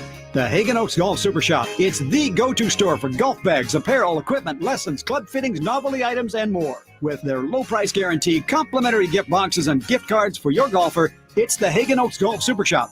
Add convenient online shopping and effortless after-Christmas return policy, and you'll see why the Hagen Oaks Golf Super Shop is the #1 choice for golfers everywhere. Fulton Avenue at the Cap City Freeway or online at hagenoaks.com. Sactown Sports. Call or text at 916-339-1140. Stiles and Watkins, Sactown Sports, taking up to 2 p.m. during our Kings Roundtable. Our Sactown Sports Kings insiders with us who do a great job as always. Be sure to follow Frankie Cardicelli on social media and Brendan Nunes as well. They always got it rolling for you as, you know, we're having conversations and, you know, hey, mic's on, Frankie. You wanted to say some things. We're going to take a quick respite from the Kings. You had some things to say about Popovich and the Kawhi situation. No. I want to know what your guys' thoughts are because I haven't had a chance to really talk to people about it. How, if anyone out there is not familiar, Greg Popovich in the middle of a game, Spurs and Clippers. Was that last week or something? Yeah, like that? I think it was over the weekend or and Friday. To pull it back to the Kings, this is all about fan engagement and how fans should act with Russell Westbrook coming to town. Or Marvin Bagley even. But can you imagine if, as Pop did, if the Kings fans are booing Russell Westbrook and Mike Brown goes to the microphone and says, "Hey, that's not how we do things here. Let's." I thought the fans would at least listen to Pop a little more. I didn't expect the booing to get louder.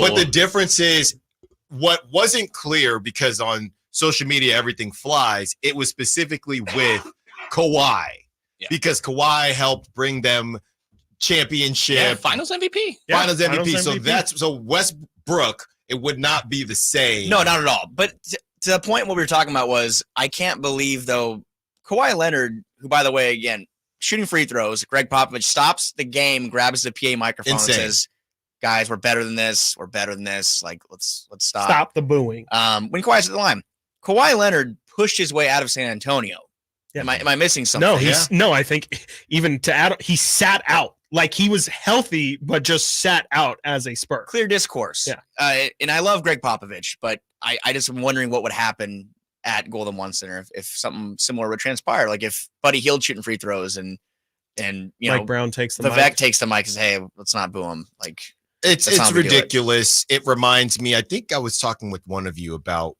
going to a private high school, but it reminds me of going to De La Salle and little old Concord and us booing at the basketball game, whatever team is there, and like our father, you know what I mean, the main guy, our dean, coming and saying, "Guys, come on, we're not going to act like that." I don't even really think it happens in college. In college, it happens rarely when I'm assuming the chant has like a curse word in it. Yeah, but just booing. Insane. No, it's insane. And my larger thing with Greg Popovich, to be honest, is I don't really know what his plan is, right? He's been in the game so long. Are you really going to stay for the development of Wembanyama? He's got a lifetime deal essentially with the Spurs. I think he's 76 years old. I don't know what. I don't know what. Hopefully he comes up on celebrity birthday so we can figure it out. I don't know what the situation is with Popovich. It's very confusing to me. All of it. Yeah, it just was a very confusing thing to me, and one that I wanted to get your guys' thoughts on. I just want coaches to get like one mic grab a month. Yeah, I think that'd be great. You get one public address. You're into it. I just thought it was unique. I was like, wait, what do you mean he grabbed the mic? Like, it's different. Pop does what Pop wants. I thought it was cool. I mean, I just thought it was really fitting. Like that's very on brand for Pop. Like Pop very much is I don't care. He is like the epitome of. And he lives it. Once a Spur, always a Spur. Like he takes these guys out to dinner whenever they're in town. Like the Popovich dinners are notorious. And I think it was just Pop showing that this is still one of my guys. Like even though it's been a while since he's even been here, like I still view this guy and love this dude like he's one of my own because he was at one point. And Pop is also a very philosophical guy. I'm sure he's like, it's stupid that 4 years ago, this guy was your guys' savior, and now everyone's trying to throw him out the building. So I don't know. I didn't mind it. I thought it was definitely unique, but and I don't want every single coach to do it, but I thought it was really fitting for Pop.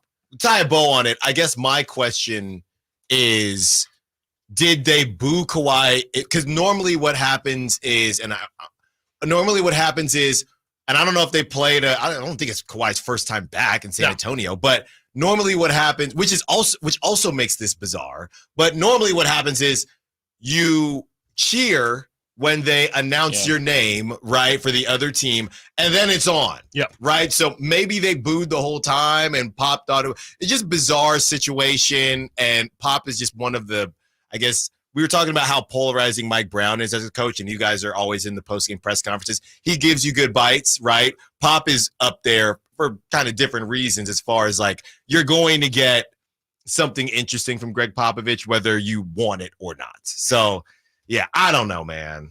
I don't know. He's a legend. He is. So you can't really say anything about it. But we can say some things about the old trade machine where, I mean, Brendan, yes, you and Chris Peterman were having a nice conversation. I'm just trying to finish my dinner here, and you're going back and forth on everything.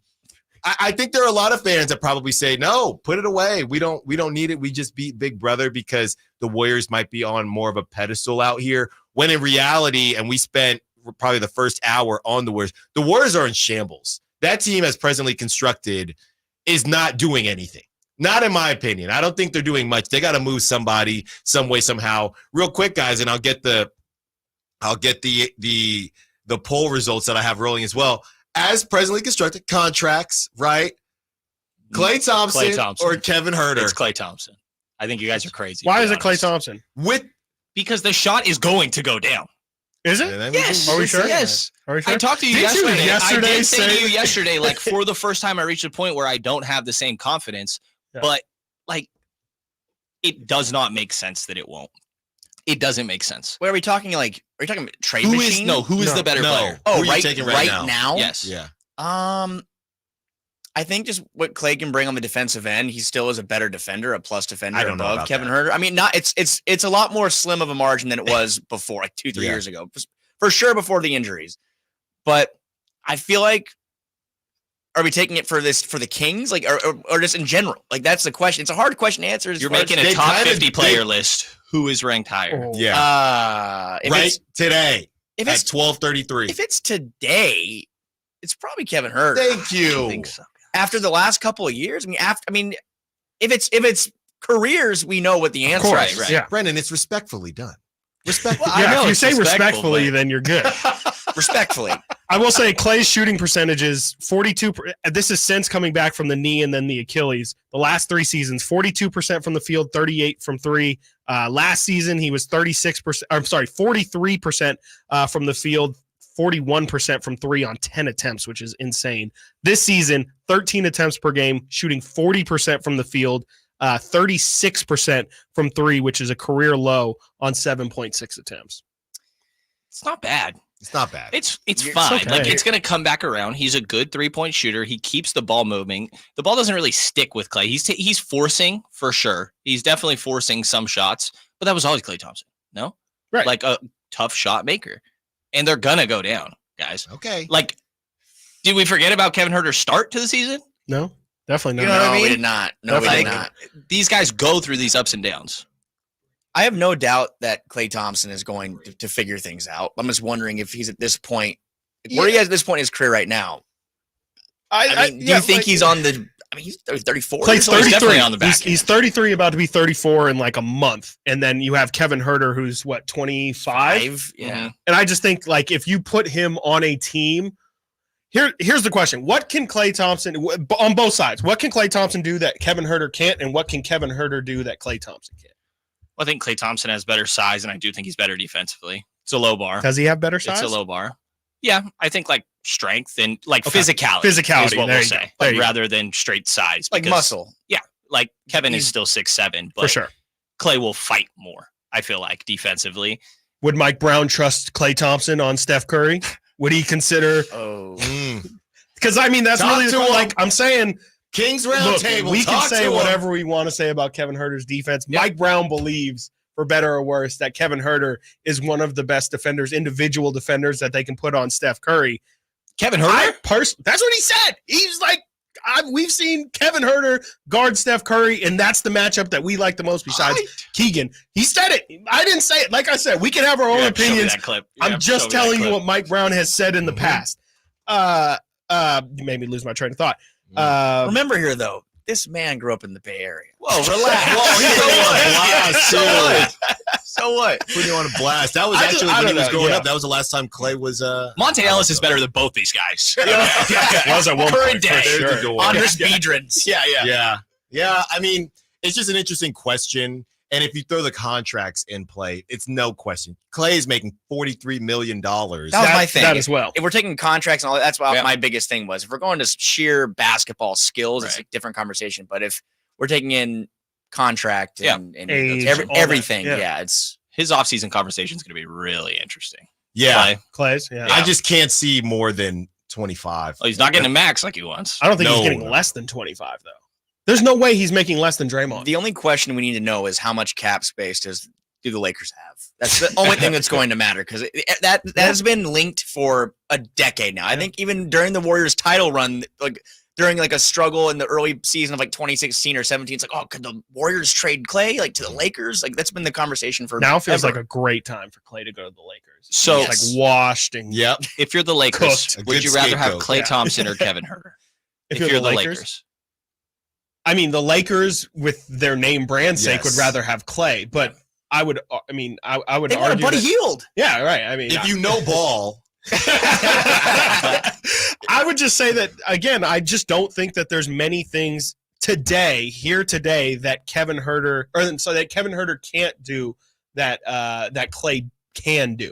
Like I can't imagine the Lakers scheming up a role for Clay that you couldn't just copy and paste and give to Kevin Huerter. They pretty much at this point are doing the same thing. And like Mike Brown came from the Warrior system. It wouldn't surprise me if he's quite literally in some circumstances just saying, this is quite literally what we would do with Clay. Right. There you go. At 169 votes and counting. Wow. So far. And we know that's a lot of Bay voters. That's a lot of Bay voters. And we are at 31% Klay Thompson. Wow. 68% Kevin Huerter, but I did say including contracts. The better question is Clay at 25 or Kevin Huerter at 17. And then I think Brendan has a much stronger argument as we get ready for the Clippers who are coming to town. They're already in town. You know, guys, I said something yesterday, and I'm not feeling any differently, but maybe. So initially I had said, if the Kings lose to the Warriors, they will lose to the Clippers. I heard that last night. Okay. Yeah. That's what I said. I actually agree. I said if the Kings, that one we'll never know, and I'm glad that we'll never know. I also said if the Kings beat the Warriors, they will handle the Clippers. But I'm getting to I was that like, he point. did not stop there. You said and the Nuggets. I don't feel the Nuggets actually worry me less than this game because of what we just witnessed. And I know De'Aaron Fox says all the right things, and I know that Mike Brown says all the right things. They got not the full monkey. They got like the monkey's arm off of their back last. Because they still owe the Kings, the Warriors, something. They got the monkey's arm and leg off their back last night, and you could feel it in the arena. And honestly, I was recording the last play of Steph. I didn't realize how close that shot was. Front rim. I did not realize. It was dead on. Let's just not talk about that. Dead on. Domas said he thought it was going in. That would have been insane. I would have walked out. He was right there. So it's hard for me. And a Clipper team that needs a victory, the Kings tend to find themselves. The same thing happened with the Pelicans. Zion says some crazy stuff, and we had a team meeting, and now we're good to go. The Clippers are a little bit fragmented. Hey, let's beat the Kings. This is a great opportunity. They're coming off a back-to-back. They just beat the Warriors. I'm starting to worry. We got to get to a break. I want to get your thoughts on the Clippers because I'm not moonwalking. I'm not Michael Jackson here, but I'm starting to worry a little bit. Stiles and Watkins, Kings Roundtable, Sactown Sports. Two of the best the NFL and NFC has to offer meet Sunday in Philadelphia. Purdy out of the shotgun, looks left, throws end zone. Caught! George Kittle in the back of the end zone. It's the Philadelphia Eagles, owners of the top spot in the NFC, versus the San Francisco 49ers, who have had this game circled on their calendar for months. Join Greg Papa and Tim Ryan for all the exciting action Sunday at 1 on your home for 49ers football, Sactown Sports. The pain of paying more and more for your gas. PG&E has increased their rates 4 times in the last 5 years, and the new forecast says PG&E customers may see their bills increase 32% by 2026. The good thing is there are steps you can take to protect yourself from these rate hikes, and better yet, American Energy may be able to help you completely eliminate your gas bill with a new ultra-high efficiency comfort system. Did you know SMUD offers huge rebates to eliminate your old gas guzzler? They can help you guide through the whole process. Seriously, listen to me. You go to the SMUD website. There's tons of rebates available, but it is confusing on how to do it. Listen to these rebates. $2,500 from American Energy, $3,500 from SMUD, $1,000 from Caltech, $2,000 home system upgrades. That's $9,000 in rebates. Let American Energy help you out at 916-520-9990. Call 916-520-9990 now. Do you have heart failure and often hear, "Those stomach issues ruined your birthday"? "You're too tired to play catch, Grandpa." Sweetie, you haven't touched your tools since the carpal tunnel syndrome diagnosis. If these seemingly unrelated symptoms sound familiar, talk to your cardiologist. Ask about transthyretin amyloid cardiomyopathy, or ATTR-CM, a rare and underdiagnosed disease that gets worse over time. Learn more at connecttoyourheart.com. That's connecttoyourheart.com. Sponsored by Pfizer. This is Jeff Scott. Did you know there's a way to outsmart COVID if you get it? Now there are medicines that can treat COVID whether or not you've been vaccinated, which is great news, especially if you're over 50. If taken in the first 5 days of having symptoms, COVID medicines can help stop the illness from getting serious. Call a healthcare provider or the statewide COVID hotline at 833-422-4255 to learn more about COVID medicines. Brought to you by the California Department of Public Health. What's for dinner? Burgers? After last week, no thanks. Avoiding foods due to fear of diarrhea, gas, bloating, stomach pain, or loose, oily stools? It may not be just stomach issues. It could be EPI, or exocrine pancreatic insufficiency. EPI can cause uncomfortable symptoms because it's a condition where the pancreas doesn't release enough digestive enzymes to break down food. But EPI can be managed. Use the symptom checker on identifyepi.com and talk to your doctor about your symptoms. That's identifyepi.com. Sponsored by AbbVie. Yep, 'tis the season. Hi, if you're like me, you take pride in your gift giving. Well, I've got a terrific idea for you. Gift cards from the Good Feet store. Okay, so arch supports aren't exactly what they've been hinting for, but you know they'd love them. And with the Good Feet lifetime warranty, it's a gift they'll enjoy forever. Buy a Good Feet gift card now, and Good Feet will boost its value 20%. That's a 20% gift free from the Good Feet store. If you have someone on your list who's on their feet all day, has sore feet, knee, hip, or back pain, or even plantar fasciitis, maybe needs an energy boost, or just wants to maintain their active lifestyle, a Good Feet Arch Support gift card could be the perfect gift. The Good Feet store in Sacramento, Roseville, Stockton, Modesto, and Vacaville. Online at goodfeet.com. Right now, the sewer system is probably the last thing on your mind. And that's okay, because at the Sacramento Area Sewer District, it's our first priority. If you have a sewer problem like a slow drain or a backup, call us first, day or night. Live and local. Live and local. This is Sactown Sports. Stiles and Watkins, Sactown Sports. One more segment for the Kings Roundtable. Frankie Cardicelli and Brendan Nunez are Sactown Sports reporters, insiders. They do it all. Be sure to follow them on social media. They got what you need. Guys, this is coming out from The Volume. The Lakers appear more keen on acquiring DeMar DeRozan than Alex Caruso than they do pursuing Zach LaVine. It's a bad contract, Zach LaVine. Interesting. It's really, honestly, very bad. I didn't. So bad. It's a lot of money. It's like, I think it ends at $50 million in 3 years. I just remember, I didn't know it was that extent. I thought it was like in the 30s, but nope. Not that guy, pal. Not that guy. Somebody thought he was. I don't know what they thought. He's pretty good. He's pretty good. He's pretty good. He just takes the right He is spot. not that good, though. No, he's not. No. Let's just say that But Vlade. You go ahead. He's just right on that fringe where it's like, if you're the team that's he's on, you kind of have to give him that because you don't want to let him just somebody else is going to give it to him. If you're on the team that he's on, which again, I would probably say if you're paying him that much, you're not a winning team. I think the problem is if you're a winning team, are you going to is that the dollar Is figure? he your guy? He could be your two. Exactly. He could be your guy. Could he be your second guy? I think so. That Chicago team was really good, but we're talking about 20 games. But what are you Lonzo doing? was healthy, Chicago can send back half his contract, and then let's have a conversation. Yeah. If he's a number 2, right? I think in LA he makes a lot of sense. He does. No, he makes a lot of sense. A team that can cover up all of his defensive stuff, and they have other playmakers. Like I think his big thing offensively, he's a shot creator, but he's not a great playmaker. That's where the development really should have came, right? Because the defense, he is what it is. Yeah. But I mean, I think LA is the right type of team for him. I agree. DeRozan almost seems like a weirder fit spacing wise. It's definitely a strange fit for spacing, definitely. And I mean, he's also an older guy as well, so you don't get. I mean, I don't know if you want to add LeBron and AD, who's pretty much spiritually a 38-year-old guy. Yeah, I don't know if you want to throw DeMar DeRozan in that as well. But let me just add real quick. I think we owe Vlade. Some people owe Vlade an apology. I think so. The discourse on social media when the Kings extended that offer to Zach what was LaVine, that offer sheet? It was 4 for $80. I think so. Nothing. That's $20 million. It was really bad.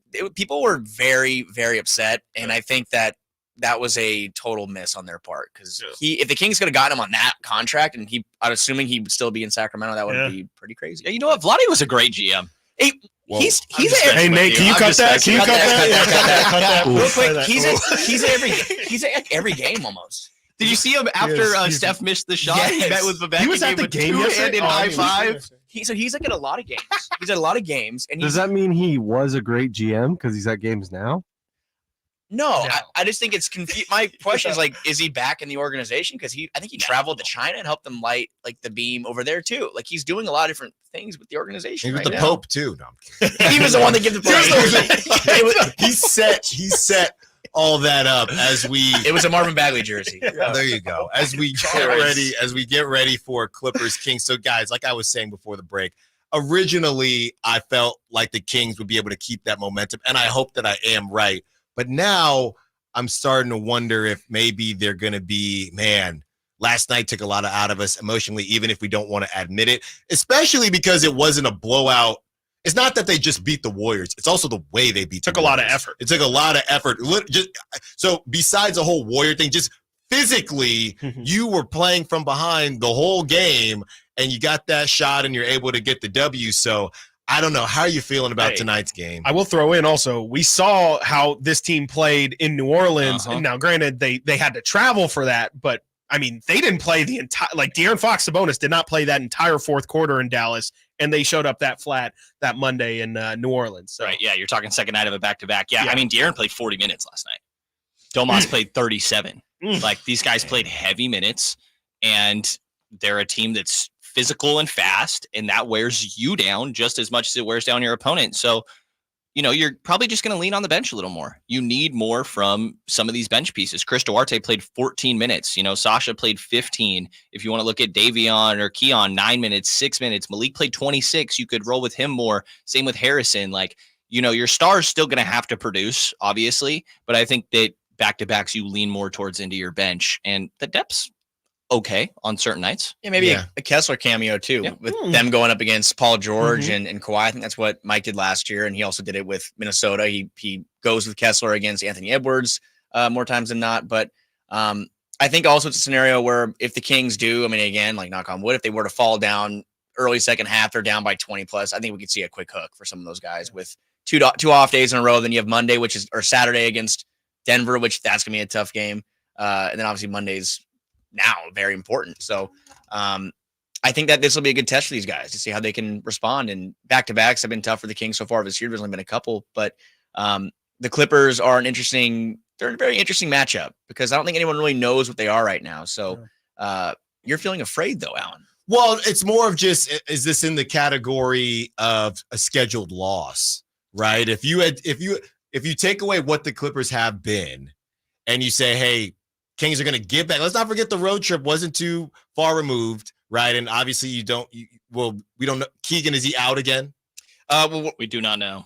Okay. Injury report should be out in about 45 minutes. That could be a fresh body for tonight. If he was he was upgraded from out to doubtful yesterday. If he's up to questionable today, I mean, that might mean he's getting pretty close. And that's also a fresh body if he's available to play. So, right. So just giving all of that, now I'm thinking, okay, well, if you were to look at that schedule and say, dang, Kings are going to come back from a pretty tough road trip, play well, right? And then have a back-to-back with the Warriors and then the Clippers. At this time, you don't even know James Harden is on the Clippers, but you can assume health. You'd say, I could see them splitting that game, right? I could see them splitting those two games, right? Well, I feel like in recent years, absolutely. I think if you were to show me that schedule opening night last year and were to look at, you know, oh, wow, the Kings have a back-to-back against Warriors and Clippers. Those are two losses. That's what I would have said at the beginning of last year because I didn't know what this team was. But now, with a full season under their belt, everything that we know what this Kings team is, I don't really look at it that way. I'm not sure how you guys view it, but I don't really look at any game for the Kings and say here, maybe against like Boston on the road. Or Houston. Or like if they or Houston, I guess. Or New Orleans. Yeah. Or okay, we'll talk about Monday later, I guess. But I don't really look at any game though, going into it and say, wow, the Kings are really just going to be completely outmatched. If all their guys or most of their guys are playing, I think they have a chance, as good a chance as anybody. But it depends on who's available. We don't know if maybe something flared up with other guys last night on back-to-back. It's tricky. We'll see what the injury report says. Hopefully, you know, Fox, Sabonis, all those guys are still playing. But if they are and there's, you know, missing Murray tonight, I don't see any reason why the Kings can't go out and win tonight. Yeah, they could put up 130 any given night is really what it comes down to. And that's enough to win a game as long as you play halfway decent defense. And the theme these last couple of games is first half defense just doesn't exist. And then all of a sudden they turn it on in the second half and lock in. You know, I don't love that formula, but it's worked. I do have to correct myself. See, a lot of different shows out here in these streets would have just kept it going and given you that false hope. I do have to correct myself. I had the NBA.com set to wins. And Chris, after the break, after I give the city of Sacramento hope and tell everybody that the Kings have a top 10 defense, Chris didn't even want to say it. He goes, I literally was like, there's no way that's believable. Alan, are you sure they're a top 10 defense? I said, yeah, look right here. And then I see it was highlighted on wins. We then put it to defensive rating, and the Kings are currently 17th. Yep. So progress.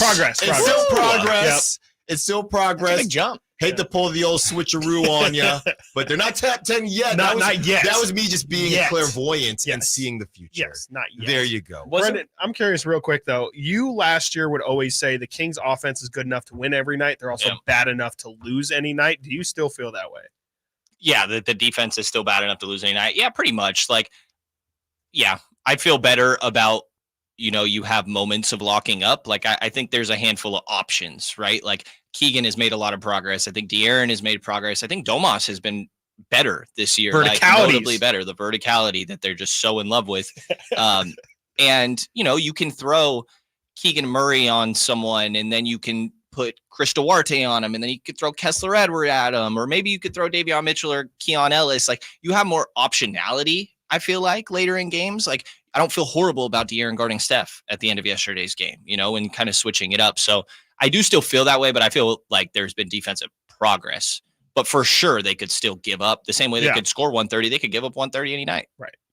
Yeah, I mean, where's this coming from? Why y'all down right now? I don't know, the energy you can ride it, right? You can ride it like Genuine, and that would be great. But I'm not like Genuine. Is that Genuine? No. Is it? It could be. I think it is. Yeah. No, it is. Ride the wave. Genuine's a that's Rob. surfer. Yeah, we got you. I will say this: after a game like last night, which is insane in the finish, the way that game unfolded is wild. It would have been nice to have another extra day, just kind of let it. Yeah, let marinate. it. Okay, thank you. Yeah, that's where I think absolutely. I'm excited to get back out there and watch Kings Clippers. Yeah, suck it up, Frank. No, I'm ready to go. I'm well rested. See, now I'm getting Frank. Look, I'm just saying we heard this question when the back-to-back. When they had to play the Pelicans and the conversation was scheduled loss. So I'm just saying, would you put if they do get it, would it be in that realm? No, that's an excuse. Scheduled losses do not exist. Whoa. That's not really true. Like sometimes there are tough scenarios that you're placed in. But if you go into a game thinking it's a scheduled loss, then you lost. I think last year the Kings had a back-to-back on the road against Golden State and then at home against the Bucks. And I think, or 2 years ago that happened. And I remember that's pretty scheduled, don't you think? Yeah, but like you have a chance, is my point. This isn't like they can't win this game. They're just totally screwed because of the schedule. Like there's a chance. So you're saying there's a chance? There's a chance. There's a chance. Keep your tickets, folks. Keep your tickets. come to Golden One Center. Don't let Allen sway you the other way. Yeah, you're just scared of the beam. No, too much, too bright. No, the beam. Are the lights too bright? Is the beam too bright? Who was that? Not DeAndre Jordan. Oh no, wasn't it Allen from Cleveland? Sactown Sports? Yeah. No, from Cleveland. Oh, Jared Allen. Jared Allen, when he said the lights were much brighter than I expected. The beam was much brighter than I expected. And I love it. All right. Sactown Styles, all he does is light the beam. And that's all that Brandon Nunez does and Frankie Corticelli. Thank you guys for the first full-on Kings Roundtable. Wow. We hope to see you again next week and keep up the good work. You're going to be in the building tonight? Yes, we'll see you there. We'll see you at dinner. Hopefully it's you won't see me. I got to take a break. I got to hang out with the little one. All right. I got to hang out. But I will be there Saturday against the Nuggets when they beat the Nuggets. There we go. That one, trust me, that one I'm very confident. Of course. Yeah. Thank you for having us, guys. Looking forward anytime. to next time. Glad to be here. Anytime. There you go. All right. Got to get out of here. Got to get to a break. When we get back, we will continue to preview the Clippers and what they've been doing. Should you be worried the same way I am? We'll talk about it. Stiles and Watkins, Sactown Sports. It's that time of year again. Sactown Sports is welcoming Santa back to town for the 40th annual Santa Parade, Saturday, December 9th in downtown Sacramento. Grab the family and join us as we celebrate Santa's arrival with marching bands, superheroes, cheer squads, and more. Parade starts at 10 a.m. at 14th and N. We'll see you Saturday, December 9th in downtown for the Santa Parade with Shriners Children's Northern California, California National Guard, and Attic Man Heating and Air Conditioning. Get more information at SactownSports.com. All new spring deals are here at Lowe's. Start planting your garden this weekend with Bonnie 11.8-ounce vegetables. Buy 4 for $10. Plus, liven up your patios and decks with fresh blooms. Select 1.5-gallon hanging baskets or 2 for $20. Lowe's knows spring. Lowe's knows home improvement. Offers valid through 5/17. In-store only. Actual plant size and selection varies by location. While supplies last, excludes Alaska and Hawaii. If you're a business owner, Mercedes-Benz of Stockton invites you to take advantage of a 4.9% APR for up to 36 months on select 2023 Mercedes-Benz Sprinter vans. And since new Sprinters qualify for the Section 179 tax deduction, you can save up to $6,000 on your new Sprinter. Mercedes-Benz of Stockton, sales, service, and a dedicated commercial van department to help your company with any job. mbofstockton.com. Whitey here reminding you that not all grills are created equal. Give your family a real treat. Bring out all the flavors of the holidays with the amazing Napoleon Prestige line of outdoor cookers. My Napoleon Stainless Steel Pro Series gas grill is turning me into a pro. Napoleon Grills has features other grills can't match. They're built different, built better, built to last, complete with a lifetime warranty. I may never want to cook indoors again. All made with premium steel that boasts absolute quality. Just go to Napoleon.com for your nearby Napoleon Grills dealer. Napoleon Grills. Now is the time for the best selection of grills and fine accessories for the holidays. TruckSmart knows truck and SUV owners love gifts for their vehicles. Whether it's a work truck or a daily driver, TruckSmart can help you make them happy this holiday season. Truck steps, trailer hitches, toolboxes, suspension products, off-road gear, and more. TruckSmart stocks the right products that fit and last for years. Need help with an install? Trained techs are on hand to get it done right. For 35 years, TruckSmart has been the source for great products and service. Visit TruckSmart today in Rockland or Auburn. TruckSmart, your truck's gonna love them. At Jim Boy's Tacos, you get a ho lot of flavor for under $10. Our classic #2 combo meal spreads cheer with a farm-dusted ground beef taco, scratch-made bean and cheese burrito, and a soft drink. So jingle on down to Jim Boy's or order online at participating locations. From the Power Business Technology Toshiba Studios. KHTK AM Sacramento. KYMX HD2 Sacramento. Sacramento's official home for the San Francisco 49ers. Touchdown! San Francisco! Sactown Sports.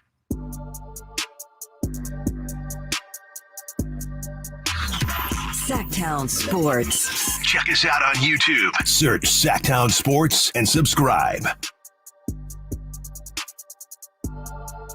Stiles and Watkins, Sactown Sports. Thank you again to Frankie Cardicelli and Brendan Nunez, our insiders for the Kings. Feels so for empty in here Sactown Sports. I know. Now, man, we normally do this just us. I know. That's normally what goes down. So shout out to them for helping us out and doing the round table. We will have them every Wednesday. Yep. So be sure to not miss them being a part of the show and to follow them on social media. They got great stuff. Also do stuff on SactownSports.com. So keep an eye out for all of that content. Everything Kings related, we got you covered. And also, if you're running around and can't watch the game tonight, you can also listen here yes, you can. At Sactown Sports, the flagship for the Sacramento Kings. All right, it is time to talk some Los Angeles Clippers. Oh, boy. I mean, do you think that they're broken? Are they done? Have you decided? Because that's one thing I didn't get to with Brendan, even though we had him for an hour. Because the last time I talked to Brendan, that was about a week ago about this. Last Wednesday. And he said he doesn't think he's not out on them yet. Yeah. Since then, they lost to the Nuggets without Jamal Murray or Nikola Jokic. Yes. I don't know what Reggie Jackson went and crazy. Reggie Jackson looked like Allen Iverson. I don't know what to do. I do not know what to do with the Los Angeles Clippers. Yeah, I mean, they're a really, really confusing team. It feels like, I mean, just when you have that level of talent, like when you throw out Kawhi, Paul George, Russ, and Harden, it feels like that's a roster that you should respect, and you should have fear that they could, run you out of the gym on any given night because of just how talented those guys are together, regardless of how well it fits. But at the same time, when you watch that team, it just looks like four individuals playing on the same court. It looks like AAU. Yeah, it looks like an AAU team. They are so disjointed. They have no idea how to play off of each other. It's a lot of, okay, his turn. Okay, now it's my turn. Or, hey, I'm hot right now, so everything's going to run through me. And also, I mean, pretty much, it's kind of funny. It's never Russ's turn either. Ever. He's taking like 6 shots a game and getting to the line 8 times or whatever. But it's just a lot of, look, if Paul George has the ball, and the problem is, and the reason why I never believed it was going to work even before they added James Harden, it's just there's a lot of isolation ball of like all three of those guys, and now all four of those guys are all best in isolation situations where you're clearing it out and you're saying, forget it. I'm Kawhi Leonard. I'm Paul George. I'm Russell Westbrook. I'm James Harden. I can take this dude off the dribble and create a shot for myself, or, have the defense collapse on me and create an open look. The problem is, if that's your offense, it's again just a his turn, my turn, and there's no cohesiveness to the offense. And it also really lends itself to guys like James Harden essentially being a glorified spot up shooter. And that's just not where those guys are going to thrive, because they're used to having the ball in their hand all the time, and they just don't. And it's getting used to having the ball every so often instead of every single time. Yeah, and I know, again, overused sports term. We got to get a sound effect for every time we use an overused sports term. There's only one ball on the court. Yes, there is. Like the bee! That could be it for today, and actually moving forward, because we talk about it all the time. Oh, Kevin Durant is going to the Warriors, or whoever in Brooklyn, right? Kyrie and KD and James Harden. But this is the actual one, though. Yes. This time is for real. We're for real this time. And, the Clippers, 4 of 6. They've won 4 of their last 6. Yep. They're 7-9. And, Chris, you did a good job highlighting this going into the season, at the beginning of the season with the Kings, and how the Kings are that perfect opponent for all teams. Yeah. Right? If you are viewed as, I guess, quote unquote, better than the Kings, you can say, hey, yeah, that's why we're a level above them. Like if the Celtics beat the Kings, they're just a good win. Of course. They're a good win, but they're not a bad loss, right? And that's where I think a lot of teams feel like they're playing with house money. Yep. You know what I mean? So I think that's what the Warriors have kind of taken in the way that they play the Kings. But if the Clippers get this win, they're beating a team. Nobody cares about the back-to-back, right? No. Nobody nationally. No. The Clippers are getting a win against a team who just beat the Warriors, who beat the Timberwolves, who have been just moved on to the knockout stage. Right. The Clippers have that, and if they lose, hey, the Kings are a well-oiled machine right now, and I think that's what the Kings are dealing with. Yeah, nobody is scared of them in a way where, we're sheepish. They're all seeing it as an opportunity. And like you said, going from the hunter to the hunted, that's something they're going to deal with all season long. Yeah, no, and it shifts on a night-to-night basis. I know Mike Brown is instilling in these guys that they're the hunted now, but I really do think that it changes on a night-to-night basis. I think last night, they didn't feel like the hunted, did they? They felt a lot more like the hunter. But to your point, exactly, tonight is a night where they feel like the hunted, where, like you said, the Clippers are using this to, if they get the win tonight, they're going to say, well, that was a really good team that we just beat. And if we can beat a team like that, well, then look at the talent around us. Why can't we beat, or at least make the playoffs? And, the Kings are a team that we're probably going to have to play in the playoffs. And we just showed that we're at least to their level. So absolutely, this is an opportunity or if you're the Clippers, you're looking at this as an opportunity to kind of get things right. And maybe you've been joking about the Clippers having an all-team meeting before this game. I'm telling you, I can't confirm that it happened, but I know it happened. It might happen after or they might have to they might be able to save it if they beat the Kings tonight, because that might be a true galvanizing effort that makes them feel like, okay, yeah, like I just laid out, we just beat a good team. So aren't we, by virtue, a good team? We're better than the Warriors. Yeah. We're better than any team that the Kings have beaten.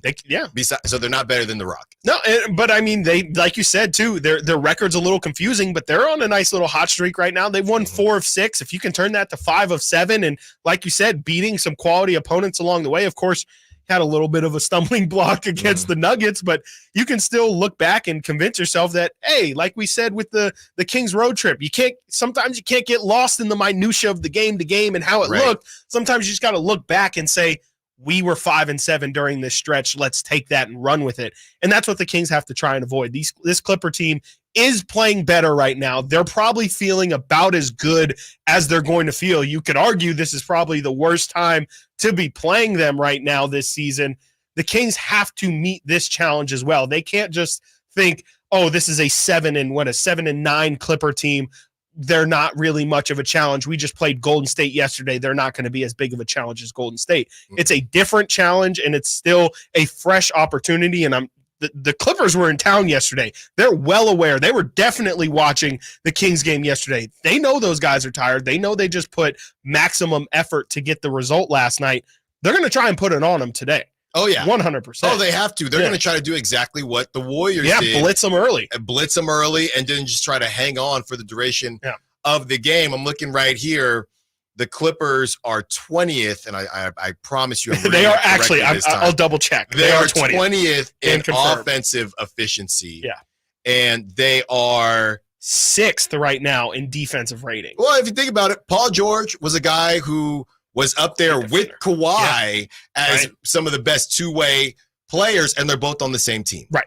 So you put them on the same team. Russell Westbrook, he's going to give max effort. Yeah, he's physical. And James Harden is James Harden. You can fight through James Harden. So there you go. I don't think that the Kings will sleep. Yeah. I just worry that a lot was taken out of them. And I do worry looking forward. It's a weird schedule. You have a back-to-back Tuesday, Wednesday. Then you don't play again until Saturday. That's a long So you're rest. chilling. Yeah. That's a You're chilling. long You might rest. be looking forward to the home-cooked meals and, hey, we get a big rest and we can just relax and we just got to take care of the Clippers real quick. So you cannot think about it like that because that is how a team will sneak up on you. I think that the big names from the Clippers will help them to not sleep on the Clippers, but it's a combination of that, and it's a combination of the minutes that were played, and our guys had them, Brendan and Frankie. You had some big minutes being played. De'Aaron Fox played 40, Sabonis played 36, Crazy. Herter played 32. So you got to think about that. And Mike Brown, as always, that's why he's reigning coach of the year, has some decisions to make. Yeah, absolutely. And I think it's going to be interesting. Yeah, if Keegan can go tonight, you would assume that they're probably going to play him with no limitations because of how much everybody played yesterday. And, I think Brendan said it. He's completely right. You got to lean on some of those bench guys. I don't know if Malik Monk is capable of having another 20-point performance, but, man, I'm sure everybody remembers last year in that Clipper game, which, I mean, everybody. Through this Thanksgiving, I was, like I said last week, I was in Long Beach. I had like 3 or 4 people walk up to me in Long Beach after they heard what I did and they do for a living. And they were like, the first Kings game I watched last year was the Kings Clippers game. Yeah. And man, after that, I was a believer. I loved y'all. And I was like, you guys are legit. You guys really have something going on. Yeah. And I mean, just something about this matchup brings out the best in both of these two teams. And I definitely am not predicting a 176-175 matchup, but I think with the talent that could be thrown out there tonight, I mean, there's a chance the Clippers are deep. They've got their 4 stars who maybe aren't living up to their potential, but they've got guys like Bones Highland. They've got Daniel Tice. They've got I'm sorry, not KJ Martin. They've got Norm Powell and Terrence Mann. Like last night, the Kings kind of showed a little bit of, yesterday I was saying I kind of jokingly was like, you got to stop everybody, but seriously, you can't let Dario Saric get 10. You can't let Moody get 11. Same situation with tonight where, okay, sure, maybe the focus of the game plan is don't let Paul George get 30, don't let Kawhi get 30, but you also can't let Norm Powell, who was ridiculous last year in the playoffs, can't let him get 20 plus, can't let Terrence Mann be a physical defensive presence, can't let James Harden or Russell Westbrook for that matter turn back the go clock. crazy. And so it's like trying to plug holes, man. Like if you're in a box and that thing is surrounded by water, you gotta plug all those holes, and it's really tough to do, especially on the second night of a back-to-back. Yeah, we'll see if they're able to do it. All right, got to get to a break. When we get back, there is a player that did not play against the Kings last time the Pelicans faced off against the Kings, but he most likely will be there for the next round of the in-season tournament. Who is that? Stiles Watkins, Sactown Sports. Will Kyle Shanahan and the 49ers brass go all the way this season? Could the Niners win their first Super Bowl since 1995? Join us throughout the season to hear all the games and all the analysis on Sactown Sports at SactownSports.com. This time of year, big box tool stores start to sell a whole bunch of not tools, from dancing Santas to plastic trees. At Northern Tool and Equipment, we'd rather sell you a 4-horsepower chainsaw fitted with a full chisel chain to cut down your own tree. And we have wood chippers come January. Because, mulch. We're cutting prices on your favorite brands this holiday season. Save on Milwaukee, Ingersoll Rand, and Metaltech in-store or at northerntool.com. eBay Motors is here for the ride. 120,000 miles of night drives, daily commutes, and who knows how many. Are we there yet? Through countless fixes, elbow grease, and a new radiator, you kept your ride alive. With eBay Motors, you have over 122 million parts to keep it running. And with eBay Guaranteed Fit, they'll be the perfect fit every time. Plus, at these prices, well, we're burning rubber, not cash. Keep your ride or die alive at ebaymotors.com. Eligible items only. Exclusions apply. Light the world with the giving machines. Experience the joy of giving this season and helping those in need. Now through December 10th at the Galleria Mall in Roseville.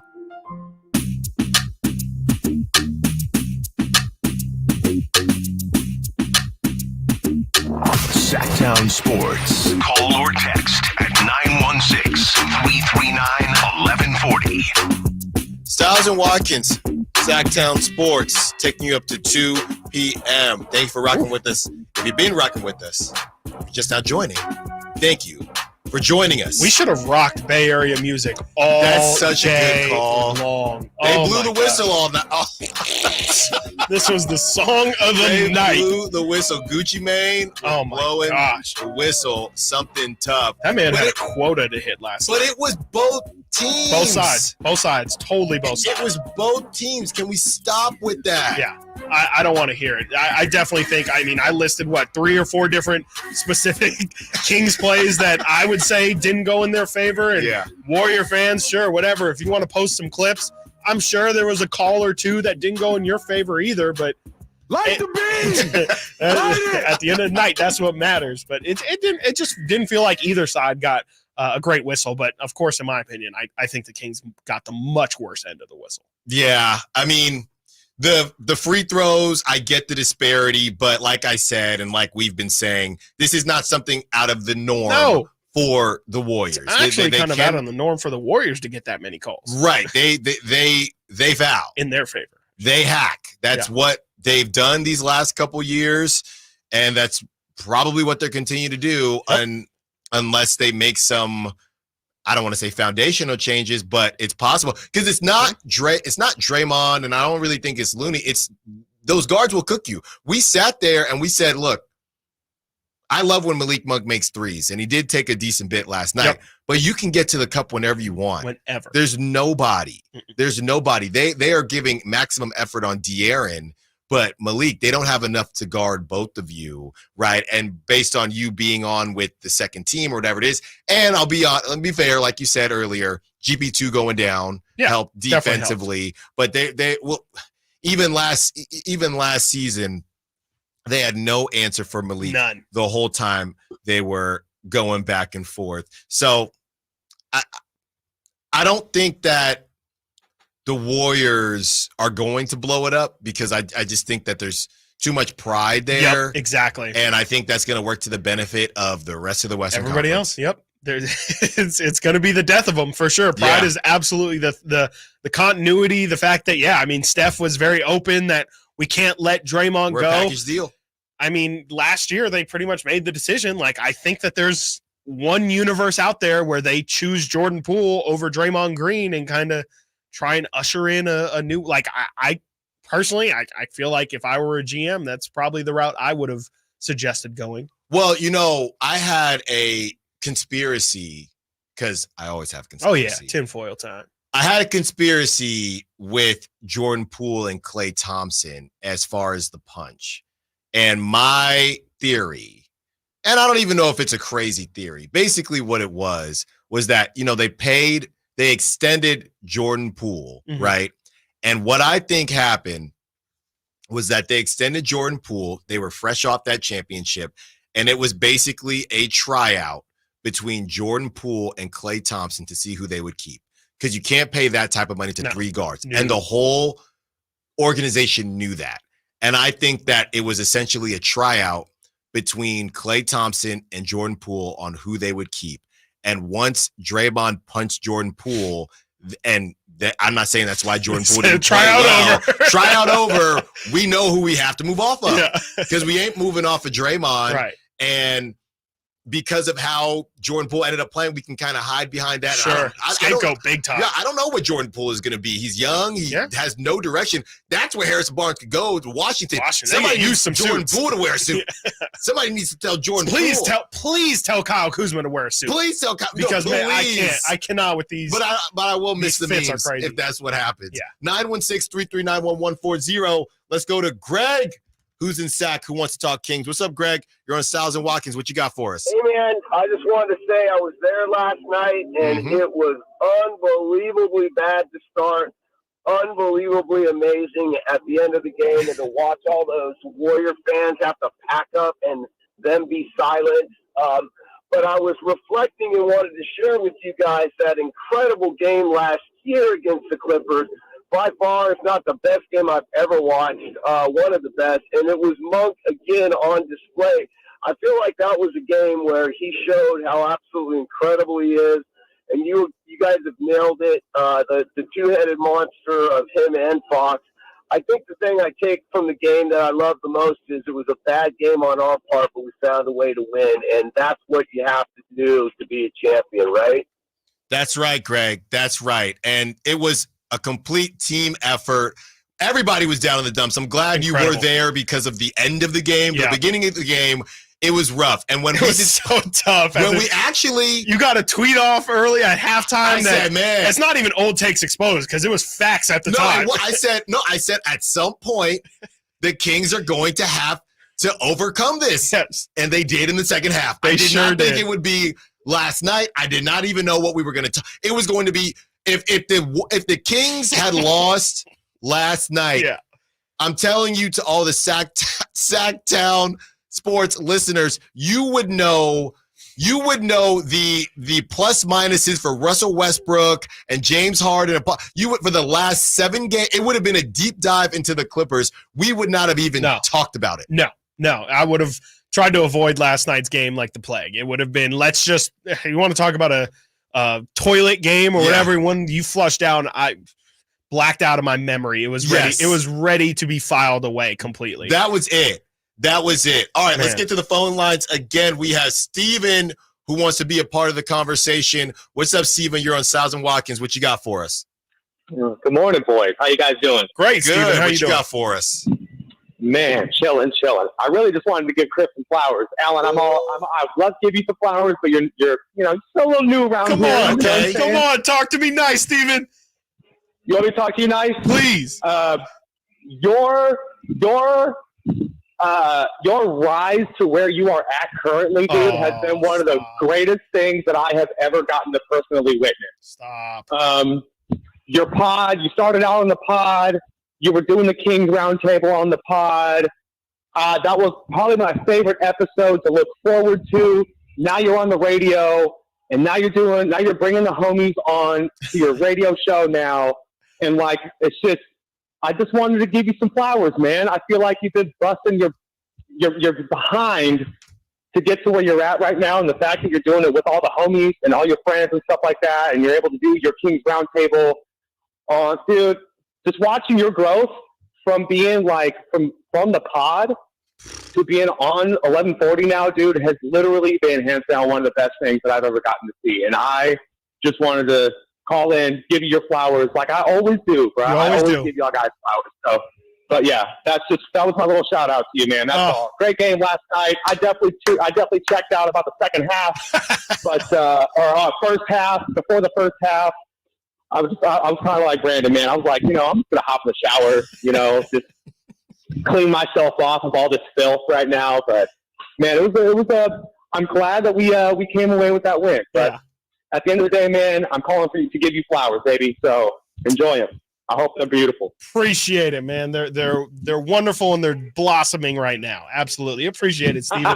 Means a lot to have you listen all the way from the beginning, man. Thank you. Thanks for the call, Steven. That's great stuff right there. Appreciate it, man. No, that is great stuff. Can we go to break, please? Yeah, We're close. I We're can't, close. man. This might be the first Don't break choke that we me hit up on air. This is the first break that we hit on Jeez, time. man. Come tonight. We're on. close. We're close. I mean, you hear something like that, I know that's got to make you feel good. It's great, man. Sacramento's awesome. I Mhm. love this place. I love this town. Love this city. Love this team. And I mean, yeah, it's awesome to be able to talk about this team, especially now. I mean, I feel blessed that we're at least talking about a good team here. Right. I've been working at this station for 9-10 years now. We've all been following We've seen this some team. things. We've seen some things. We've seen some bad teams. Yeah. And poor people. I'll give flowers if we're in the mood of giving flowers. Poor people like Jason Ross, who's been here as long as Frankie's been alive, and Carmichael Dave, who's been sitting in your chair for years now. Like, they've had to talk about bad basketball teams every single day. We're talking about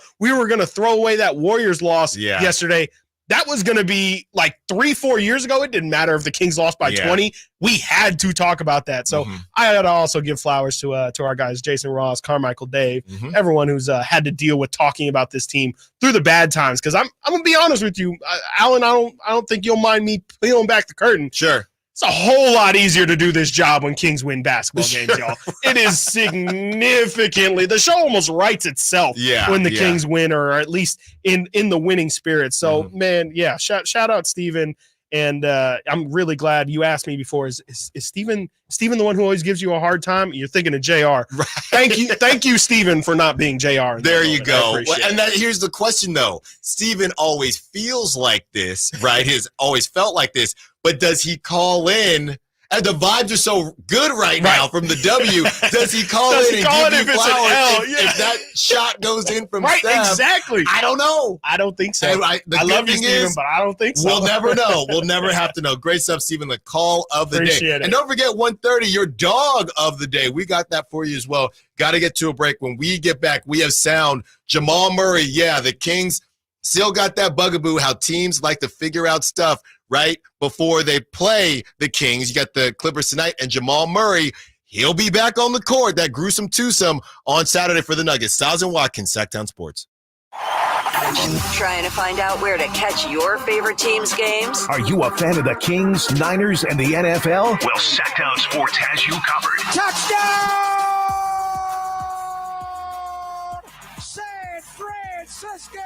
It's all on his shoulders. Knocks. He fires for the win. He's got the triple. Catch all your Kings, Niners, and NFL games all year long on Sactown Sports and SactownSports.com. At Elk Grove Honda, not only do we have a great selection of pre-owned certified cars at very fair prices, but every one of our pre-owned automobiles are treated with kid gloves with a 182-point inspection that covers everything from unibody to tires to brakes and engine filters. Then our certified cars receive a mobile oil change and fresh fill-up with full synthetic mobile oil. We know you have lots of choices of where to purchase your next car. Come to Elk Grove Honda, home of the 182-point inspection and mobile oil change. We're in the Elk Grove Auto Mall, Highway 99 at Elk Grove Boulevard. At Elk Grove Honda, we make sure every certified pre-owned Honda is one we'd buy from ourselves. At Elk Grove Honda, in addition to our lower prices, we include many benefits that a private seller just can't match. Our Honda-trained technicians only certify our Hondas if they pass a thorough 182-point inspection, and our certified pre-owned Hondas are under 5 years old, so you know you're getting the newest Hondas in prime condition. See our exceptional selection of lower-priced certified pre-owned Hondas in the Elk Grove Auto Mall or online at elkgrovehonda.com. I gotta get an Elk Grove Honda. I always approach the holidays with a sense of excitement and a time to be with family. Hi, this is Frank LaRosa for Naturewood Home Furnishings. For me, the best times were when there were 3 generations all celebrating together. Today, we're the grandparents, and the holiday spotlight shines on my grandson. And I hope he'll remember holidays the way his papa does. Right now, Naturewood Home Furnishings will help you create your own kind of holiday memories during their holiday home sale.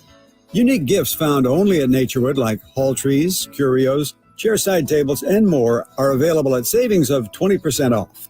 During Naturewood's holiday home sale, you'll find savings all around the store for every room in your home. Find your perfect bit of Christmas for your home at Naturewood Home Furnishings holiday home sale going on right now. The memories you make with your family will live with you forever. Naturewood Home Furnishings off Highway 50 at Hazel. Look for the water wheel.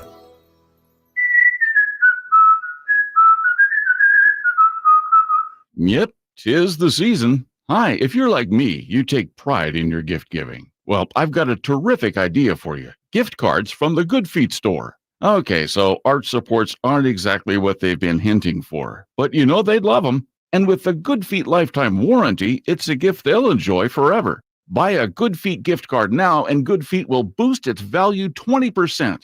That's a 20% gift free from the Good Feet store. If you have someone on your list who's on their feet all day, has sore feet, knee, hip, or back pain, or even plantar fasciitis, maybe needs an energy boost, or just wants to maintain their active lifestyle, a Good Feet arch support gift card could be the perfect gift. The Good Feet store in Sacramento, Roseville, Stockton, Modesto, and Vacaville. Online at goodfeet.com. Who has the largest selection of golf merchandise in Northern California?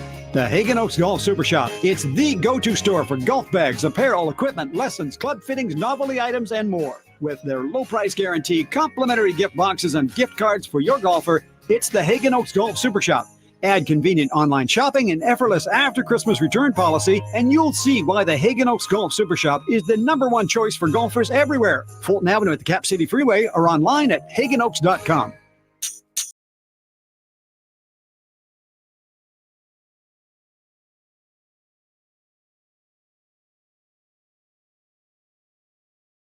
Local, live, and local. This is Sactown Sports. Stiles and Watkins, Sactown Sports, taking you up to 2 p.m. 30 more minutes with you. Has been, Chris, in the spirit of not flowers per se, but it's been a while it's been over a month since we've been doing the show now. We stopped counting them back at 15, but this has probably been the most fun show that I've done. I don't know. Besides the first show, right, which has just been a lot of fun, but just the fact that, going into it and Warrior fans just being upset about everything, it's just been great. The vibes have been great. It's been a party in the YouTube chat, party on the text line, some great calls today. So it's been great stuff. So I just want to applaud the Sactown Sports audience because you drive us. Just like you drive the Kings when you're in Golden One, you're cheering them on. You drive us as well. So good on you. And hopefully, there you go. I'm honored to be a part of the show, guys. There you go. Thank you, Nate. Thanks You've been rocking and rolling today with the Draymond sound. Hey, you know what? I'm turning around now. Just keep the beam up. Just keep it up because you're going to have to relight it when you take down the clip show. We're not calling it the clip show. There you go. Clip show? Yeah, they're calling it the clip show. Oh, okay, yeah. I thought we were doing a clip show of you guys or something. I was like, what is this, Friends? We're doing the clip show next. We're doing the clip show next. So, don't forget, here it is actually. The dog segment. That's how fast this is. Oh, no. Does that mean, ready? Do we have to play the song? Yeah. We're playing the song. We've been at a long enough break. Like you said, this has been the funnest show. Let me get this heated. We got to do it right. Yeah. That's how fast this show has went. The dog segment snuck up on us. I got to remember who my dog was from yesterday. I think I remember. I remember my dog. Okay. I remember Do you my remember dog. who Simone picked? I'm trying to remember who Simone picked yesterday. It was... No, Simone took Malik because I won. Yeah, I was Malik. like, she took yours. So I remember. Simone was on. I had Kevin Herter, so I'll call that a miss. No, not a terrible game, but Kevin, I felt like he had some long stretches on the bench, to be honest, because Sasha was playing well and they were working around it. Here you go, Chris. 916-339-1140. You want to be a part of the conversation from the 916. Hey guys, I have a question. Do you think the league will fine Draymond for his flop and faking that he got hit in the face? That was pretty pathetic on his part. That's a great question. Are they doing retroactive for flopping, or is it only during the game? Should. I believe they should. Yeah. I don't know if there's like official lettering of the law. I'm pretty sure they can look back at it, and if they deem it should have been a flop, I'm pretty sure they can. Okay. And I feel like they should. Like, I really feel like it they happens should. so fast. You don't know. Because that man was on the ground for what? A play or a possession and a half, I guess. Easily, was it a full minute? It was at least. It felt like a minute. I don't know if it was a minute. 30 seconds. It was long enough that I think everybody realized he was on the floor and didn't get back, including Steve Kerr, who was railing it. He was, get up, get back, come on, get back. And just laying on the ground like he had just gotten assassinated or something. You know, never got hit. TNT has that audio too of Steve Kerr screaming. I would love to be one of the insiders on that. Oh, hearing definitely. that. I got a quick question though for you guys, a real important one. Yeah. Okay. There you go. He's on fire. It's back. It has returned. Now, if you've been listening to the show, you know how this works. If you haven't and you're new, thank you for being a part of the show. And this is how it works, okay? Text line, call line, YouTube chat.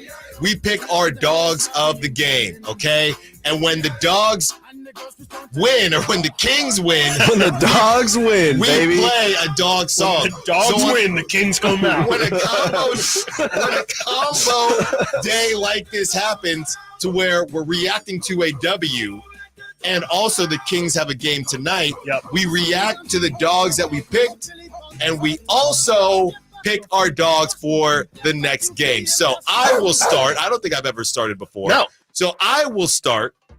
Do we want to recap at all?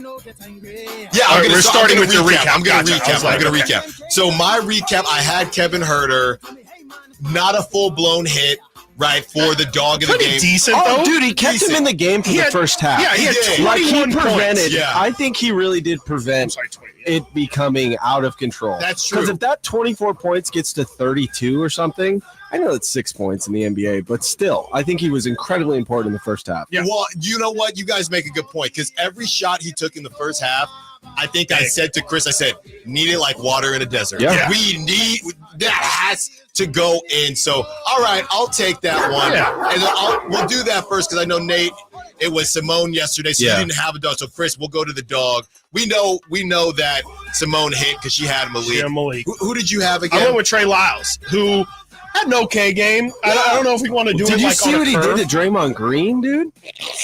He knocked him on the ground for a play and a half. That was bad. Yeah. The slow-mos make it so much worse. Yeah. It makes it so much worse. It's like, that's exactly what Draymond is in those moments. I got to give it to, I think we still got to give it to Trey for his effort yesterday.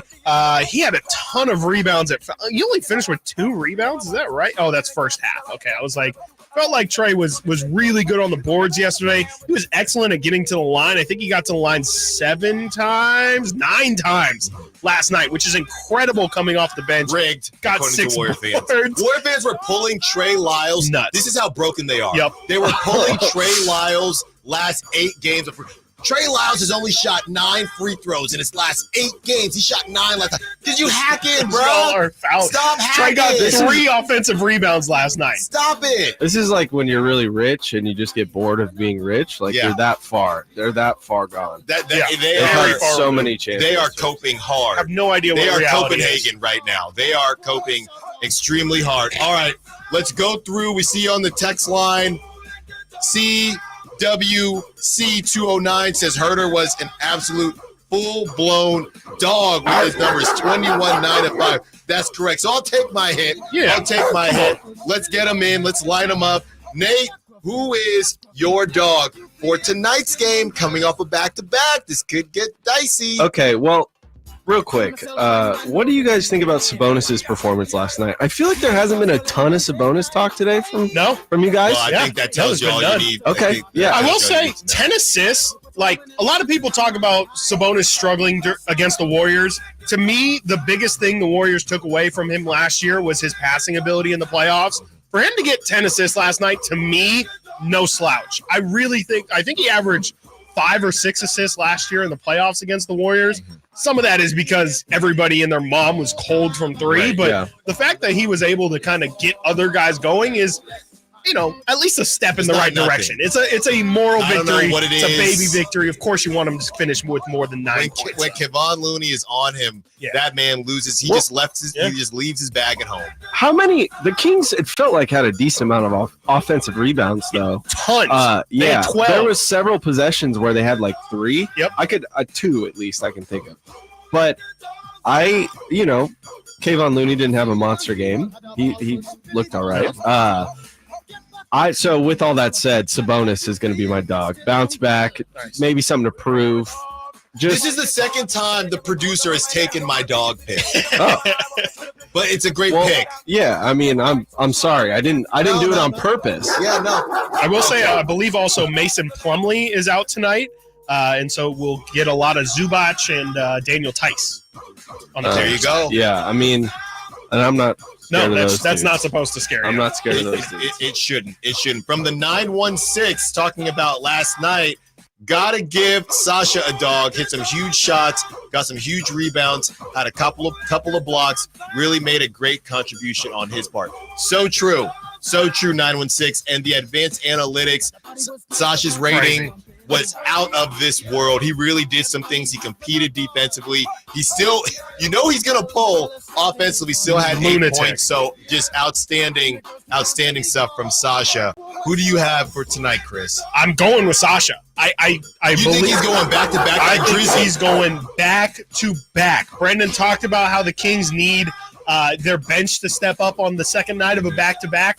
Well, who stepped up more yesterday than I would say Sasha? I mean, he played that entire fourth quarter. Maybe he's a little tired from that, but I think the big thing from yesterday when it comes to Sasha is it's hard to see him not being in the rotation, at least tonight after that performance. He really showed out defensively, and like y'all said, the man is just possessed. Yeah. He's a lunatic. He's a psychopath. He shoots. The guy shoots. He's got no hesitation. No, and it's great. Not a single bit of am I open? That thought does not cross his mind. He ain't shy. Did I catch the ball and can I throw it at the rim? Not throw, but shoot it at the rim. That's all that goes through that man's mind in 0.5 seconds. Refuses to dribble the basketball. I love it. He's a lunatic. Give me Sasha Vezenkov, dog of the night. Let me follow up with that. If I put an over-under minutes for Duarte at 12.5, okay, taking the under?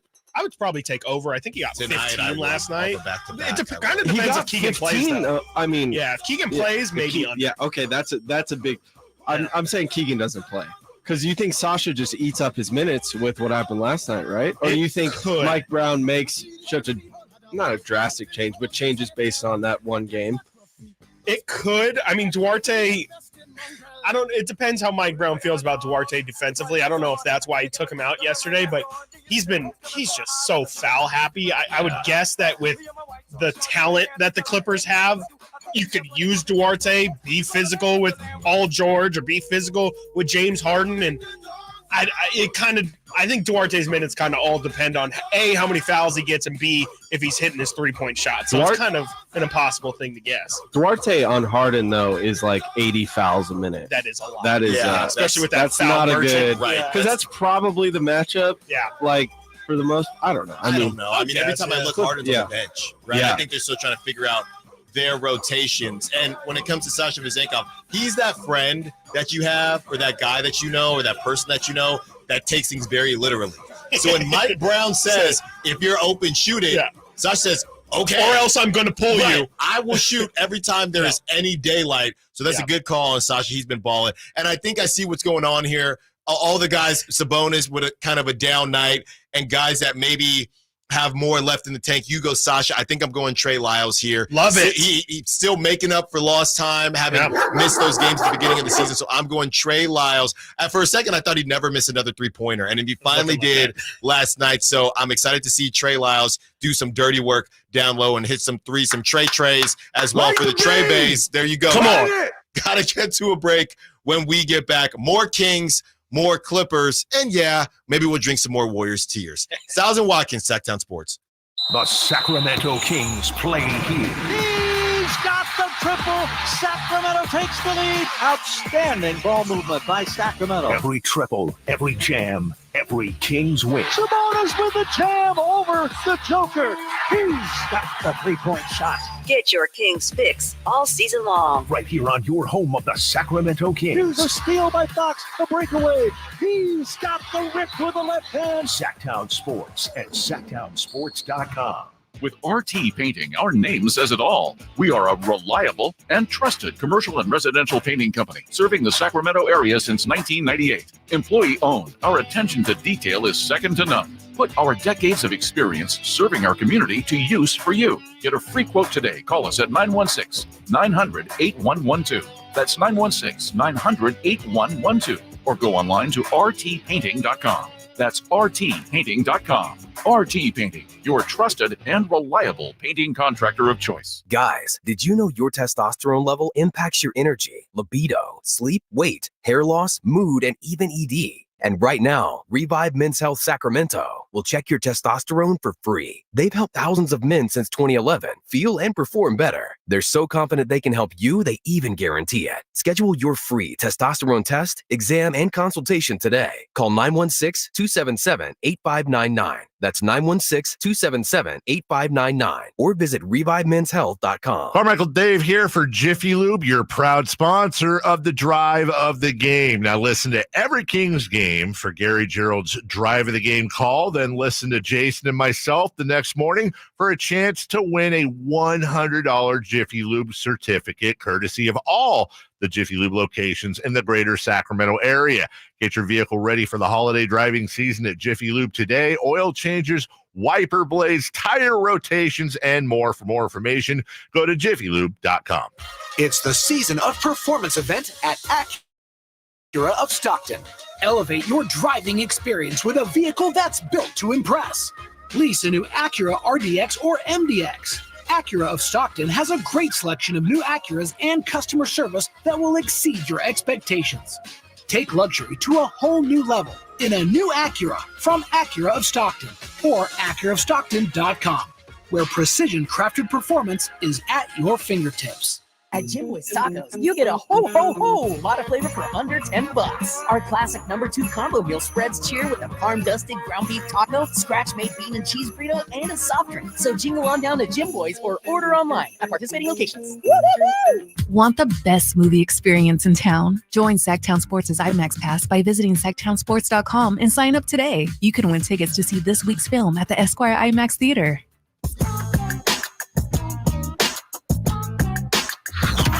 Sactown Sports. Check us out on YouTube. Search Sactown Sports and subscribe.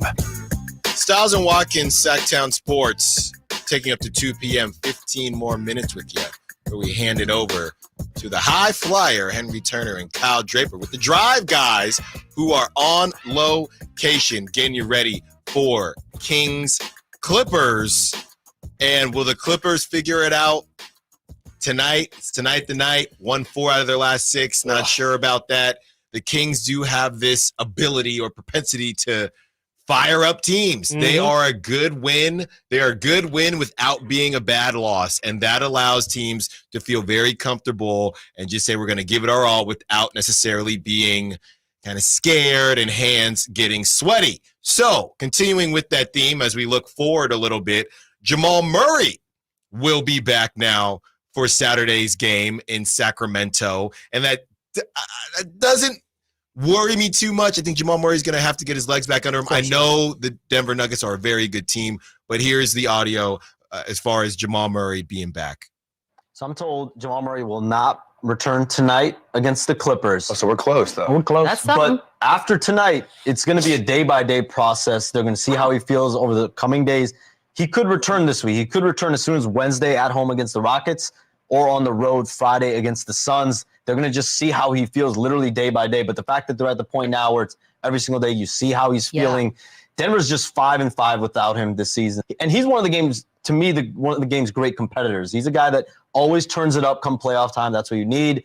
And so he's just going to make sure he gets right. It's regular season time right now, but I'm sure it's eating at him. I saw a video. He was shooting jumpers during halftime in street clothes. So this is a competitor that it's eating at him to be sitting these games, but his return is imminent for the Nuggets. Street clothes. There you go. That was Shams Charania giving an update on Jamal Murray, and that will happen on Saturday. And I'll tell you what, man, a lot of competitors that the Kings are up against, and I don't know, Clippers, they really do confuse me about having that dog in them, as we just did our dog segment. Yeah. Thank you for all the contributions. I know Jamal Murray has that dog in him. Yeah, for sure. And that he is a very confusing case as to where he falls on the point guard. Right. I know in Denver they think he's underrated, right? And that he is a product of Jokic and what Jokic can do. And I think that Jamal Murray's going to come in here right? Probably more so than the Clippers, okay? Because the Clippers, I don't know what drives them at this point. Exactly. In their That's what I was lives, going to say, right? But Jamal Murray is going to come in here and say, De'Aaron Fox is a guy who a lot of people would have over me, right? I don't know about in Denver because they love their guy, but this is my opportunity to kind of show up and show out. We all remember that duel with Donovan Mitchell and Jamal Murray in the bubble. So I think that's going to be a great game, not to look too far ahead. Now, talking about De'Aaron Fox, Chris, we almost let him off the hook, but you got to be quicker than that, De'Aaron. And the free throws. Oh, my gosh. We have to talk about it. When you talk about, and we're not going to say when, but yes, beaming or dreaming will make a return at some point. At some point, probably this week, but we're not going to say when. You got to keep listening to be a part of beaming or dreaming. But I'm looking here, Chris, and when you call beaming or dreaming and say beaming, the Kings are going to win the NBA Cup. The Kings are going to win the NBA title or get past where they got last season in the playoffs. 64% from three or from free throw. I'm looking at 64. Yeah, from three would be great. 64.3 from free throw. That's just not going to get it done. No, that's terrible. That's like Ben Wallace career free throw numbers right there as That's a a collective yikes. unit. That's a yikes. That's horrible. You cannot shoot. And De'Aaron too. I mean, like he's the head of the snake, so he also gets a lot of the criticism as well. You cannot shoot 9 of 17 at the free throw line. I don't care if you are Ben Wallace. You can't do that, especially not when you're a point guard. And this has been a thing that has plagued your entire career. De'Aaron, coming into his career, has every single season improved at the free throw line. It's been something that has been a point of emphasis, not only for this team, but for him specifically.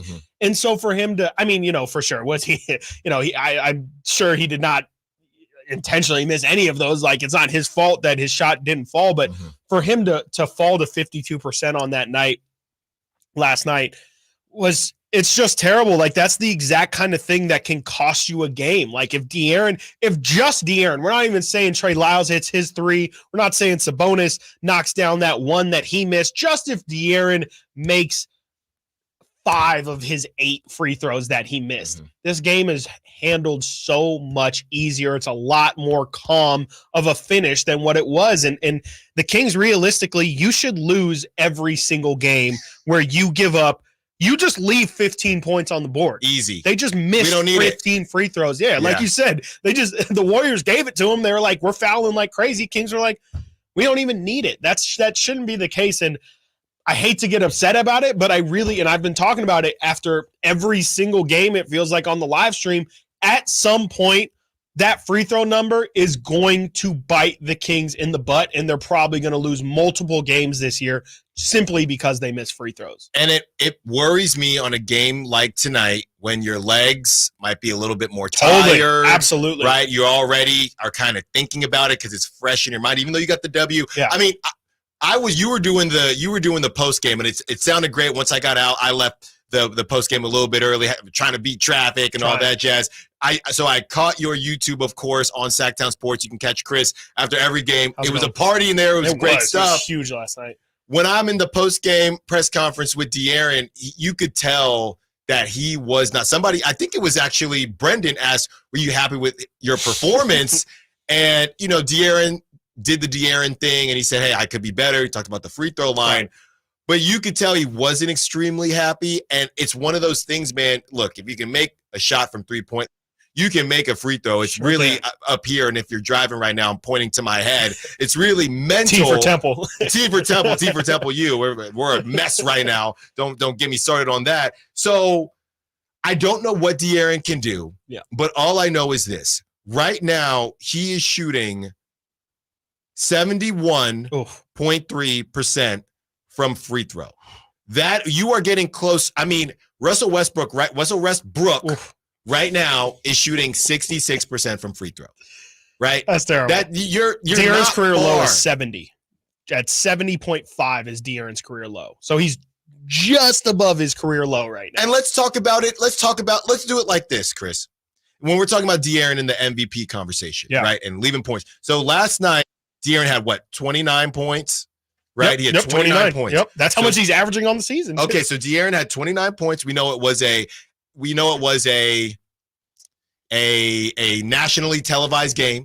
It was TNT. He had 29 points, which is really cool. Yep. Chris. Yep. You know, I'm not gonna do the hype thing this time, Nate, but I'm really close saying 5'11" versus 6 foot. But I'll take it here. I'm 5'10", so I don't care. Oh, there you go. You're in school. You get a 2.9 versus a 3.0. Yeah. 2.9's close. It's close, but you don't get any. You don't get any certificates for having a 2.9. That's the difference between a B and a C. Yeah. Kind of. Yeah. No, right? it is. Yeah, it is a B Yeah. and a C average. Yeah. You want to know what I hit all those years ago at Temple University baseball? 2.99. I hit 2.96. Yeah. 2.96. And you know what people say? That's great. That's almost 300. Yeah, no one calls you a 300 hitter, do they? Yeah. Because I'm not. Yeah. So De'Aaron Fox, nationally televised game, TNT, everybody's running around. It was a great time. Great. He had 29 points. Is there a difference in narratives? De'Aaron Fox, what did he go from free throw? Went 9 of 17. De'Aaron, you get that to, Chris, dare I say, 12 of 17? Yeah. That's what I'm saying. Just a couple more. 13. Yeah, let's stick with 12. Yep. 12 of 17. Now De'Aaron Fox scored more than Steph Curry with 32 points, nationally televised game, and you beat the Warriors. I might be grasping at straws here, but I do think it is narrative based, and I do think these things, De'Aaron, he ain't going up like you said. You're not trying to miss, right? And not to end the show on a bad note, but you got to get it done, brother. Yeah, gotcha. I don't know. No, you can't. I mean, because you'll lose, like you said earlier. Like you'll lose a game like tonight. Just if that's how you shoot when you're fresh, like if you're gonna shoot worse, on the second night of back to back, you can't miss the free opportunities, and De'Aaron has to know that. And that's also, you want to talk about his MVP case. The easiest way of bolstering your MVP case is by hitting the free ones. Yeah, I mean, they're free throws. He's missing over 2 free throws a game right now. He's making 5.6, attempting 7.9. So he's leaving 2 points per game on the board right now. That's the difference from him being the second or third highest point per game player to being number one pretty easily as well. Like that, it's really like it's minor tiny things like that that make the difference in the MVP case too. De'Aaron, bend those knees, dude, and you got it. You got it. All right. Beef, a lot of beef in your jump shot. There right? you go, Nate Littlefield. Thank you very much for what you did, Chris Watkins.